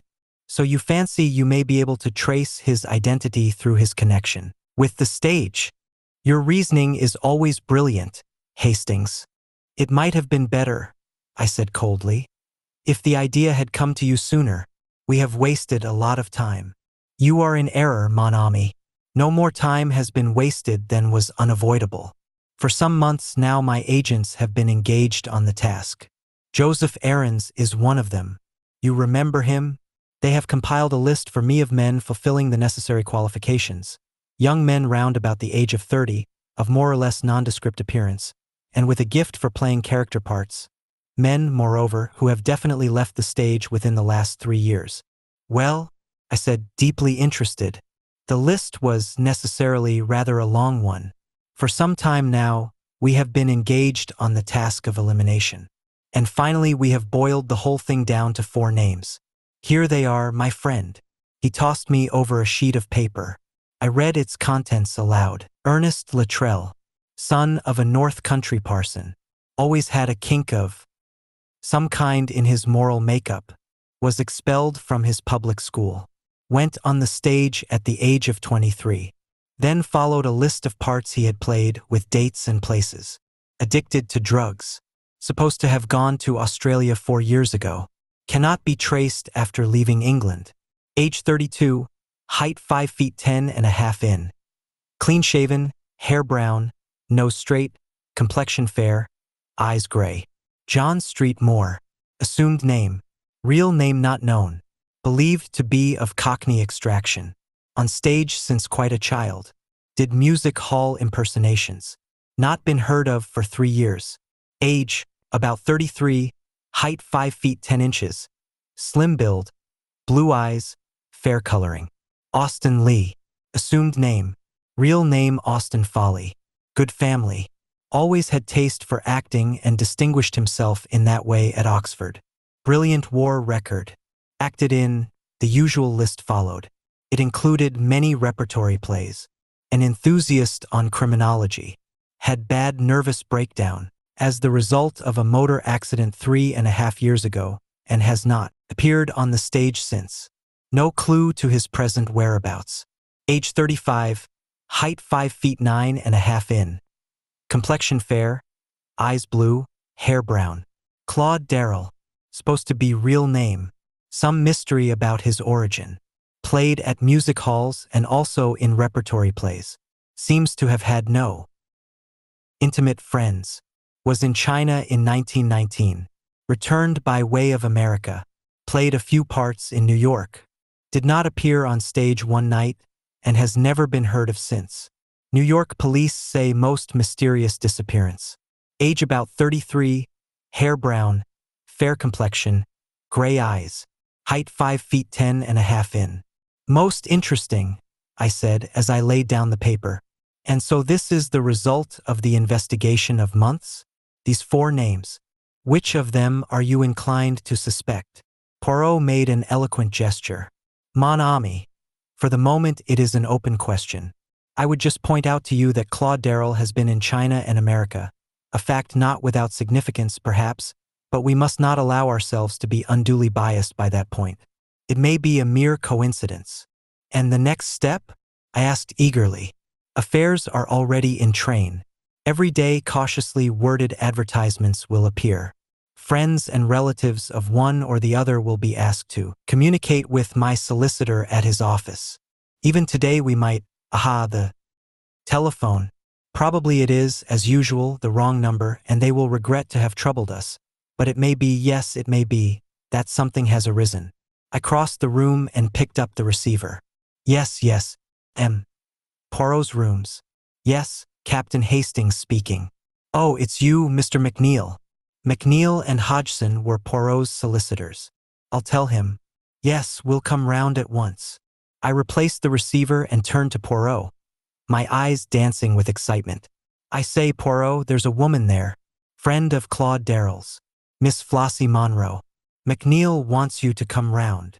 At the instant, cried Poirot, disappearing into his bedroom and reappearing with a hat. A taxi soon took us to our destination, and we were ushered into Mr. McNeil's private office. Sitting in the armchair facing the solicitor was a somewhat lurid-looking lady no longer in her first youth. Her hair was of an impossible yellow, and was prolific in curls over each ear. Her eyelids were heavily blackened, and she had by no means forgotten the rouge and the lip salve. Ah, here is M. Poirot, said Mr. McNeil. M. Poirot, this is Miss Monroe, who has very kindly called to give us some information. Ah, but that is most kind, cried Poirot. He came forward with great empressement and shook the lady warmly by the hand. Mademoiselle blooms like a flower in this dry-as-dust old office, he added, careless of the feelings of Mr. McNeil. This outrageous flattery was not without effect. Miss Monroe blushed and simpered. Oh, go on now, Mr. Poirot, she exclaimed. I know what you Frenchmen are like. Mademoiselle, we are not mute like Englishmen before beauty. Not that I am a Frenchman. I am a Belgian, you see. I've been to Ostend myself, said Miss Monroe. The whole affair, as Poirot would have said, was marching splendidly. And so you can tell us something about Mr. Claude Darrell? Continued Poirot. I knew Mr. Darrell very well at one time, explained the lady. And I saw your advertisement, being out of a shop for the moment, and, my time being my own, I said to myself, there, they want to know about poor old Claudie. Lawyers, too. Maybe it's a fortune looking for the rightful heir. I'd better go round at once. Mr. McNeil rose. Well, Monsieur Poirot, shall I leave you for a little conversation with Miss Monroe? You are too amiable. But stay, a little idea presents itself to me. The hour of the déjeuner approaches. Mademoiselle will perhaps honor me by coming out to luncheon with me. Miss Monroe's eyes glistened. It struck me that she was in exceedingly low water, and that the chance of a square meal was not to be despised. A few minutes later saw us all in a taxi, bound for one of London's most expensive restaurants. Once arrived there, Poirot ordered a most delectable lunch, and then turned to his guest. And for wine, mademoiselle? What do you say to champagne? Miss Monroe said nothing or everything. The meal started pleasantly. Poirot replenished the lady's glass with thoughtful assiduity, and gradually slid onto the topic nearest his heart. The poor Mr. Darrell. What a pity he is not with us. Yes, indeed, sighed Miss Monroe. Poor boy. I do wonder what's become of him. Is it a long time since you have seen him, yes? Oh, simply ages, not since the war. He was a funny boy. Claudie, very close about things. Never told you a word about himself. But, of course, that all fits in if he's a missing heir. Is it a title, Mr. Poirot? Alas, a mere heritage, said Poirot unblushingly. But you see, it may be a question of identification. That is why it is necessary for us to find someone who knew him very well indeed. You knew him very well, did you not, mademoiselle? I don't mind telling you, Mr. Poirot. You're a gentleman.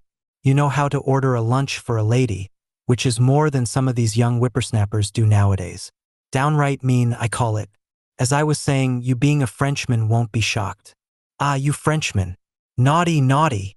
She wagged her finger at him in an excess of archness. Well, there it was, me and Claudie, two young things. What else could you expect? And I've still a kindly feeling for him.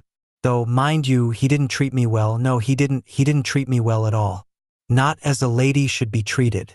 They're all the same when it comes to a question of money. No, no, mademoiselle, do not say that, protested Poirot, filling up her glass once more. Could you now describe this Mr. Darrell to me? He wasn't anything so very much to look at, said Flossie Monroe dreamily. Neither tall nor short, you know, but quite well set up. Spruce looking. Eyes a sort of blue-gray, and more or less fair-haired, I suppose. But oh, what an artist. I never saw anyone to touch him in the profession. He'd have made his name before now if it hadn't been for jealousy. Ah, Mr. Poirot, jealousy, you wouldn't believe it, you really wouldn't, what we artists have to suffer through jealousy. Why, I remember once at Manchester, we displayed what patience we could in listening to a long complicated story about a pantomime and the infamous conduct of the principal boy. Then Poirot led her gently back to the subject of Claude Darrell. It is very interesting, all this that you are able to tell us, mademoiselle, about Mr. Darrell. Women are such wonderful observers. They see everything. They notice the little detail that escapes the mere man. I have seen a woman identify one man out of a dozen others, and why, do you think? She had observed that he had a trick of stroking his nose when he was agitated. Now would a man ever have thought of noticing a thing like that? Did you ever? Cried Miss Monroe. I suppose we do notice things. I remember Claudie, now I come to think of it, always fiddling with his bread at table. He'd get a little piece between his fingers and then dab it round to pick up crumbs. I've seen him do it 100 times. Why, I'd know him anywhere by that one trick of his. Is not that just what I say? The marvelous observation of a woman. And did you ever speak to him about this little habit of his, mademoiselle? No, I didn't, Mr. Poirot. You know what men are. They don't like you to notice things, especially if it should seem you were telling them off about it. I never said a word, but many's the time I smiled to myself. Bless you, he never knew he was doing it even. Poirot nodded gently. I noticed that his own hand was shaking a little as he stretched it out to his glass. Then there is always handwriting as a means of establishing identity, he remarked. Without doubt you have preserved a letter written by Mr. Darrell? Flossie Monroe shook her head regretfully. He was never one for writing. Never wrote me a line in his life. That is a pity, said Poirot. I tell you what, though, said Miss Monroe suddenly. I've got a photograph if that would be any good. You have a photograph? Poirot almost sprang from his seat with excitement. It's quite an old one. 8 years old at least. Sanny fate rain. No matter how old and faded. Ah, ma foi. But what stupendous luck. You will permit me to inspect that photograph, mademoiselle? Why, of course. Perhaps you will even permit me to have a copy made? It would not take long. Certainly, if you like. Miss Monroe rose. Well, I must run away, she declared archly. Very glad to have met you and your friend, Mr. Poirot. And the photograph? When may I have it? I'll look it out tonight. I think I know where to lay my hands upon it. And I'll send it to you right away. 1,000 thanks, mademoiselle. You are all that is of the most amiable. I hope that we shall soon be able to arrange another little lunch together. As soon as you like, said Miss Monroe. I'm willing. Let me see. I do not think that I have your address? With a grand air, Miss Monroe drew a card from her handbag and handed it to him. It was a somewhat dirty card, and the original address had been scratched out and another substituted in pencil. Then, with a good many bows and gesticulations on Poirot's part, we bade farewell to the lady and got away. Do you really think this photograph so important? I asked Poirot. Yes, mon ami. The camera does not lie. One can magnify a photograph, seize salient points that otherwise would remain unnoticed. And then there are 1,000 details, such as the structure of the ears, which no one could ever describe to you in words. Oh yes, it is a great chance, this which has come our way. That is why I propose to take precautions." He went across to the telephone as he finished speaking, and gave a number which I knew to be that of a private detective agency which he sometimes employed. His instructions were clear and definite. 2 men were to go to the address he gave, and, in general terms, were to watch over the safety of Miss Monroe. They were to follow her wherever she went. Poirot hung up the receiver and came back to me. "Do you really think that necessary, Poirot?" I asked. "It may be. There is no doubt that we are watched, you and I, and since that is so, they will soon know with whom we were lunching today. And it is possible that number 4 will scent danger." About 20 minutes later, the telephone bell rang. I answered it. A curt voice spoke into the phone. "Is that Mr. Poirot? St. James's Hospital speaking. A young woman was brought in 10 minutes ago. Street accident. Miss Flossie Monroe. She is asking very urgently for Mr. Poirot. But he must come at once. She can't possibly last long." I repeated the words to Poirot. His face went white. "Quick, Hastings. We must go like the wind." A taxi took us to the hospital in less than 10 minutes. We asked for Miss Monroe and were taken immediately to the accident ward. But a white-capped sister met us in the doorway. Poirot read the news in her face. "It is over, eh? She died 6 minutes ago." Poirot stood as though stunned. The nurse, mistaking his emotion, began speaking gently. "She did not suffer, and she was unconscious towards the last. She was run over by a motor, and the driver of the car did not even stop. Wicked, isn't it? I hope someone took the number." "The stars fight against us," said Poirot, in a low voice. "You would like to see her?" The nurse led the way and we followed. Poor Flossie Monroe, with her rouge and her dyed hair. She lay there very peacefully, with a little smile on her lips. "Yes," murmured Poirot. "The stars fight against us. But is it the stars?" He lifted his head as though struck by a sudden idea. "Is it the stars, Hastings? If it is not, oh, I swear to you, my friend, standing here by this poor woman's body, that I will have no mercy when the time comes." "What do you mean?" I asked.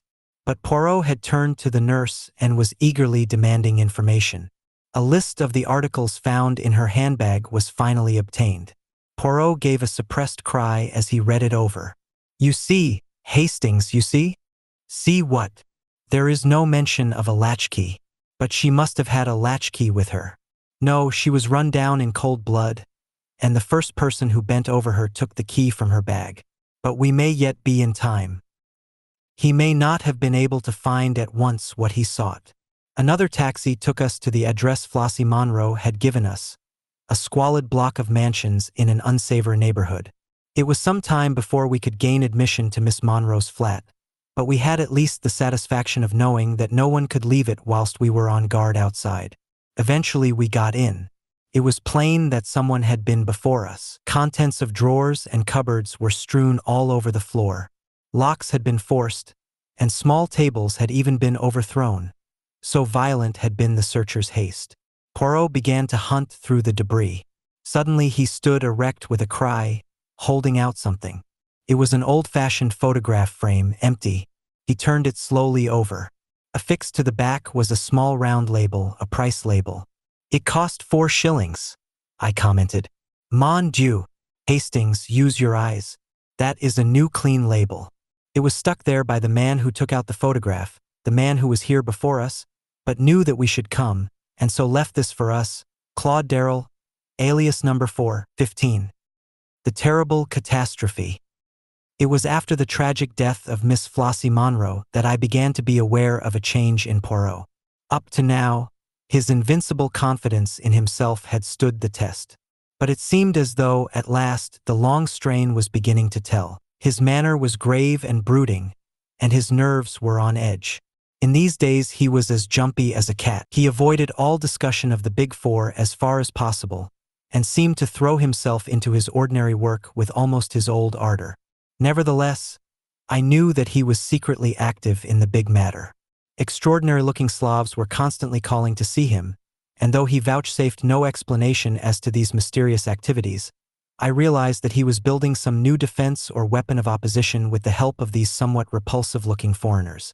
Once, purely by chance, I happened to see the entries in his passbook. He had asked me to verify some small item, and I noticed the paying out of a huge sum even for Poirot, who was coining money nowadays, to some Russian with apparently every letter of the alphabet in his name.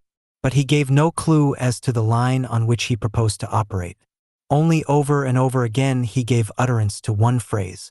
"It is the greatest mistake to underestimate your adversary. Remember that, mon ami." And I realized that that was the pitfall he was striving at all costs to avoid. So matters went on until the end of March, and then one morning Poirot made a remark which startled me considerably. "This morning, my friend, I should recommend the best suit. We go to call upon the Home Secretary." "Indeed? That is very exciting. He has called you in to take up a case." "Not exactly. The interview is of my seeking. You may remember my saying that I once did him some small service? He is inclined to be foolishly enthusiastic over my capabilities in consequence, and I am about to trade on this attitude of his. As you know, the French Premier M. Desturdeaux is over in London, and at my request the Home Secretary has arranged for him to be present at our little conference this morning. The Right Honourable Sidney Crowther, His Majesty's Secretary of State for Home Affairs, was a well-known and popular figure, a man of some 50 years of age, with a quizzical expression and shrewd grey eyes. He received us with that delightful bonhomie of manner which was well known to be one of his principal assets. Standing with his back to the fireplace was a tall, thin man with a pointed black beard and a sensitive face. "M. Desturdeaux," said Crowther. "Allow me to introduce to you M. Hercule Poirot, of whom you may, perhaps, already have heard." The Frenchman bowed and shook hands. "I have indeed heard of M. Hercule Poirot," he said pleasantly. "Who has not?" "You are too amiable, monsieur," said Poirot, bowing, but his face flushed with pleasure. "Any word for an old friend?" asked a quiet voice, and a man came forward from a corner by a tall bookcase. It was our old acquaintance, Mr. Ingalls. Poirot shook him warmly by the hand. "And now, M. Poirot," said Crowther, "we are at your service. I understand you to say that you had a communication of the utmost importance to make to us." "That is so, monsieur. There is in the world today a vast organization, an organization of crime. It is controlled by 4 individuals who are known and spoken of as the Big Four. Number 1 is a Chinaman, Li Chong-yen. Number 2 is the American multimillionaire, Abe Ryland. Number 3 is a Frenchwoman. Number 4, I have every reason to believe, is an obscure English actor called Claude Darrell. These 4 are banded together to destroy the existing social order, and to replace it with an anarchy in which they would reign as dictators." "Incredible," muttered the Frenchman. "Ryland mixed up with a thing of that kind? Surely the idea is too fantastic. Listen, monsieur, whilst I recount to you some of the doings of this Big Four." It was an enthralling narrative which Poirot unfolded. Familiar as I was with all the details, they thrilled me anew as I heard the bald recital of our adventures and escapes. M. Desturdeaux looked mutely at Mr. Crowther as Poirot finished. The other answered the look. "Yes, M. Desturdeaux, I think we must admit the existence of a Big Four." Scotland Yard was inclined to jeer at first, but they have been forced to admit that M. Poirot was right in many of his claims. The only question is the extent of its aims. I cannot but feel that M. Poirot exaggerates a little. For answer, Poirot set forth 10 salient points. I have been asked not to give them to the public even now, and so I refrain from doing so, but they included the extraordinary disasters to submarines which occurred in a certain month, and also a series of airplane accidents and forced landings.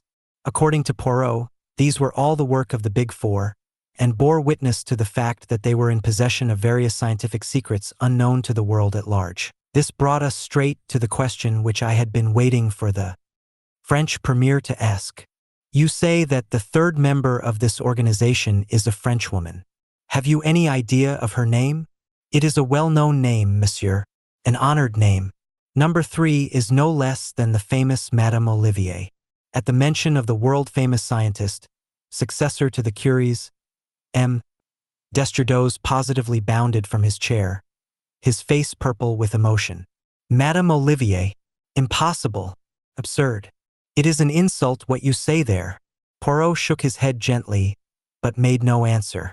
Desturdos looked at him in stupefaction for some moments. Then his face cleared, and he glanced at the Home Secretary and tapped his forehead significantly. Poirot is a great man, he observed. But even the great man, sometimes he has his little mania, does he not? And seeks in high places for fancied conspiracies. It is well known. You agree with me, do you not, Mr. Crowther? The Home Secretary did not answer for some minutes. Then he spoke, slowly and heavily. Upon my soul, I don't know, he said at last. I have always had and still have the utmost belief in Poirot, but, well, this takes a bit of believing. This Li Chong Yen, too, continued Desturdos. Who has ever heard of him? I have, said the unexpected voice of Mr. Ingalls. The Frenchman stared at him, and he stared placidly back again, looking more like a Chinese idol than ever.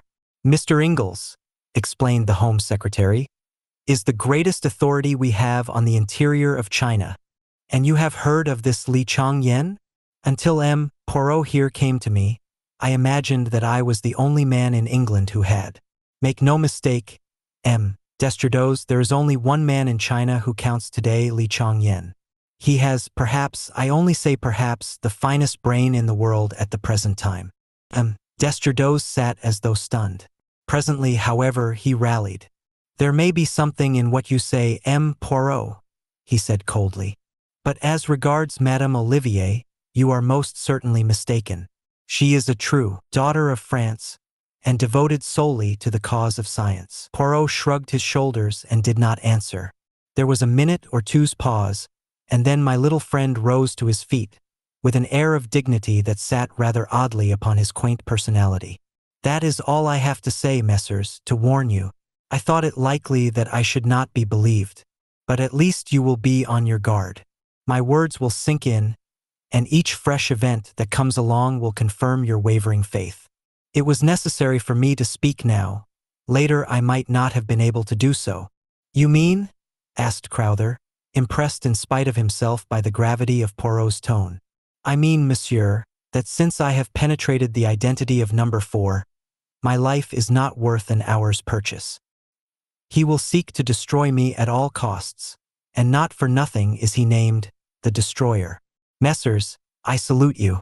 To you, Crowther, I deliver this key and this sealed envelope. I have got together all my notes on the case, and my ideas as to how best to meet the menace that any day may break upon the world, and have placed them in a certain safe deposit. In the event of my death, Crowther, I authorize you to take charge of those papers and make what use you can of them. And now, messrs, I wish you good day. Desturdos merely bowed coldly, but Crowther sprang up and held out his hand. You have converted me, Poirot. Fantastic as the whole thing seems, I believe utterly in the truth of what you have told us. Ingalls left at the same time as we did. I am not disappointed with the interview, said Poirot as we walked along. I did not expect to convince Desturdos, but I have at least ensured that, if I die, my knowledge does not die with me. And I have made 1 or 2 converts. Parasai Mel. I'm with you, as you know, said Ingalls. By the way, I'm going out to China as soon as I can get off. Is that wise? No, said Ingalls drily. But it's necessary. One must do what one can. Ah, you are a brave man, cried Poirot with emotion. If we were not in the street, I would embrace you. I fancied that Ingalls looked rather relieved. I don't suppose that I shall be in any more danger in China than you are in London, he growled. That is possibly true enough, admitted Poirot. I hope that they will not succeed in massacring Hastings also, that is all. That would annoy me greatly. I interrupted this cheerful conversation to remark that I had no intention of letting myself be massacred, and shortly afterwards Ingalls parted from us. For some time we went along in silence, which Poirot at length broke by uttering a totally unexpected remark. I really think, that I shall have to bring my brother into this." "Your brother?" I cried, astonished. "I never knew you had a brother?" "You surprise me, Hastings. Do you not know that all celebrated detectives have brothers who would be even more celebrated than they are were it not for constitutional indolence? Poirot employs a peculiar manner sometimes which makes it well-nigh impossible to know whether he is jesting or in earnest. That manner was very evident at the moment. "What is your brother's name?" I asked, trying to adjust myself to this new idea. "Hercule Poirot," replied Poirot gravely. "He lives near Spa in Belgium." "What does he do?" I asked with some curiosity, putting aside a half-formed wonder as to the character and disposition of the late Madame Poirot, and her classical taste in Christian names. "He does nothing. He is, as I tell, of a singularly indolent disposition. But his abilities are hardly less than my own, which is saying a great deal." "Is he like you to look at?" "Not unlike, but not nearly so handsome, and he wears no mustaches." "Is he older than you, or younger?" "He happens to have been born on the same day." "A twin?" I cried. "Exactly, Hastings. You jump to the right conclusion with unfailing accuracy. But here we are at home again. Let us at once get to work on that little affair of the Duchess's necklace." But the Duchess's necklace was doomed to wait a while. A case of quite another description was waiting for us. Our landlady, Mrs. Pearson, at once informed us that a hospital nurse had called and was waiting to see Poirot. We found her sitting in the big armchair facing the window, a pleasant-faced woman of middle age, in a dark blue uniform. She was a little reluctant to come to the point, but Poirot soon put her at her ease, and she embarked upon her story.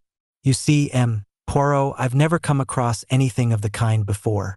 I was sent for from the Lark Sisterhood to go down to a case in Hertfordshire. An old gentleman it is, Mr. Templeton. Quite a pleasant house, and quite pleasant people. The wife, Mrs. Templeton, is much younger than the husband, and he has a son by his first marriage who lives there. I don't know that the young man and the stepmother always get on together. He's not quite what you'd call normal, not wanting exactly, but decidedly dull in the intellect. Well, this illness of Mr. Templeton's seemed to me from the first to be mysterious. At times there seemed really nothing the matter with him, and then he suddenly has one of these gastric attacks with pain and vomiting. But the doctor seemed quite satisfied, and it wasn't for me to say anything. But I couldn't help thinking about it. And then," she paused, and became rather red. "Something happened which aroused your suspicions?" suggested Poirot. "Yes." But she still seemed to find it difficult to go on. "I found the servants were passing remarks too." "About Mr. Templeton's illness?" "Oh no. About this other thing." "Mrs. Templeton?" "Yes." "Mrs. Templeton and the doctor, perhaps?" Poirot had an uncanny flair in these things. The nurse threw him a grateful glance and went on. "They were passing remarks. And then one day I happened to see them together myself, in the garden." It was left at that. Our client was in such an agony of outraged propriety that no one could feel it necessary to ask exactly what she had seen in the garden. She had evidently seen quite enough to make up her own mind on the situation. The attacks got worse and worse.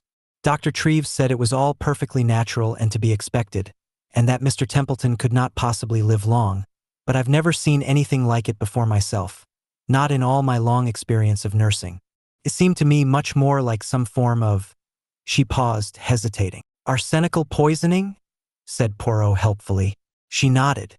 "And then, too, the patient, said something queer. 'They'll do for me, the four of them. They'll do for me yet.'" "Eh?" said Poirot quickly. "Those were his very words, Poirot. He was in great pain at the time, of course, and hardly knew what he was saying.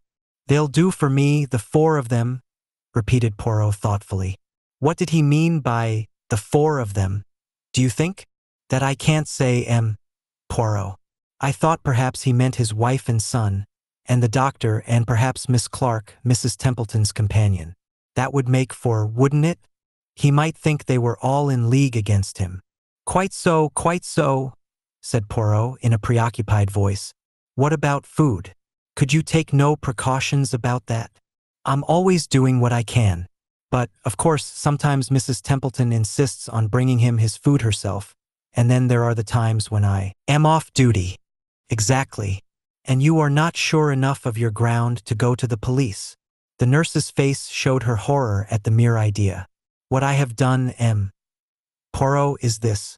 Mr. Templeton had a very bad attack after partaking of a bowl of soup. I took a little from the bottom of the bowl afterwards, and have brought it up with me. I have been spared for the day to visit a sick mother, as Mr. Templeton was well enough to be left. She drew out a little bottle of dark fluid and handed it to Poirot.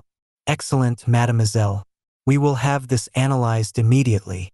If you will return here in, say, an hour's time, I think that we shall be able to dispose of your suspicions one way or another. First extracting from our visitor her name and qualifications, he ushered her out. Then he wrote a note and sent it off together with the bottle of soup. Whilst we waited to hear the result, Poirot amused himself by verifying the nurse's credentials, somewhat to my surprise. No, no, my friend, he declared. I do well to be careful. Do not forget, the Big Four are on our track.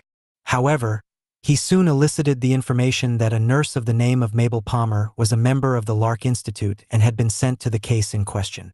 So far, so good, he said with a twinkle. And now here comes Nurse Palmer back again, and here also is our analyst's report. Is there arsenic in it? She asked breathlessly. Poirot shook his head, refolding the paper. No, we were both immeasurably surprised. There is no arsenic in it, continued Poirot. But there is antimony, and that being the case, we will start immediately for Hertfordshire. Pray heaven that we are not too late. It was decided that the simplest plan was for Poirot to represent himself truly as a detective, but that the ostensible reason of his visit should be to question Mrs. Templeton about a servant formerly in her employment whose name he obtained from Nurse Palmer, and whom he could represent as being concerned in a jewel robbery. It was late when we arrived at Elmstead, as the house was called. We had allowed Nurse Palmer to precede us by about 20 minutes, so that there should be no question of our all arriving together. Mrs. Templeton, a tall, dark woman, with sinuous movements and uneasy eyes, received us. I noticed that as Poirot announced his profession, she drew in her breath with a sudden hiss, as though badly startled, but she answered his question about the maidservant readily enough. And then, to test her, Poirot embarked upon a long history of a poisoning case in which a guilty wife had figured. His eyes never left her face as he talked, and try as she would, she could hardly conceal her rising agitation. Suddenly, with an incoherent word of excuse, she hurried from the room. We were not long left alone. A squarely built man with a small red mustache and pince-nez came in. Dr. Treves, he introduced himself. Mrs. Templeton asked me to make her excuses to you. She's in a very bad state, you know. Nervous strain. Worry over her husband and all that. I've prescribed bed and bromide. She hopes you'll stay and take pot luck, and I'm to do host. We've heard of you down here, M. Poirot, and we mean to make the most of you. Ah, here's Mickey. A shambling young man entered the room. He had a very round face, and foolish-looking eyebrows raised as though in perpetual surprise.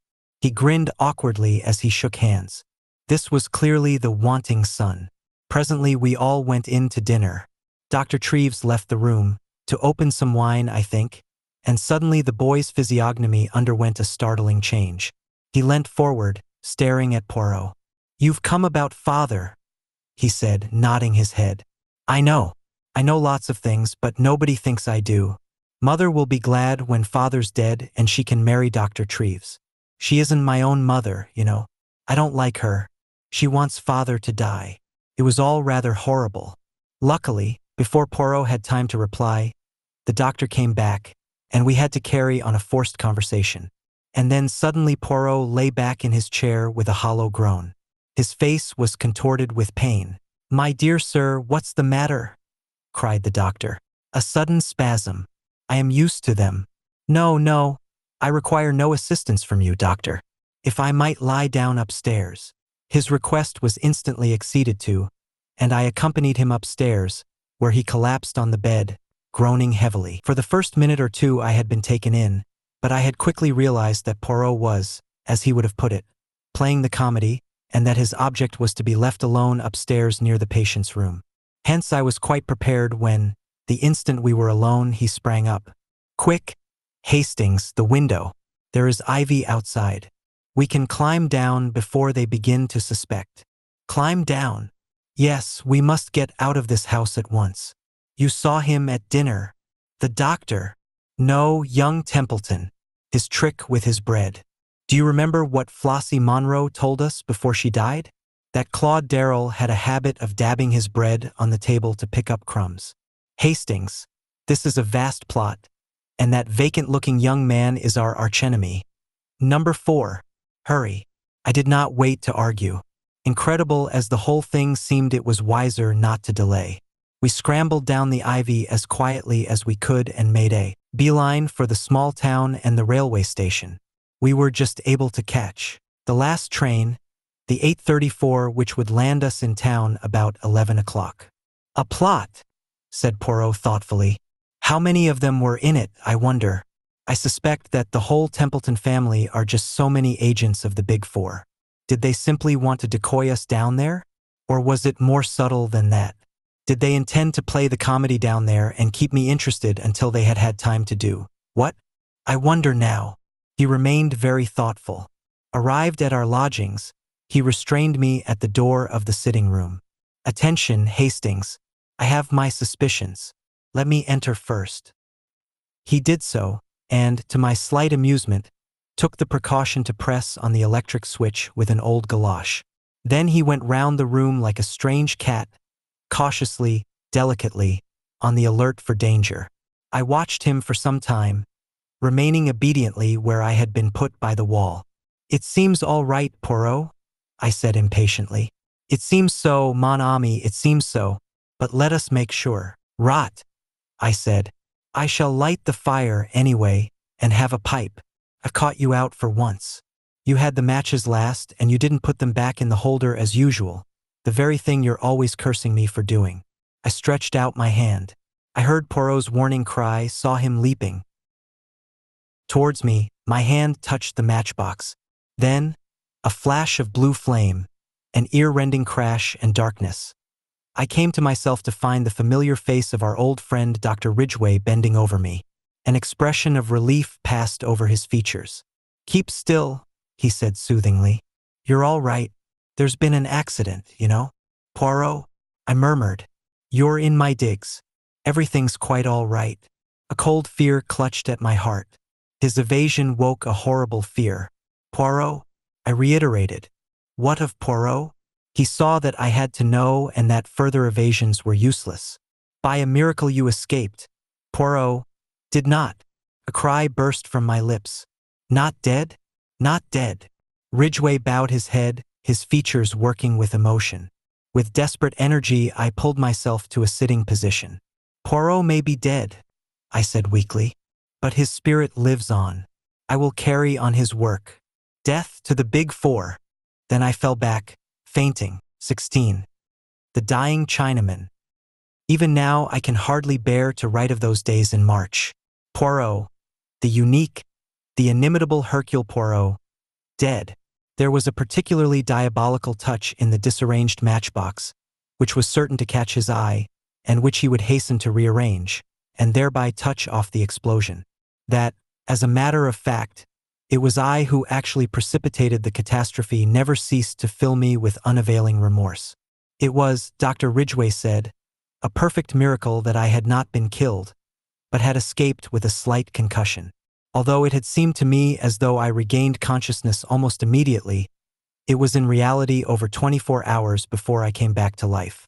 It was not until the evening of the day following that I was able to stagger feebly into an adjoining room and view with deep emotion the plain elm coffin which held the remains of one of the most marvelous men this world has ever known. From the very first moment of regaining consciousness I had had only one purpose in mind: to avenge Poirot's death and to hunt down the Big Four remorselessly.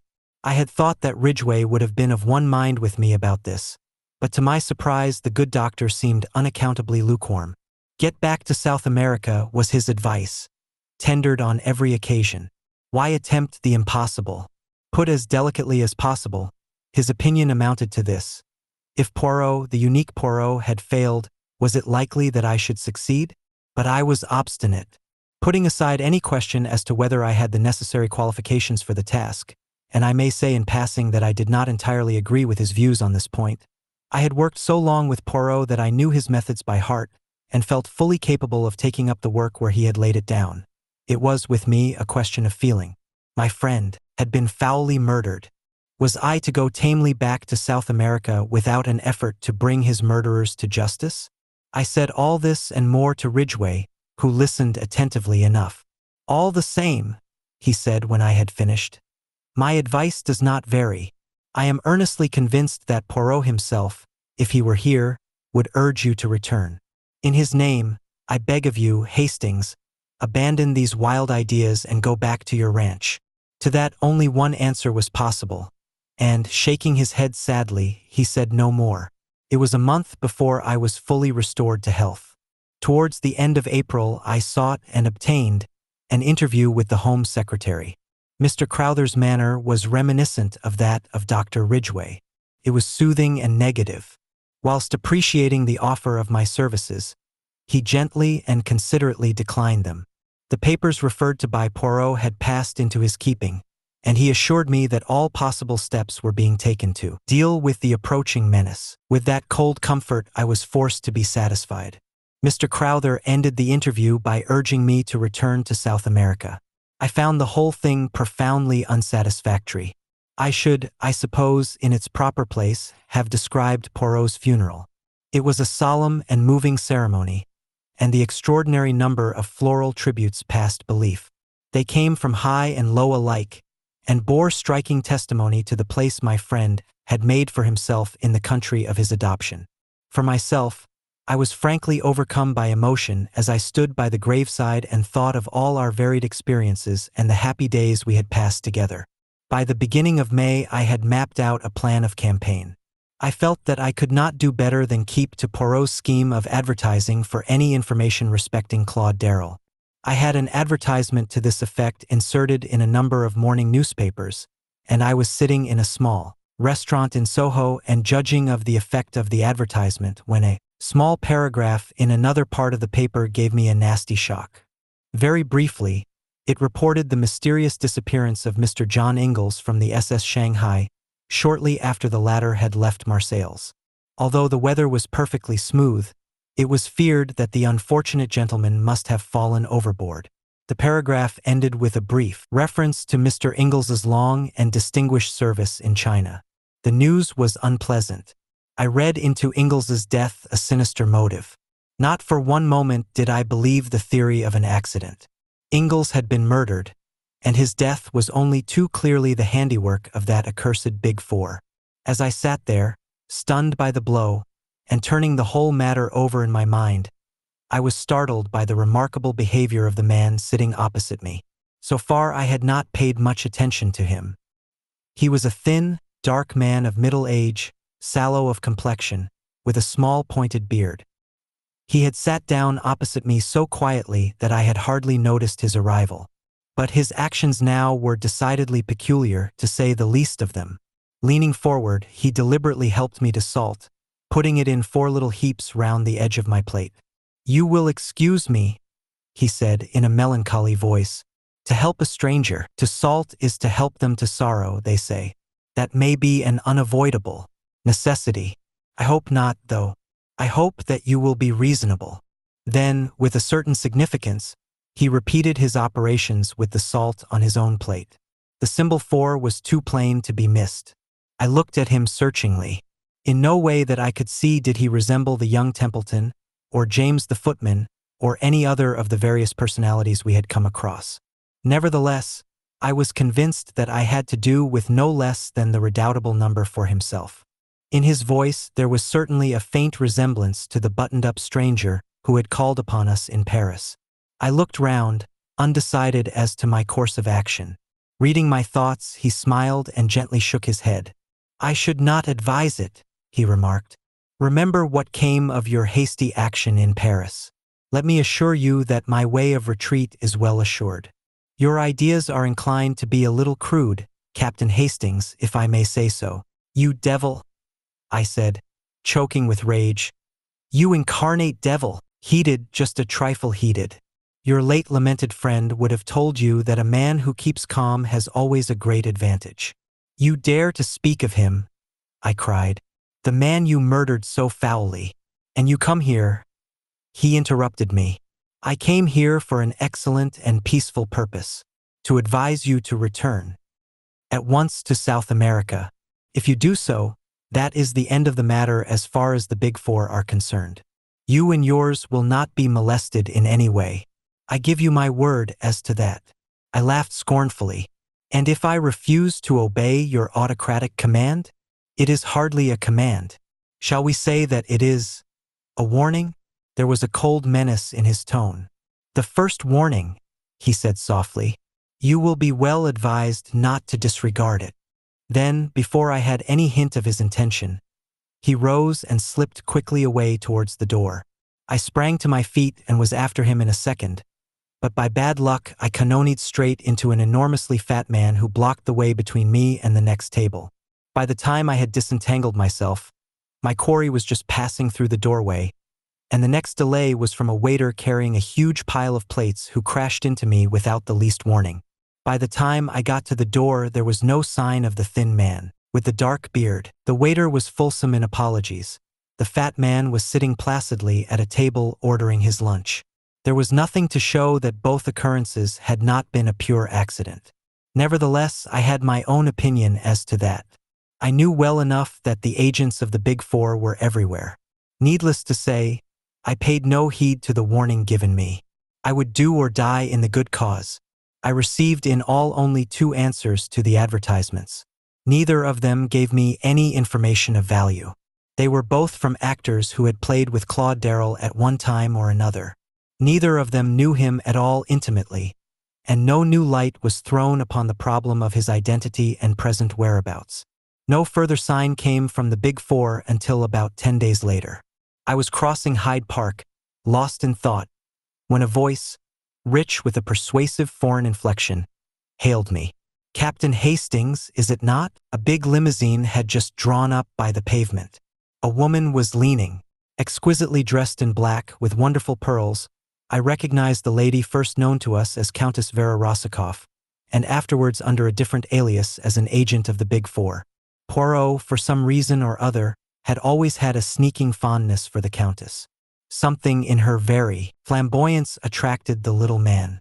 He was wont to declare in moments of enthusiasm, a woman in 1,000, that she was arrayed against us, on the side of our bitterest enemies, never seemed to weigh in his judgment. Ah, do not pass on, said the Countess. I have something most important to say to you, and do not try to have me arrested either, for that would be stupid. You were always a little stupid. Yes, it is so. You are stupid now, when you persist in disregarding the warning we sent you. It is the second warning I bring you. Leave England at once. You can do no good here, I tell you that frankly. You will never accomplish anything. In that case, I said stiffly, it seems rather extraordinary that you are all so anxious to get me out of the country. The Countess shrugged her shoulders. Magnificent shoulders, and a magnificent gesture. For my part, I think that too stupid. I would leave you here to play about, happily. But the chiefs, you see, are fearful that some word of yours may give great help to those more intelligent than yourself. Hence, you are to be banished.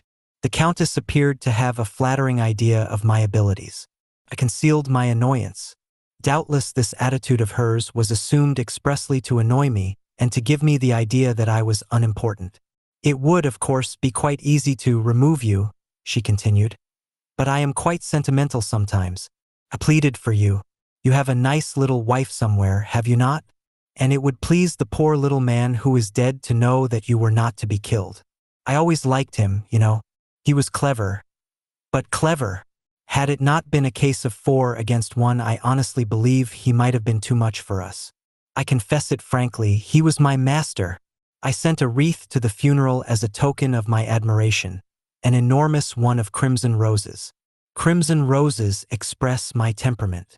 I listened in silence and a growing distaste. You have the look of a mule when it puts its ears back and kicks. Well, I have delivered my warning.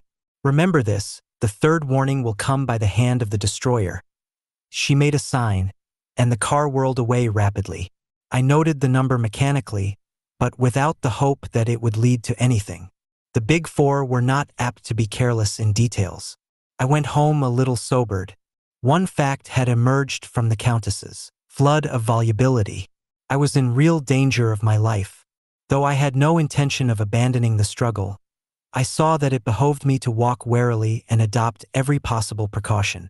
Whilst I was reviewing all these facts and seeking for the best line of action, the telephone bell rang. I crossed the room and picked up the receiver. Yes. Hello. Who's speaking? A crisp voice answered me. This is St. Giles's Hospital. We have a Chinaman here, knifed in the street and brought in. He can't last long. We rang you up because we found in his pockets a piece of paper with your name and address on it. I was very much astonished. Nevertheless, after a moment's reflection, I said that I would come down at once. St. Giles's Hospital was, I knew, down by the docks, and it occurred to me that the Chinaman might have just come off some ship. It was on my way down there that a sudden suspicion shot into my mind. Was the whole thing a trap?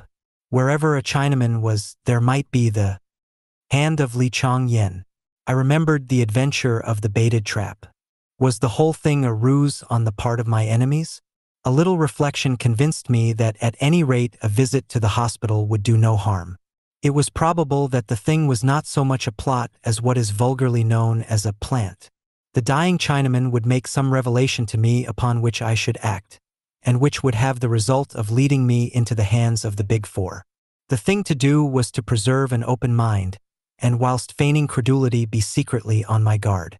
On arriving at St. Giles's Hospital and making my business known, I was taken at once to the accident ward, to the bedside of the man in question. He lay absolutely still, his eyelids closed, and only a very faint movement of the chest showed that he still breathed. A doctor stood by the bed, his fingers on the Chinaman's pulse. He's almost gone, he whispered to me. You know him, eh? I shook my head. I've never seen him before. Then what was he doing with your name and address in his pocket? You are Captain Hastings, aren't you? Yes, but I can't explain it any more than you can. Curious thing. From his papers, he seems to have been the servant of a man called Ingalls, a retired civil servant. Ah, you know him, do you? He added quickly as I started at the name. Ingalls' servant. Then I had seen him before. Not that I had ever succeeded in being able to distinguish one Chinaman from another. He must have been with Ingalls on his way to China, and after the catastrophe he had returned to England with a message, possibly, for me. It was vital, imperative that I should hear that message. Is he conscious? I asked. Can he speak? Mr. Ingalls was an old friend of mine, and I think it possible that this poor fellow has brought me a message from him. Mr. Ingalls is believed to have gone overboard about 10 days ago. He's just conscious, but I doubt if he has the force to speak. He lost a terrible lot of blood, you know. I can administer a stimulant, of course, but we've already done all that is possible in that direction. Nevertheless, he administered a hypodermic injection, and I stayed by the bed, hoping against hope for a word, a sign, that might be of the utmost value to me in my work. But the minutes sped on and no sign came, and suddenly a baleful idea shot across my mind. Was I not already falling into the trap? Suppose that this Chinaman had merely assumed the part of Ingalls' servant, that he was in reality an agent of the Big Four? Had I not once read that certain Chinese priests were capable of simulating death? Or, to go further still, Li Changyen might command a little band of fanatics who would welcome death itself if it came at the command of their master. I must be on my guard. Even as these thoughts flashed across my mind, the man in the bed stirred. His eyes opened. He murmured something incoherently. Then I saw his glance fasten upon me.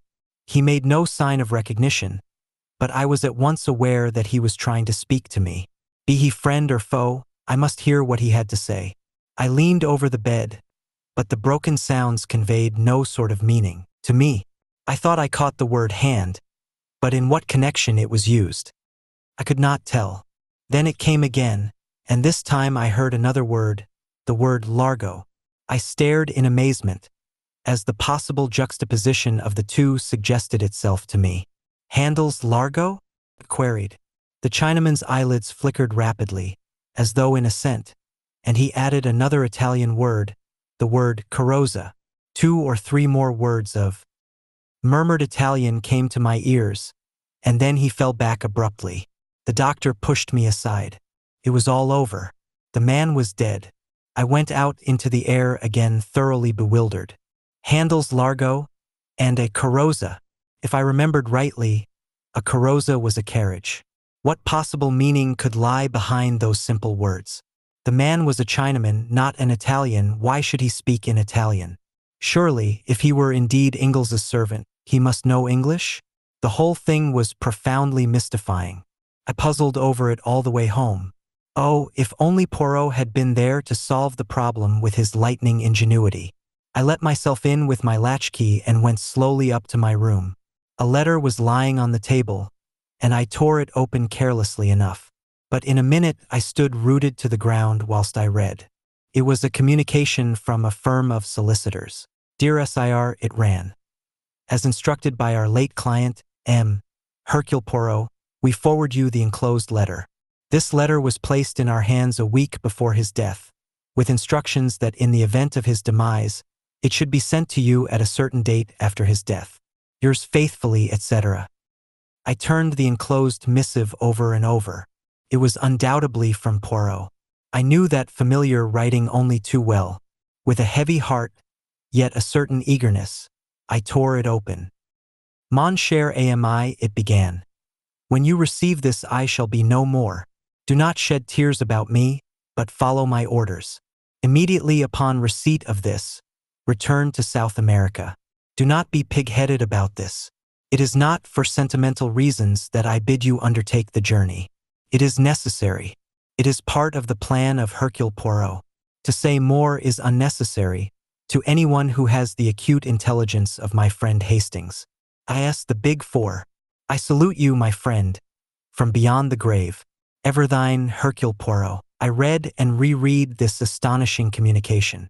One thing was evident. The amazing man had so provided for every eventuality that even his own death did not upset the sequence of his plans. Mine was to be the active part, his the directing genius. Doubtless I should find full instructions awaiting me beyond the seas. In the meantime my enemies, convinced that I was obeying their warning, would cease to trouble their heads about me. I could return, unsuspected, and work havoc in their midst. There was now nothing to hinder my immediate departure. I sent off cables, booked my passage, and 1 week later found me embarking in the Ansonia, en route for Buenos Aires. Just as the boat left the quay, a steward brought me a note. It had been given him, so he explained, by a big gentleman in a fur coat who had left the boat last thing before the gangway planks were lifted. I opened it. It was terse and to the point. You are wise, it ran. It was signed with a big figure 4. I could afford to smile to myself. The sea was not too choppy. I enjoyed a passable dinner, made up my mind as to the majority of my fellow passengers, and had a rubber or two of bridge. Then I turned in and slept like a log as I always do on board ship. I was awakened by feeling myself persistently shaken. Dazed and bewildered, I saw that one of the ship's officers was standing over me. He gave a sigh of relief as I sat up. Thank the Lord I've got you awake at last. I've had no end of a job. Do you always sleep like that? What's the matter? I asked, still bewildered and not fully awake. Is there anything wrong with the ship? I expect you know what's the matter better than I do, he replied drily. Special instructions from the Admiralty. There's a destroyer waiting to take you off. What? I cried. In mid-ocean? It seems a most mysterious affair, but that's not my business. They've sent a young fellow aboard who is to take your place, and we are all sworn to secrecy. Will you get up and dress? Utterly unable to conceal my amazement, I did as I was told. A boat was lowered and I was conveyed aboard the destroyer. There I was received courteously, but got no further information. The commander's instructions were to land me at a certain spot on the Belgian coast. There his knowledge and responsibility ended. The whole thing was like a dream. The one idea I held to firmly was that all this must be part of Poirot's plan. I must simply go forward blindly, trusting in my dead friend. I was duly landed at the spot indicated. There a motor was waiting, and soon I was rapidly whirling across the flat Flemish plains. I slept that night at a small hotel in Brussels. The next day we went on again. The country became wooded and hilly. I realized that we were penetrating into the Ardennes, and I suddenly remembered Poirot saying that he had a brother who lived at Spa. But we did not go to Spa itself. We left the main road and wound into the leafy fastnesses of the hills, till we reached a little hamlet and an isolated white villa high on the hillside. Here the car stopped in front of the green door of the villa. The door opened as I alighted. An elderly manservant stood in the doorway bowing. Le Capitaine Hastings? He said in French. Le Capitaine is expected, if he will follow me. He led the way across the hall and flung open a door at the back, standing aside to let me pass in. I blinked a little, for the room faced west and the afternoon sun was pouring in. Then my vision cleared and I saw a figure waiting to welcome me with outstretched hands. It was, oh, impossible, it couldn't be. But yes, Poirot, I cried, and for once did not attempt to evade the embrace with which he overwhelmed me. But yes, it is indeed I. Not so easy to kill Hercule Poirot. But Poirot, why? A ruse de guerre, my friend, a ruse de guerre. All is now ready for our grand coup. But you might have told me. No, Hastings, I could not. Never in 1,000 years could you have acted the part at the funeral. As it was perfect. Could not fail to carry conviction to the Big Four. But what I've been through, do not think me too unfeeling. I carried out the deception partly for your sake. I was willing to risk my own life, but I had qualms about continually risking yours. So, after the explosion, I have an idea of great brilliancy. The good Ridgway, he enables me to carry it out. I am dead, you will return to South America. But, mon ami, that is just what you would not do. In the end, I have to arrange a solicitor's letter and a long rigmarole. But, at all events, here you are, that is the great thing. And now we lie here, perdu, till the moment comes for the last grand coup, the final overthrowing of the Big Four. 17. Number 4 wins a trick. From our quiet retreat in the Ardennes, we watched the progress of affairs in the great world. We were plentifully supplied with newspapers, and every day Poirot received a bulky envelope, evidently containing some kind of report. He never showed these reports to me, but I could usually tell from his manner whether their contents had been satisfactory or otherwise. He never wavered in his belief that our present plan was the only one likely to be crowned by success. As a minor point, Hastings, he remarked one day, I was in continual fear of your death lying at my door, and that rendered me nervous, like a cat upon the jumps, as you say. But now I am well satisfied. Even if they discover that the Captain Hastings who landed in South America is an impostor, and I do not think they will discover it, they are not likely to send an agent out there who knows you personally. They will only believe that you are trying to circumvent them in some clever manner of your own, and will pay no serious attention to discovering your whereabouts. Of the one vital fact, my supposed death, they are thoroughly convinced. They will go ahead and mature their plans. And then, I asked eagerly, and then, mon ami, grand resurrection of Hercule Poirot. At the 11th hour I reappear, throw all into confusion, and achieve the supreme victory in my own unique manner. I realized that Poirot's vanity was of the case-hardened variety which could withstand all attacks. I reminded him that once or twice the honors of the game had lain with our adversaries. But I might have known that it was impossible to diminish Hercule Poirot's enthusiasm for his own methods. See you, Hastings, it is like the little trick that you play with the cards. You have seen it without doubt? You take the 4 knaves, you divide them, one on top of the pack, one underneath, and so on. You cut and you shuffle, and there they are all together again. That is my object. So far I have been contending, now against one of the Big Four, now against another. But let me get them all together, like the 4 knaves in the pack of cards, and then with one coup, I destroy them all. And how do you propose to get them all together? I asked. By awaiting the supreme moment. By lying perdue until they are ready to strike. That may mean a long wait, I grumbled. Always impatient, the good Hastings. But no, it will not be so long. The one man they were afraid of, myself, is out of the way. I give them 2 or 3 months at most. His speaking of someone being got out of the way reminded me of Ingalls and his tragic death, and I remembered that I had never told Poirot about the dying Chinaman in St. Giles's Hospital. He listened with keen attention to my story. Ingles's servant, eh? And the few words he uttered were in Italian? Curious. That's why I suspected it might have been a plant on the part of the big 4. Your reasoning is at fault, Hastings. Employ the little gray cells. If your enemies wished to deceive you, they would assuredly have seen to it that the Chinaman spoke in intelligible pidgin English. No, the message was genuine. Tell me again all that you heard. First of all, he made a reference to Handel's Largo, and then he said something that sounded like carrozza. That's a carriage, isn't it? Nothing else. Well, just at the end he murmured something like Cara somebody or other, some woman's name. Zia, I think. But I don't suppose that that had any bearing on the rest of it. You would not suppose so, Hastings. Cara Zia is very important indeed. I don't see. My dear friend, you never see, and anyway the English know no geography. Geography, I cried. What has geography got to do with it? I dare say Thomas Cook would be more to the point. As usual, Poirot refused to say anything more. A most irritating trick of his. But I noticed that his manner became extremely cheerful, as though he had scored some point or other. The days went on, pleasant if a trifle monotonous. There were plenty of books in the villa, and delightful rambles all around, but I chafed sometimes at the forced inactivity of our life, and marveled at Poirot's state of placid content.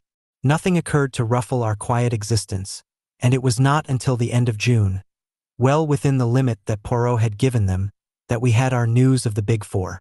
A car drove up to the villa early one morning, such an unusual event in our peaceful life that I hurried down to satisfy my curiosity. I found Poirot talking to a pleasant-faced young fellow of about my own age.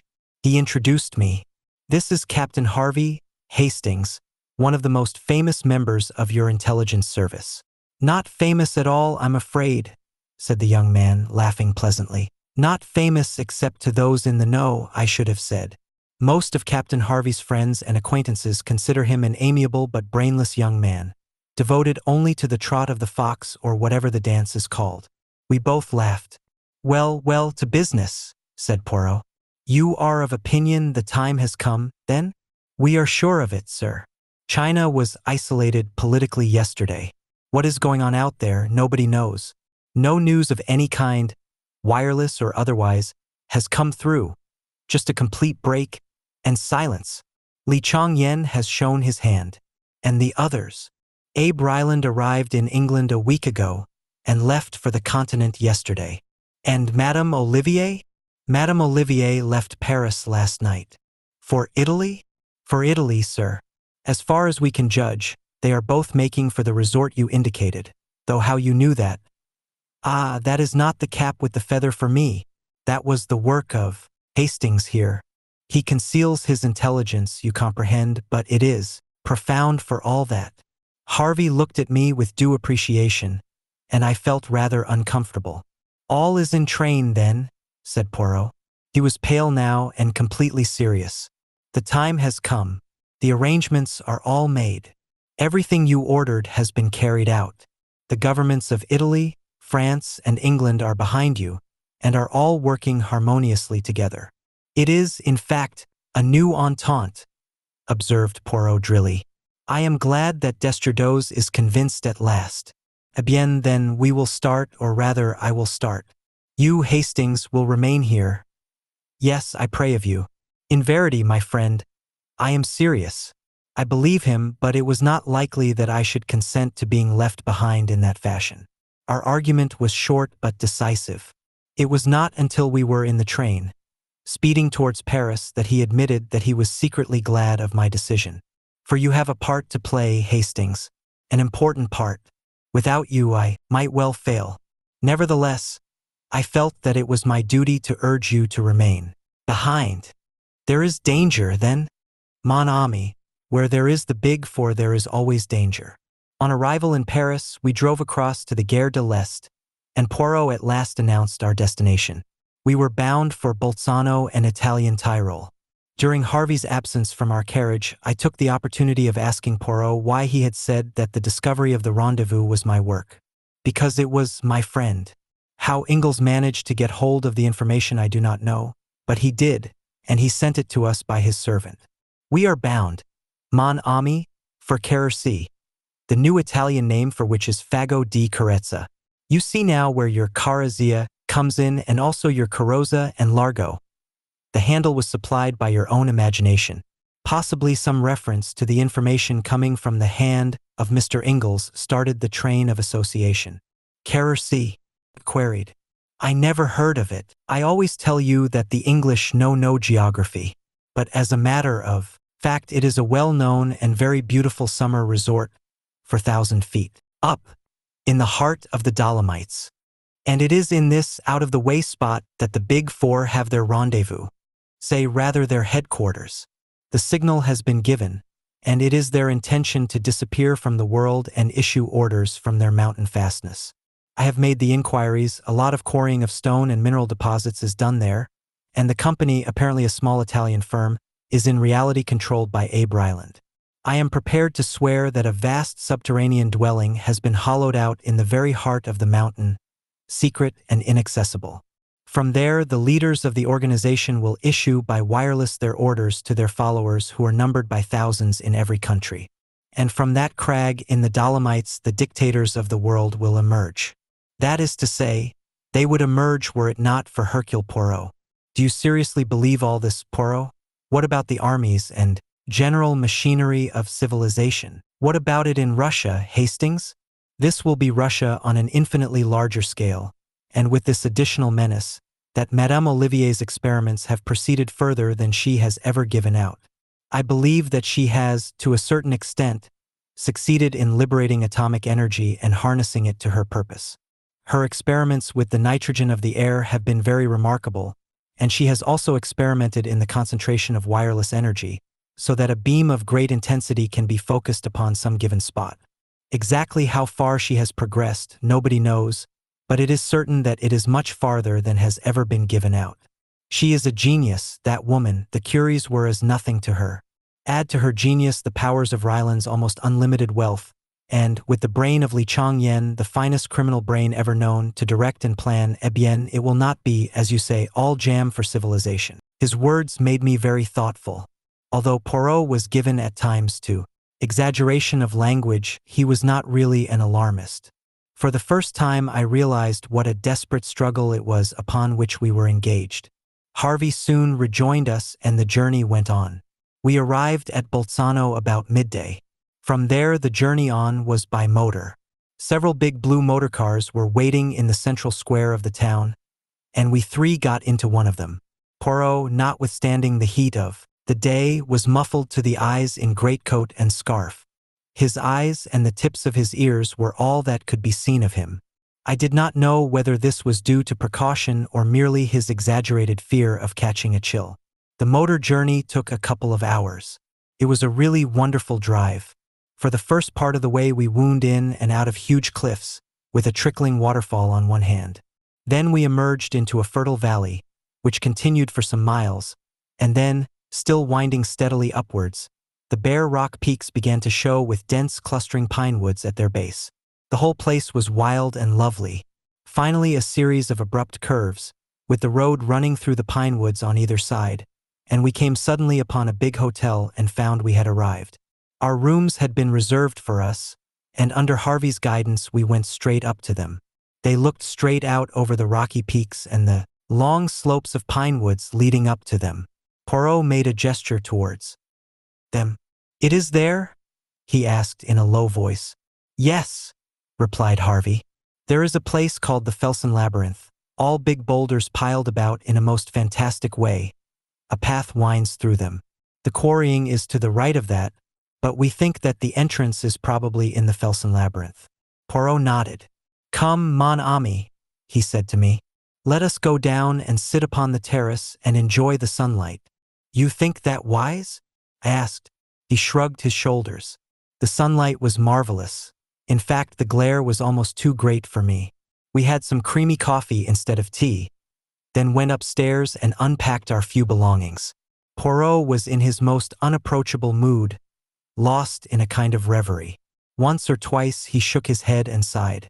I had been rather intrigued by a man who had got out of our train at Bolzano and had been met by a private car. He was a small man, and one thing about him that attracted my attention was that he was almost as much muffled up as Poirot had been.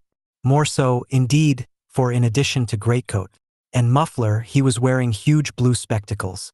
I was convinced that here we had an emissary of the Big Four. Poirot did not seem very impressed by my idea, but when, leaning out of my bedroom window, I reported that the man in question was strolling about in the vicinity of the hotel, he admitted that there might be something in it. I urged my friend not to go down to dinner, but he insisted on doing so. We entered the dining room rather late and were shown to a table by the window. As we sat down, our attention was attracted by an exclamation and a crash of falling china. A dish of haricots verts had been upset over a man who was sitting at the table next to ours. The head waiter came up and was vociferous in apologies.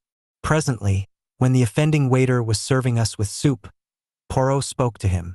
"An unfortunate accident, that. But it was not your fault. Monsieur saw that?" "No, indeed it was not my fault." The gentleman half sprang up from his chair. I thought he was going to have an attack of some kind. I could not save the catastrophe. I saw Poirot's eyes shining with the green light I knew so well, and as the waiter departed he said to me in a low voice, "You see, Hastings, the effect of Hercule Poirot, alive and in the flesh? You think—" I had not time to continue. I felt Poirot's hand on my knee, as he whispered excitedly, "Look, Hastings, look, his trick with the bread. Number 4. Sure enough, the man at the next table to ours, his face unusually pale, was dabbing a small piece of bread mechanically about the table.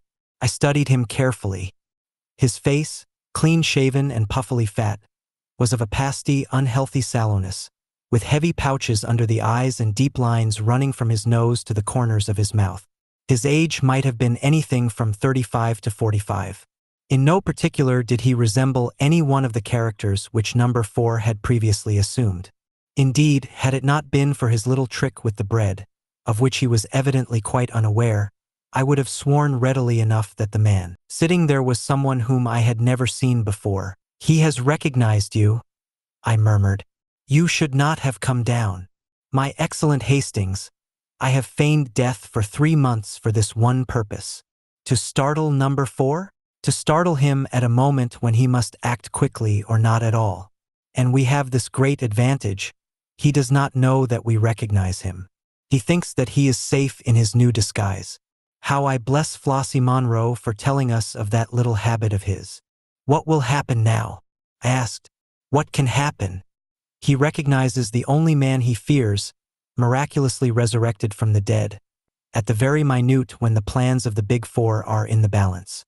Madame Olivier and Abe Ryland lunched here today, and it is thought that they went to Cortina. Only we know that they have retired to their hiding place. How much do we know? That is what Number 4 is asking himself at this minute. He dare take no risks. I must be suppressed at all costs. Eh bien, let him try to suppress Hercule Poirot. I shall be ready for him." As he finished speaking, the man at the next table got up and went out. "He has gone to make his little arrangements," said Poirot placidly. "Shall we have our coffee on the terrace, my friend? It would be pleasanter, I think. I will just go up and get a coat." I went out onto the terrace, a little disturbed in mind. Poirot's assurance did not quite content me. However, so long as we were on guard, nothing could happen to us. I resolved to keep thoroughly on the alert. It was quite 5 minutes before Poirot joined me. With his usual precautions against cold, he was muffled up to the ears. He sat down beside me and sipped his coffee appreciatively. "Only in England is the coffee so atrocious," he remarked. On the continent, they understand how important it is for the digestion that it should be properly made. As he finished speaking, the man from the next table suddenly appeared on the terrace. Without any hesitation, he came over and drew up a third chair to our table. "You do not mind my joining you, I hope?" he said in English. "Not at all, monsieur," said Poirot. I felt very uneasy. It is true that we were on the terrace of the hotel with people all around us, but nevertheless I was not satisfied. I sensed the presence of danger. Meanwhile, number 4 chatted away in a perfectly natural manner. It seemed impossible to believe that he was anything but a bona fide tourist. He described excursions and motor trips, and posed as quite an authority on the neighborhood. He took a pipe from his pocket and began to light it. Poirot drew out his case of tiny cigarettes. As he placed one between his lips, the stranger leant forward with a match. "Let me give you a light." As he spoke, without the least warning, all the lights went out. There was a chink of glass, and something pungent under my nose, suffocating me. In the Felsen labyrinth, I could not have been unconscious more than a minute. I came to myself being hustled along between two men. They had me under each arm, supporting my weight, and there was a gag in my mouth. It was pitch dark, but I gathered that we were not outside, but passing through the hotel. All round I could hear people shouting and demanding in every known language what had happened to the lights. My captors swung me down some stairs. We passed along a basement passage, then through a door and out into the open again through a glass door at the back of the hotel. In another moment we had gained the shelter of the pine trees. I had caught a glimpse of another figure in a similar plight to myself, and realized that Poirot, too, was a victim of this bold coup. By sheer audacity, number 4 had won the day. He had employed, I gathered, an instant anesthetic, probably ethyl chloride, breaking a small bulb of it under our noses. Then, in the confusion of the darkness, his accomplices, who had probably been guests sitting at the next table, had thrust gags in our mouths and hurried us away, taking us through the hotel to baffle pursuit. I cannot describe the hour that followed. We were hurried through the woods at a breakneck pace, going uphill the whole time. At last we emerged in the open, on the mountainside, and I saw just in front of us an extraordinary conglomeration of fantastic rocks and boulders. This must be the Felsen labyrinth of which Harvey had spoken. Soon we were winding in and out of its recesses. The place was like a maze devised by some evil genie. Suddenly we stopped. An enormous rock barred our path. One of the men stopped and seemed to push on something when, without a sound, the huge mass of rock turned on itself and disclosed a small tunnel-like opening leading into the mountainside. Into this we were hurried. For some time the tunnel was narrow, but presently it widened, and before very long we came out into a wide rocky chamber lighted by electricity. Then the gags were removed. At a sign from number 4, who stood facing us with mocking triumph in his face, we were searched and every article was removed from our pockets, including Poirot's little automatic pistol. A pang smote me as it was tossed down on the table. We were defeated, hopelessly defeated and outnumbered. It was the end. "Welcome to the headquarters of the Big Four, Hercule Poirot," said number 4 in a mocking tone. "To meet you again is an unexpected pleasure. But was it worthwhile returning from the grave only for this?" Poirot did not reply. I dared not look at him. "Come this way," continued number 4. "Your arrival will be somewhat of a surprise to my colleagues." He indicated a narrow doorway in the wall. We passed through and found ourselves in another chamber. At the very end of it was a table behind which chairs were placed. The end chair was empty, but it was draped with a mandarin's cape. On the second, smoking a cigar, sat Mr. Abe Ryland. Leaning back on the third chair, with her burning eyes and her nun's face, was Madame Olivier. Number 4 took his seat on the fourth chair. We were in the presence of the Big Four. Never before had I felt so fully the reality and the presence of Li Chong-yen as I did now when confronting his empty seat. Far away in China, he yet controlled and directed this malign organization. Madame Olivier gave a faint cry on seeing us. Ryland, more self-controlled, only shifted his cigar and raised his grizzled eyebrows. "Hercule Poirot," said Ryland slowly. This is a pleasant surprise. You put it over on us all right. We thought you were good and buried. No matter, the game is up now." There was a ring as of steel in his voice. Madame Olivier said nothing, but her eyes burned, and I disliked the slow way she smiled. "Madame and Messrs, I wish you good evening," said Poirot quietly. Something unexpected, something I had not been prepared to hear in his voice made me look at him. He seemed quite composed. Yet there was something about his whole appearance that was different. Then there was a stir of draperies behind us, and the Countess Vera Rosikoff came in. "Ah," said number 4. "Our valued and trusted lieutenant. An old friend of yours is here, my dear lady." The Countess whirled round with her usual vehemence of movement. "God in heaven," she cried. "It is the little man. Ah, but he has the 9 lives of a cat. Oh, little man, why did you mix yourself up in this?" "Madam," said Poirot with a bow, "me, like the great Napoleon, I am on the side of the big battalions." As he spoke, I saw a sudden suspicion flash into her eyes, and at the same moment I knew the truth which subconsciously I already sensed. The man beside me was not Hercule Poirot. He was very like him, extraordinarily like him. There was the same egg-shaped head, the same strutting figure, delicately plump. But the voice was different, and the eyes, instead of being green, were dark, and surely the mustaches, those famous mustaches? My reflections were cut short by the Countess's voice. She stepped forward, her voice ringing with excitement. "You have been deceived. This man is not Hercule Poirot." Number 4 uttered an incredulous exclamation, but the Countess leant forward and snatched at Poirot's mustaches. They came off in her hand, and then, indeed, the truth was plain. For this man's upper lip was disfigured by a small scar which completely altered the expression of the face. "Not Hercule Poirot," muttered number 4. "But who can he be then?" "I know," I cried suddenly, and then stopped dead, afraid I had ruined everything. But the man I will still refer to as Poirot had turned to me encouragingly. "Say it if you will. It makes no matter now. The trick has succeeded." "This is Hercule Poirot," I said slowly. "Hercule Poirot's twin brother." "Impossible," said Ryland sharply, but he was shaken. "Hercule's plan has succeeded to a marvel," said Hercule placidly. Number 4 leapt forward, his voice harsh and menacing. "Succeeded, has it?" he snarled. "Do you realize that before many minutes have passed you will be dead?" "Yes," said Hercule Poirot gravely. "I realize that. It is you who do not realize that a man may be willing to purchase success by his life. There were men who laid down their lives for their country in the war. I am prepared to lay down mine in the same way for the world." It struck me just then that although perfectly willing to lay down my life, I might have been consulted in the matter. Then I remembered how Poirot had urged me to stay behind, and I felt appeased. "And in what way will your laying down your life benefit the world?" asked Ryland sardonically. "I see that you do not perceive the true inwardness of Hercule's plan.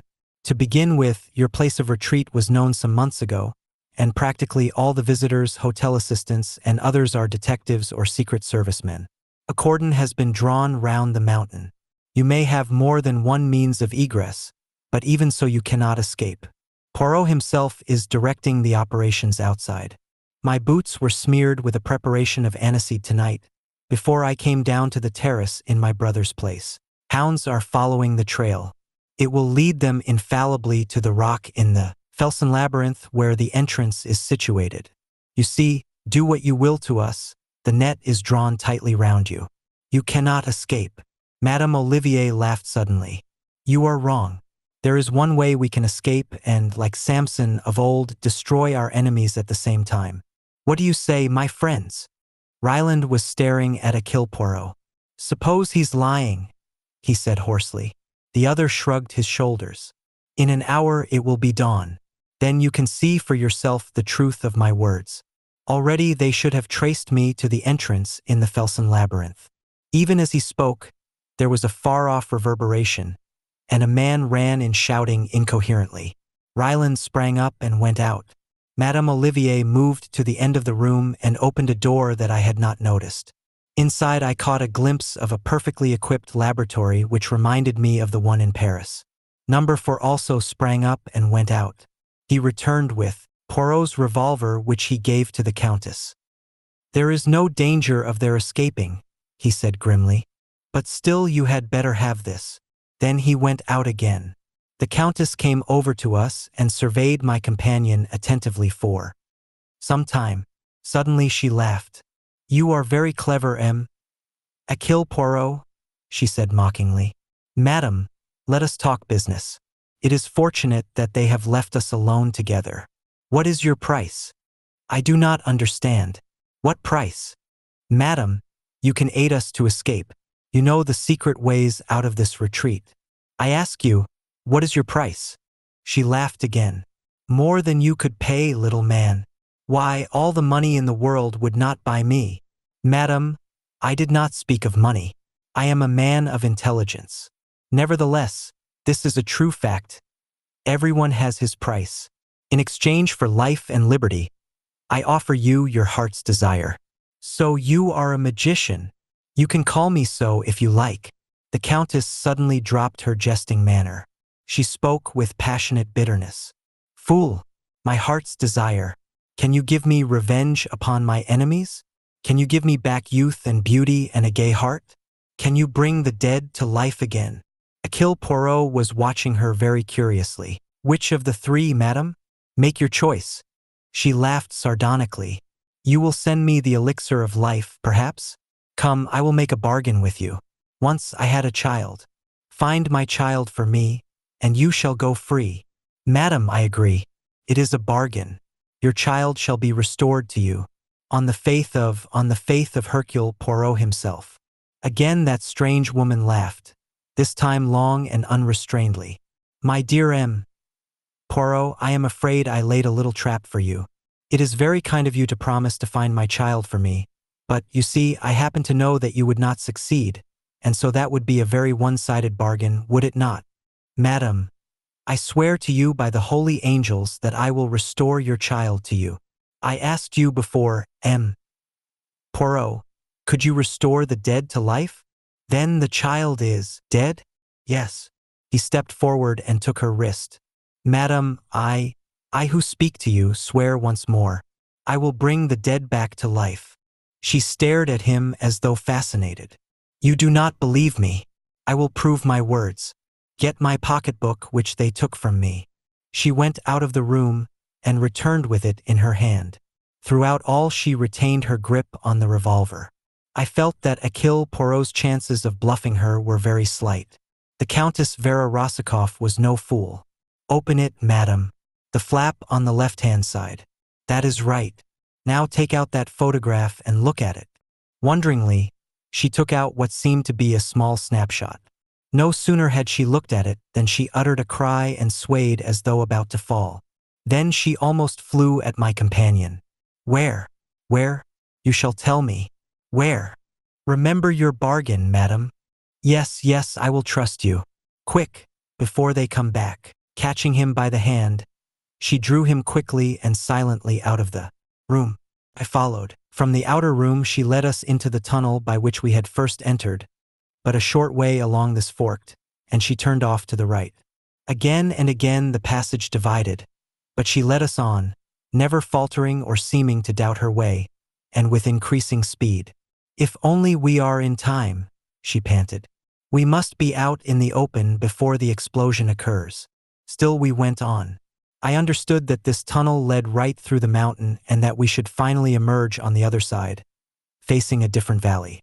The sweat streamed down my face, but I raced on. And then, far away, I saw a gleam of daylight. Nearer and nearer. I saw green bushes growing. We forced them aside, pushed our way through.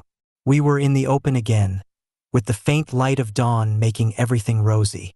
Poirot's cordon was a reality.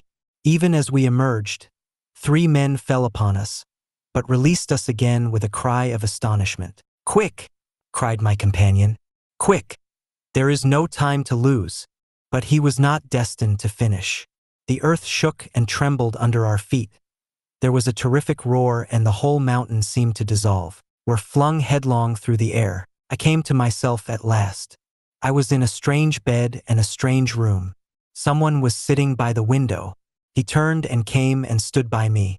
It was Hercule Poirot, or stay, was it? The well-known ironical voice dispelled any doubts I might have had. But yes, my friend, it is. Brother Hercule has gone home again, to the land of myths. It was I all the time. It is not only number 4 who can act a part. Belladonna in the eyes, the sacrifice of the mustaches, and a real scar the inflicting of which caused me much pain 2 months ago. But I could not risk a fake beneath the eagle eyes of number 4. And the final touch, your own knowledge and belief that there was such a person as Hercule Poirot. It was invaluable. The assistance you rendered me, half the success of the coup is due to you. The whole crux of the affair was to make them believe that Hercule Poirot was still at large directing operations. Otherwise, everything was true. The aniseed, the cordon, etc. But why not really send a substitute and let you go into danger without me by your side? You have a pretty idea of me there. Besides, I always had a hope of finding a way out through the Countess. How on earth did you manage to convince her? It was a pretty thin story to make her swallow. All that about a dead child. The Countess has a great deal more perspicacity than you have, my dear Hastings. She was taken in at first by my disguise, but she soon saw through it. When she said, "You are very clever, Hercule Poirot," I knew that she had guessed the truth. It was then or never to play my trump card. All that rigmarole about bringing the dead to life? Exactly. But then, you see, I had the child all along. What? But yes. You know my motto, be prepared. As soon as I found that the Countess Rosikoff was mixed up with the Big Four, I had every possible inquiry made as to her antecedents. I learnt that she had had a child who was reported to have been killed, and I also found that there were discrepancies in the story which led me to wonder whether it might not after all be alive. The end, I succeeded in tracing the boy, and by paying out a big sum I obtained possession of the child's person. The poor little fellow was nearly dead of starvation. I placed him in a safe place with kindly people and took a snapshot of him in his new surroundings.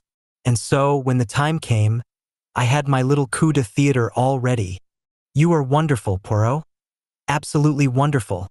I was glad to do it, too, for I had admired the Countess.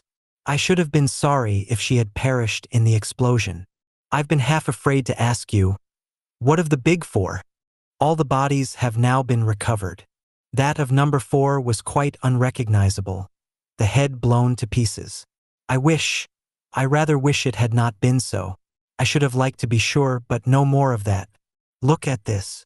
He handed me a newspaper in which a paragraph was marked. It reported the death by suicide of Li Changyen, who had engineered the recent revolution which had failed so disastrously. My great opponent, said Poirot gravely. It was fated that he and I should never meet in the flesh. When he received the news of the disaster here, he took the simplest way out. A great brain, my friend, a great brain. But I wish I had seen the face of the man who was number 4. Supposing that, after all, but I romance. He is dead. Yes, mon ami. Together we have faced and routed the Big Four. And now you will return to your charming wife, and I shall retire. The great case of my life is over. Anything else will seem tame after this. No, I shall retire. Possibly I shall grow vegetable marrows. I might even marry and range myself. He laughed heartily at the idea, but with a touch of embarrassment. I hope. Small men always admire big, flamboyant women. Marry and range myself, he said again. Who knows?